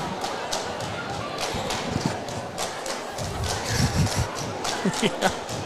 I'm expecting good news on this next one. Boy, it's tough on you, man. I'm not kidding. There it is. 17 points for the Southall Black Diamonds. 5 minutes left in the half. Johnson. Out to Kyrie Hall for a three. Kyrie Hall, bringing the threes out there on the court for Ranger. Coach, are you going to have a point total? Oh, yeah. Okay.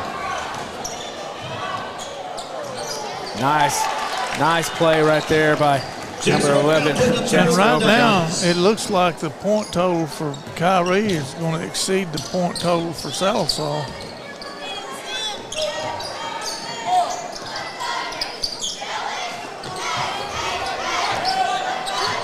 Kyrie moving inside. Perryman, no good for the three. Good rebound there. Kilpatrick comes out with it. Steps inside, goes over the revert with a left side layup. That was a tough shot. He's made two just like that tonight, but I mean, that was a really tough shot. Hall outside to Johnson. Foul call.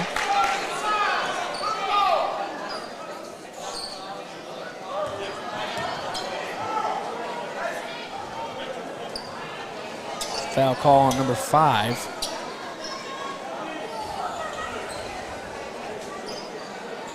Max Stump, the junior. I bet that's old Joel Stump's boy.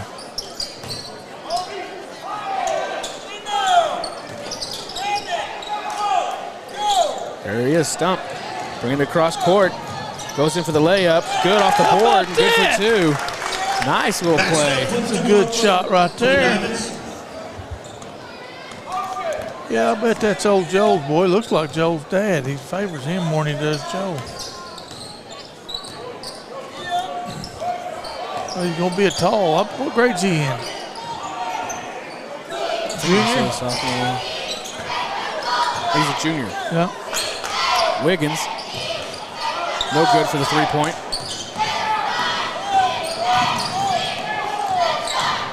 Overgone. Nice drive inside, but hard block. Wiggins called for the foul. That should be his. Jackson Overgone at the line for Diamonds. Second should be. His second foul. Both teams 1-1. Sallisaw after this will be in a double bonus. Overgone good for the second.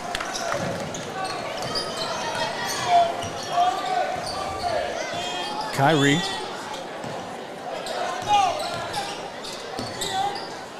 Looking left to right. Peters down to Wisnat. I'll be honest with you, 20-point lead is one of the most dangerous things to have in the first half. Why is that? Well, because you let off, you get to where you don't want to take bad shots. You want to just maintain that lead. Next thing you know, you go cold, and they're desperate, and so they're taking chances. And if they hit a few of them, momentum shifts, and the next thing you know, the other team's right back in it. What a play! If that would have gone in, that would have really proven what you were just saying, which is another transition here. Overgone. Which, here's the thing, got to give it up to him. He's made some spectacular plays. Who's that? Overgone, number 11 from Sallisaw.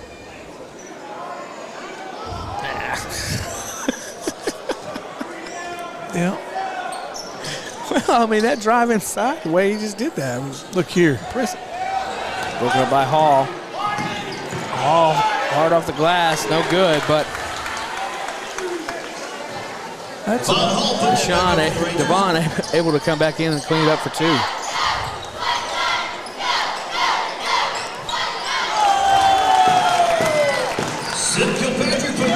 Kilpatrick with a 3-point.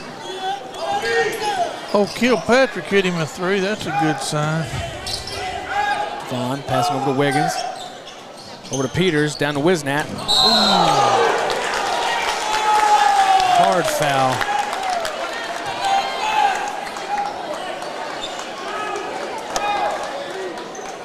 We got him a couple fouls now.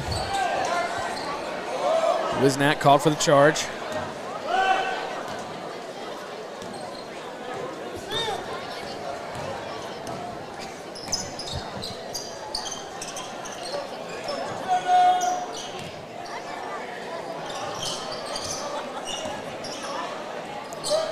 Kilpatrick.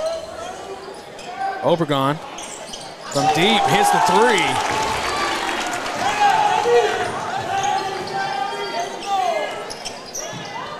Peters, open shot, missed off the front of the rim. Kilpatrick setting up the offense, picks up the dribble, Stump over in the corner, feeds it down low, out to Kilpatrick. Had an opening there, but didn't hold it. Held it up. Stump, shot, miss.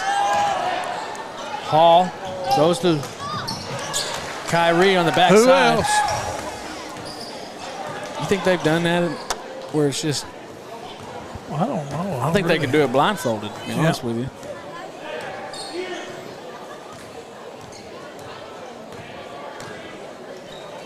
(50-31), 36 seconds left here on the clock. You know, that's just a 19-point lead. That's right in the danger zone, I call it.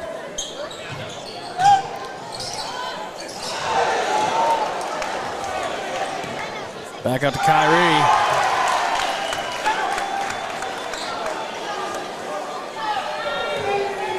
There's got to be somebody responsible for getting back.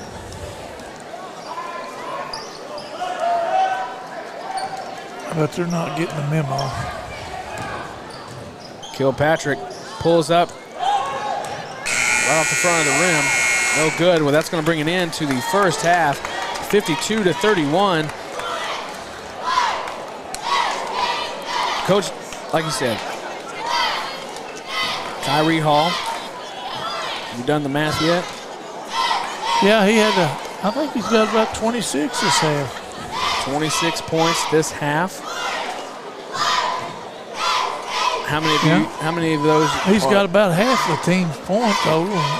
If we're just saying that all those twos are layups, how many would you count right there? Well, there's 10 of them. 10. So 10 let's just say if those were transition points. Right. 10 transition points. So, right. I mean, that is obvious bread and butter right now. Well, you know, he made he took a couple to the goals in the half court set, but mainly there, you know, for the longest, that's right. He was able to get out of there, kind of snowbird out. 2 of those actually were dunks.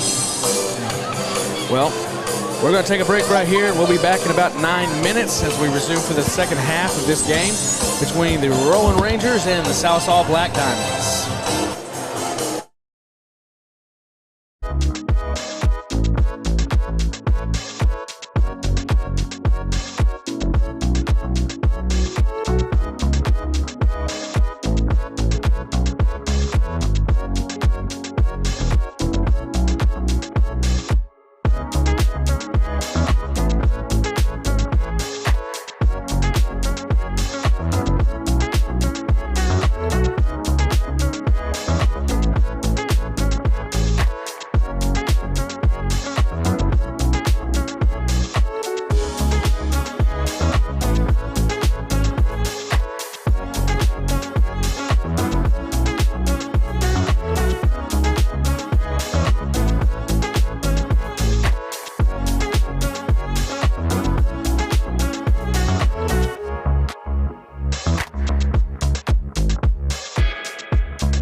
Well, as we wind on down and get ready to start off this second half to this ball game between Roland Rangers and Sallisaw Black Diamonds.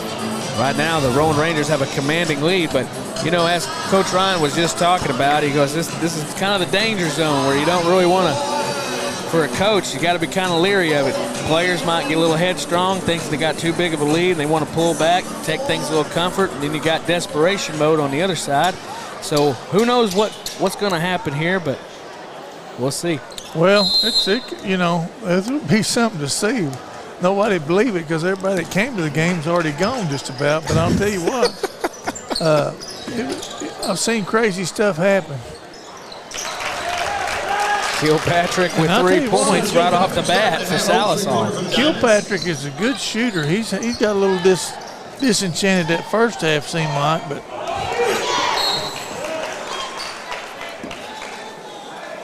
all you can do is hustle and be positive.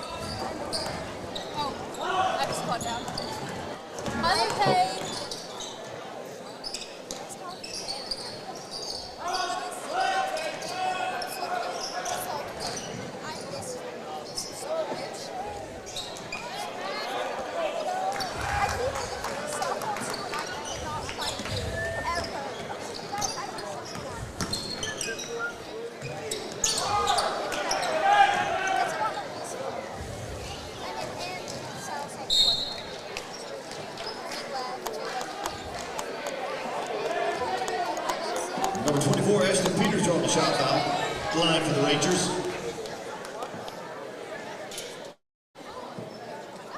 Sorry about that, Coach. That's okay. What Hey, happened? you know, got a lot of Sallisaw students. Of course, I worked over at Sallisaw for 4 years, and of course, you know, always held on to my Muldrow red. But you know, so we're at Sallisaw for a few years, and seeing some students from the past, and get to see them, and rare opportunity. You want to make sure you give them a hug and tell them you're happy for them and what they're doing and making you proud. So good memories from over at Sallisaw, but glad to be over here on this side of the Big Skin Bayou, Coach. There you go.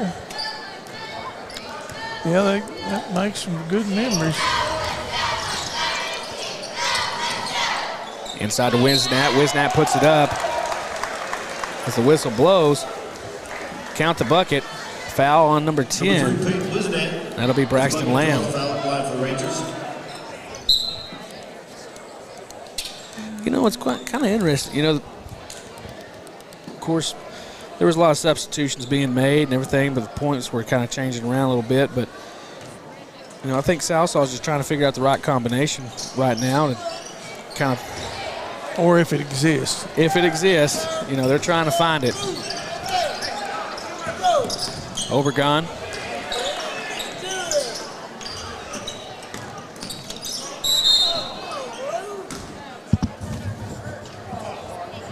Foul call on number 3, Wisnat. That'll be his second foul.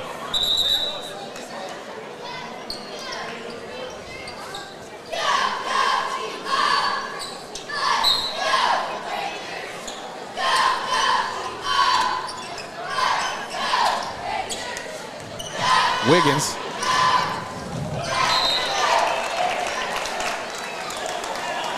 I'd get away from those inbound plays from underneath the goal where they throw it out near half line, because that's led to almost 2 dunks in the last 2 times they tried that long throw. That's how athletic Roland is out there at the top. Alley-oop. Foul on the floor. Hold. Called on number 2, Kilpatrick for Sallisaw. That will be his first foul. Hall for 3 points. Miss. Wiggins getting back inside, able to hand it off to number 20. Number 20, Cruz. Parker. Nice little backside dribble, then Kilpatrick on the outside. Checks the shot, not there. Goes inside to Cox. Cox bounces out to Kilpatrick. Kilpatrick puts it up for three. No good. Off the backboard. Hall.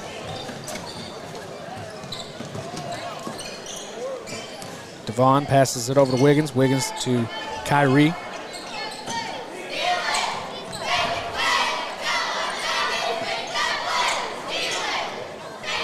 Devon to Cruz. Cruz to Wiggins.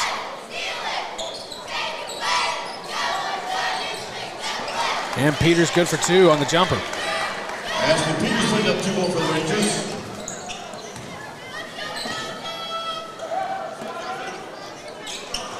Deal, shot, right off the rim. Cox able to retrieve it. Kilpatrick dumps into Cox. I was gonna say interception. Steal by Parker. Got a little back and forth going. Ooh. Wiggins goes up. Number 22, Carson Wiggins. Got to watch out on holding on to that rim there, Coach. But dunk by Wiggins, 2. 61-34. Obregon makes a great athletic play, really. Jason Obregon dropped into the hoop. I'll tell you. I'm sorry. I'm a fan of Obregon, the way he's playing tonight. I mean, hey, look at here.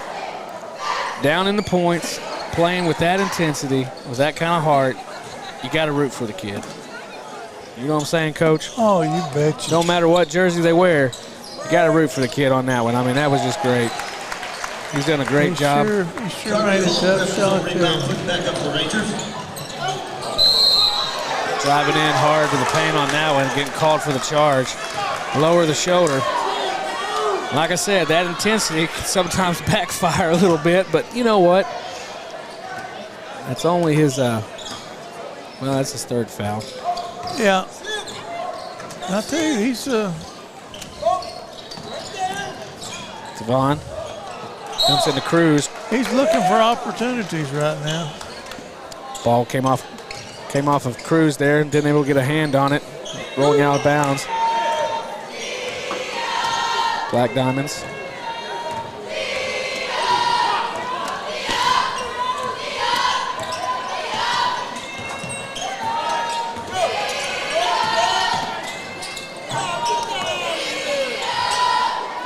Jumper by Obregon for 2. Jason Obregon with the jumper, putting up 2 more for the Diamonds. Not seeing the quick transition like we did with Kyrie earlier in the first half. Kyrie driving inside, but he doesn't need the quick transition to make that kind of play. Putting it up for 2. That was a really nice stop and go. Foul call. Holding on Devon. That'll be his 3rd foul.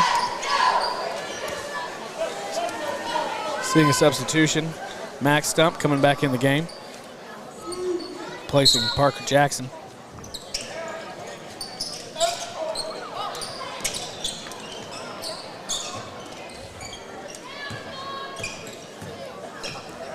Kilpatrick working his way inside.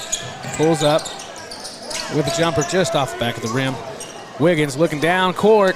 There's Kyrie off the glass and good for 2. Great. That's a great outlet pass there. Just amazing. Obregon.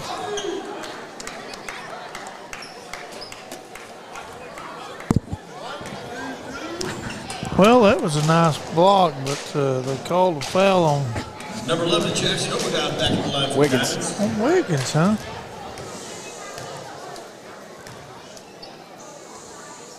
Figure they'd probably just spread it out. Give everybody a foul on that. Entering the ball game, Braxton Lamb, number 10 for Southall Black Diamonds. Also Wisnat and Cooper Jackson coming in the game. This is the first time I've seen Here number comes Triplett. 23. Yeah, Triplett. He's had quite a bit of playing time. this week, and so. Old Buck Triplett, he's a freshman.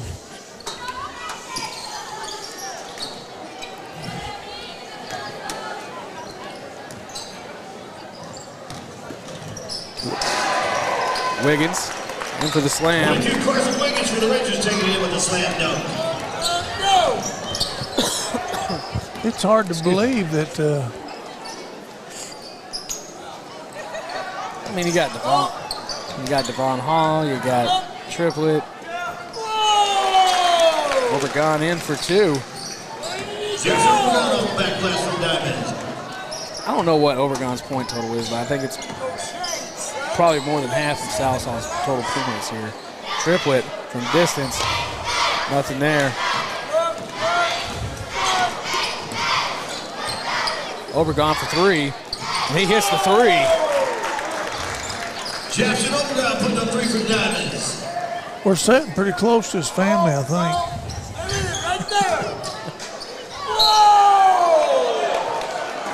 Foul call.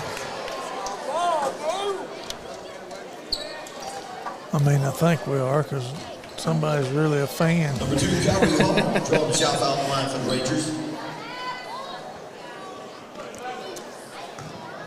Foul call on Max Stump. Old Joel Stump, I'll be doggone. That'll be his second foul for the night. Cooper Cox coming in, and also Kilpatrick. Subbing in for Braxton Lamb. You know, I'm just sitting here thinking, I wonder if old Joel's here tonight. Turn around, he might find him. Might find him there, Coach. Obregon, bring it across the line. Little head bob fake. Sets up for a shot. Dishes out the stump. Back into Cooper.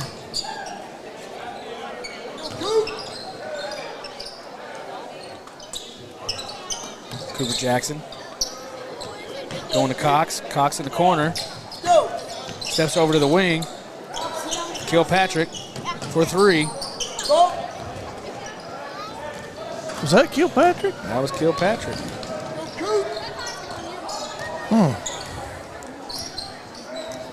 He didn't have a very good shot at that. No. Well, we're under a minute here in the third period.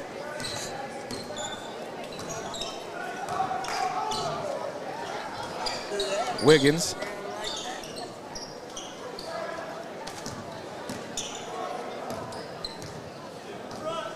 Rangers really just winded down the clock, really. Eddie will do that.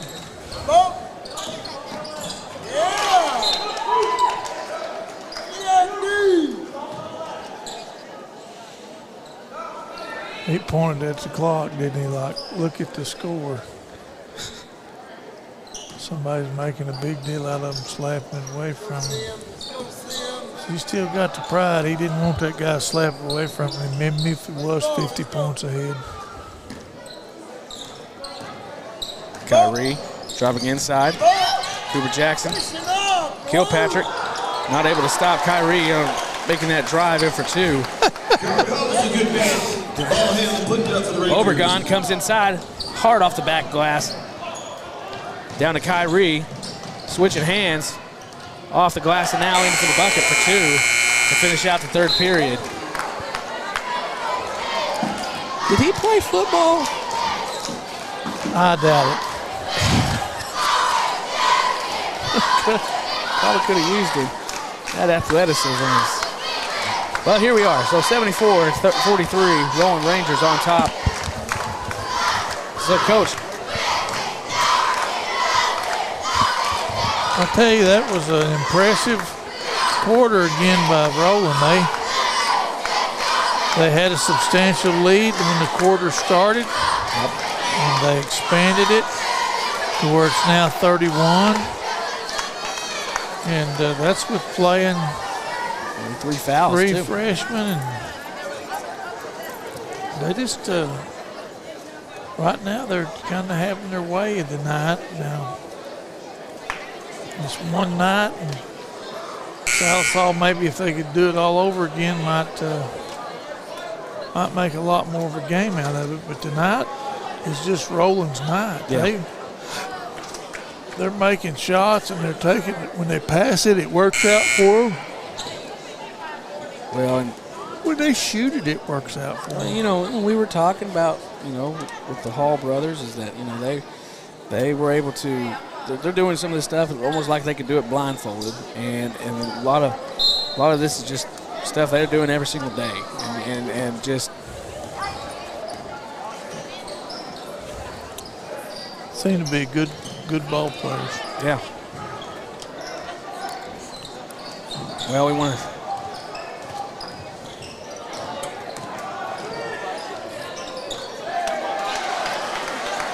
Like to say that, you know, of course, you know, Von Hall putting that up for the Rangers. had a lot of great games this week, and excitement night, a little bit of disappointment tonight for Muldrow fans, of course, but, you know, it was a good, hard game. Can't fault the heart and everything that went behind that game, but tough loss tonight for Muldrow Bulldogs. And so, Coach, do you have a bracket by any chance? Or No, sure don't.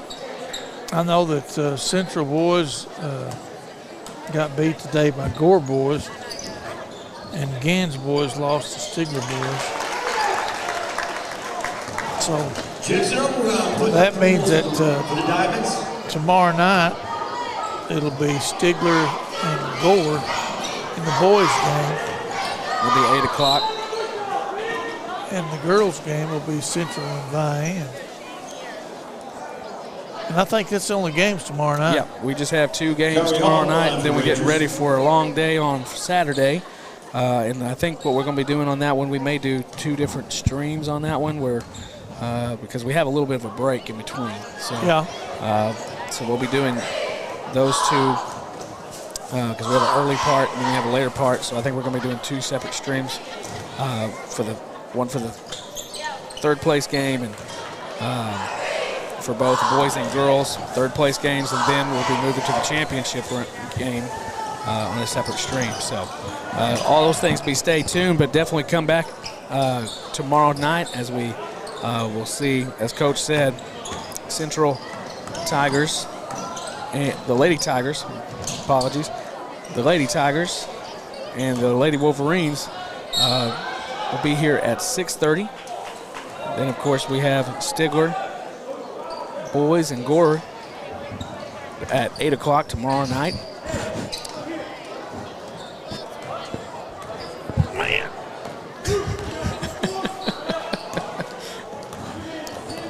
It's long. Hey, it's a long sit. Too long for an old man like myself. Well, Coach, I tell you, like I said, I've said it already like 3 times, but I do appreciate you being here and helping me out. And You bet, but look here. triplet down low, contested by Kilpatrick, and I think Kilpatrick be called for the foul here. Oh, no. Number 23, Buck Triplet drawing the foul line for the Rangers. He called that on Parker Jackson. Who? Parker Jackson, number 4. Huh. Anyways, I might not have been paying that close attention on who all was down there on that end, but I think one I saw in there was Kilpatrick. But triple shot out of the rim. Parker bringing it back down court.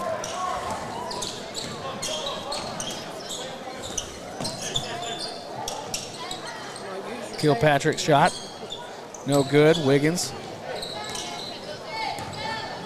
Well, that's the only bad thing. Just out of the reach of Wisnat. Coming into the ball game is Cruz.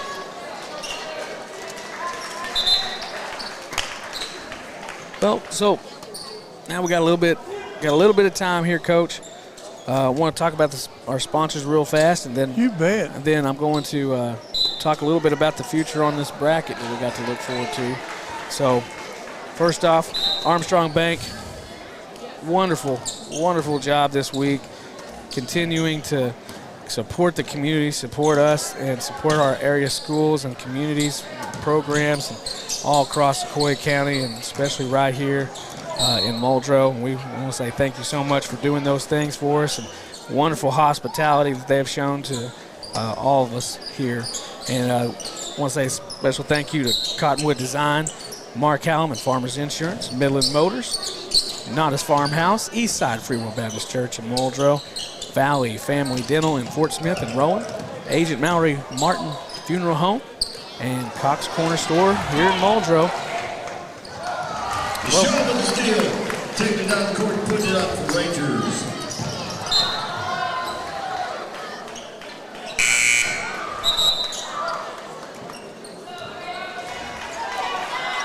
So we're still waiting to see who will be playing in those third-place games. It'll take place on Saturday, correct? Well, we know there'll be. We know the girls' game will be Stigler girls and Salisaw girls, and the boys' game will be Muldrow boys and Salisaw boys. Cooper Cox putting that up for the Diamonds. That's all it can be. Yeah. Then, of course, in the championship game, we have Roland Vian boys and Muldrow Roland girls. absolutely. And I imagine those games will be, of course, packed out here on Saturday. So, what do you think about this matchup between Vian and Roland that's to come on Saturday? Well, Roland defeated a pretty scrappy little bunch tonight and took all the bite out of them, really, this bunch here. But Vian played a good, they're like ranked 10th or 12th in the state in Class A. The Gore Pirates are, and they beat them by about 38 points. So they may be a little more than I think they are offensively. And so I don't really know how that's going. And I don't know if they have the depth, which hardly anybody has as much depth as Roland does, but. Yeah. Well, of course, Roland having, Devon Hall. You've got Triplett, who's a solid stand-in when he comes into the game. And, you've just got the depth there. Of course, you got also Perryman, number 14, too. And so, Roland definitely has the depth to play in the championship game, and Vian. Oh, yeah, they're fine. Vian showed a lot of athleticism tonight. I was impressed with the Vian. Defense was solid from Vian, and now I think their offense they'll definitely have to step it up when it comes to their actual shooting on offense. They had several, of course, a lot of missed shots tonight, but if they were able to tighten those things up and you see them go on a run, they could definitely give a hard challenge to Roland. And you never know what's going to happen in a championship game. We saw that last year, too. What happened? Well, Muldrow beat Roland in the championship. Well, they beat them down at Roland, too. It wasn't a big deal. But I'm just saying it was a good game, though. Well, yeah, it was a pretty good game. But looky here. Triplett pick up the steal. Oh. Well, they hit hard there. Mm-hmm. They might have needed pads for that one.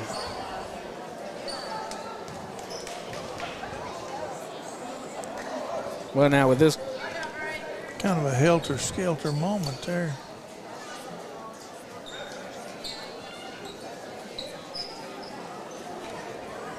A lot of these guys that we're seeing here, of course, some of the younger ones on the bench and everything, and so this is the future of both of these programs coming into the ball game and getting some minutes in this tournament.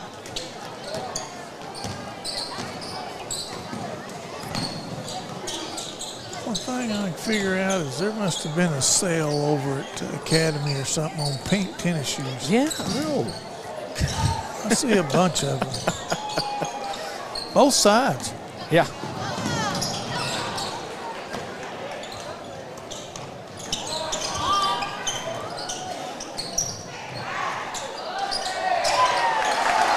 Nice shot by Perryman, freshman from Roland. Yes, sir. He had to reach way home back to get that one and then put it back in. Nice drive by number 12 from Salisaw, Roger Cameron, sophomore. Fine looking shot there.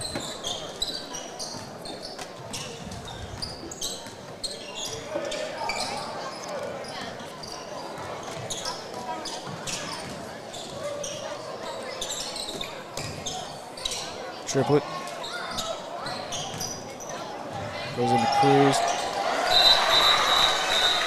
And number 25, Kemp, Mason Kemp, able to put that one in for 2. Mason Kemp on that bucket for the Rangers. Several more substitutions. 22, Luke Pack. Here they 25, come. Dawson Lamb, freshman. Number 20, Garrett Morgan.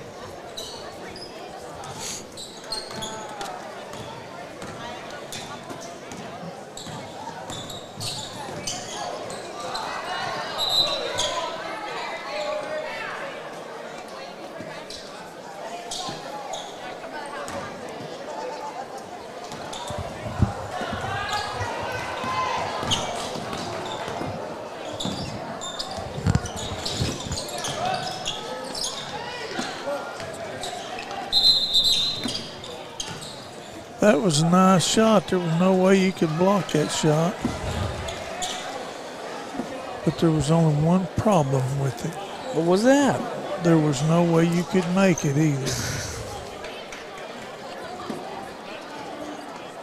Unfortunately, there's no style points in the game.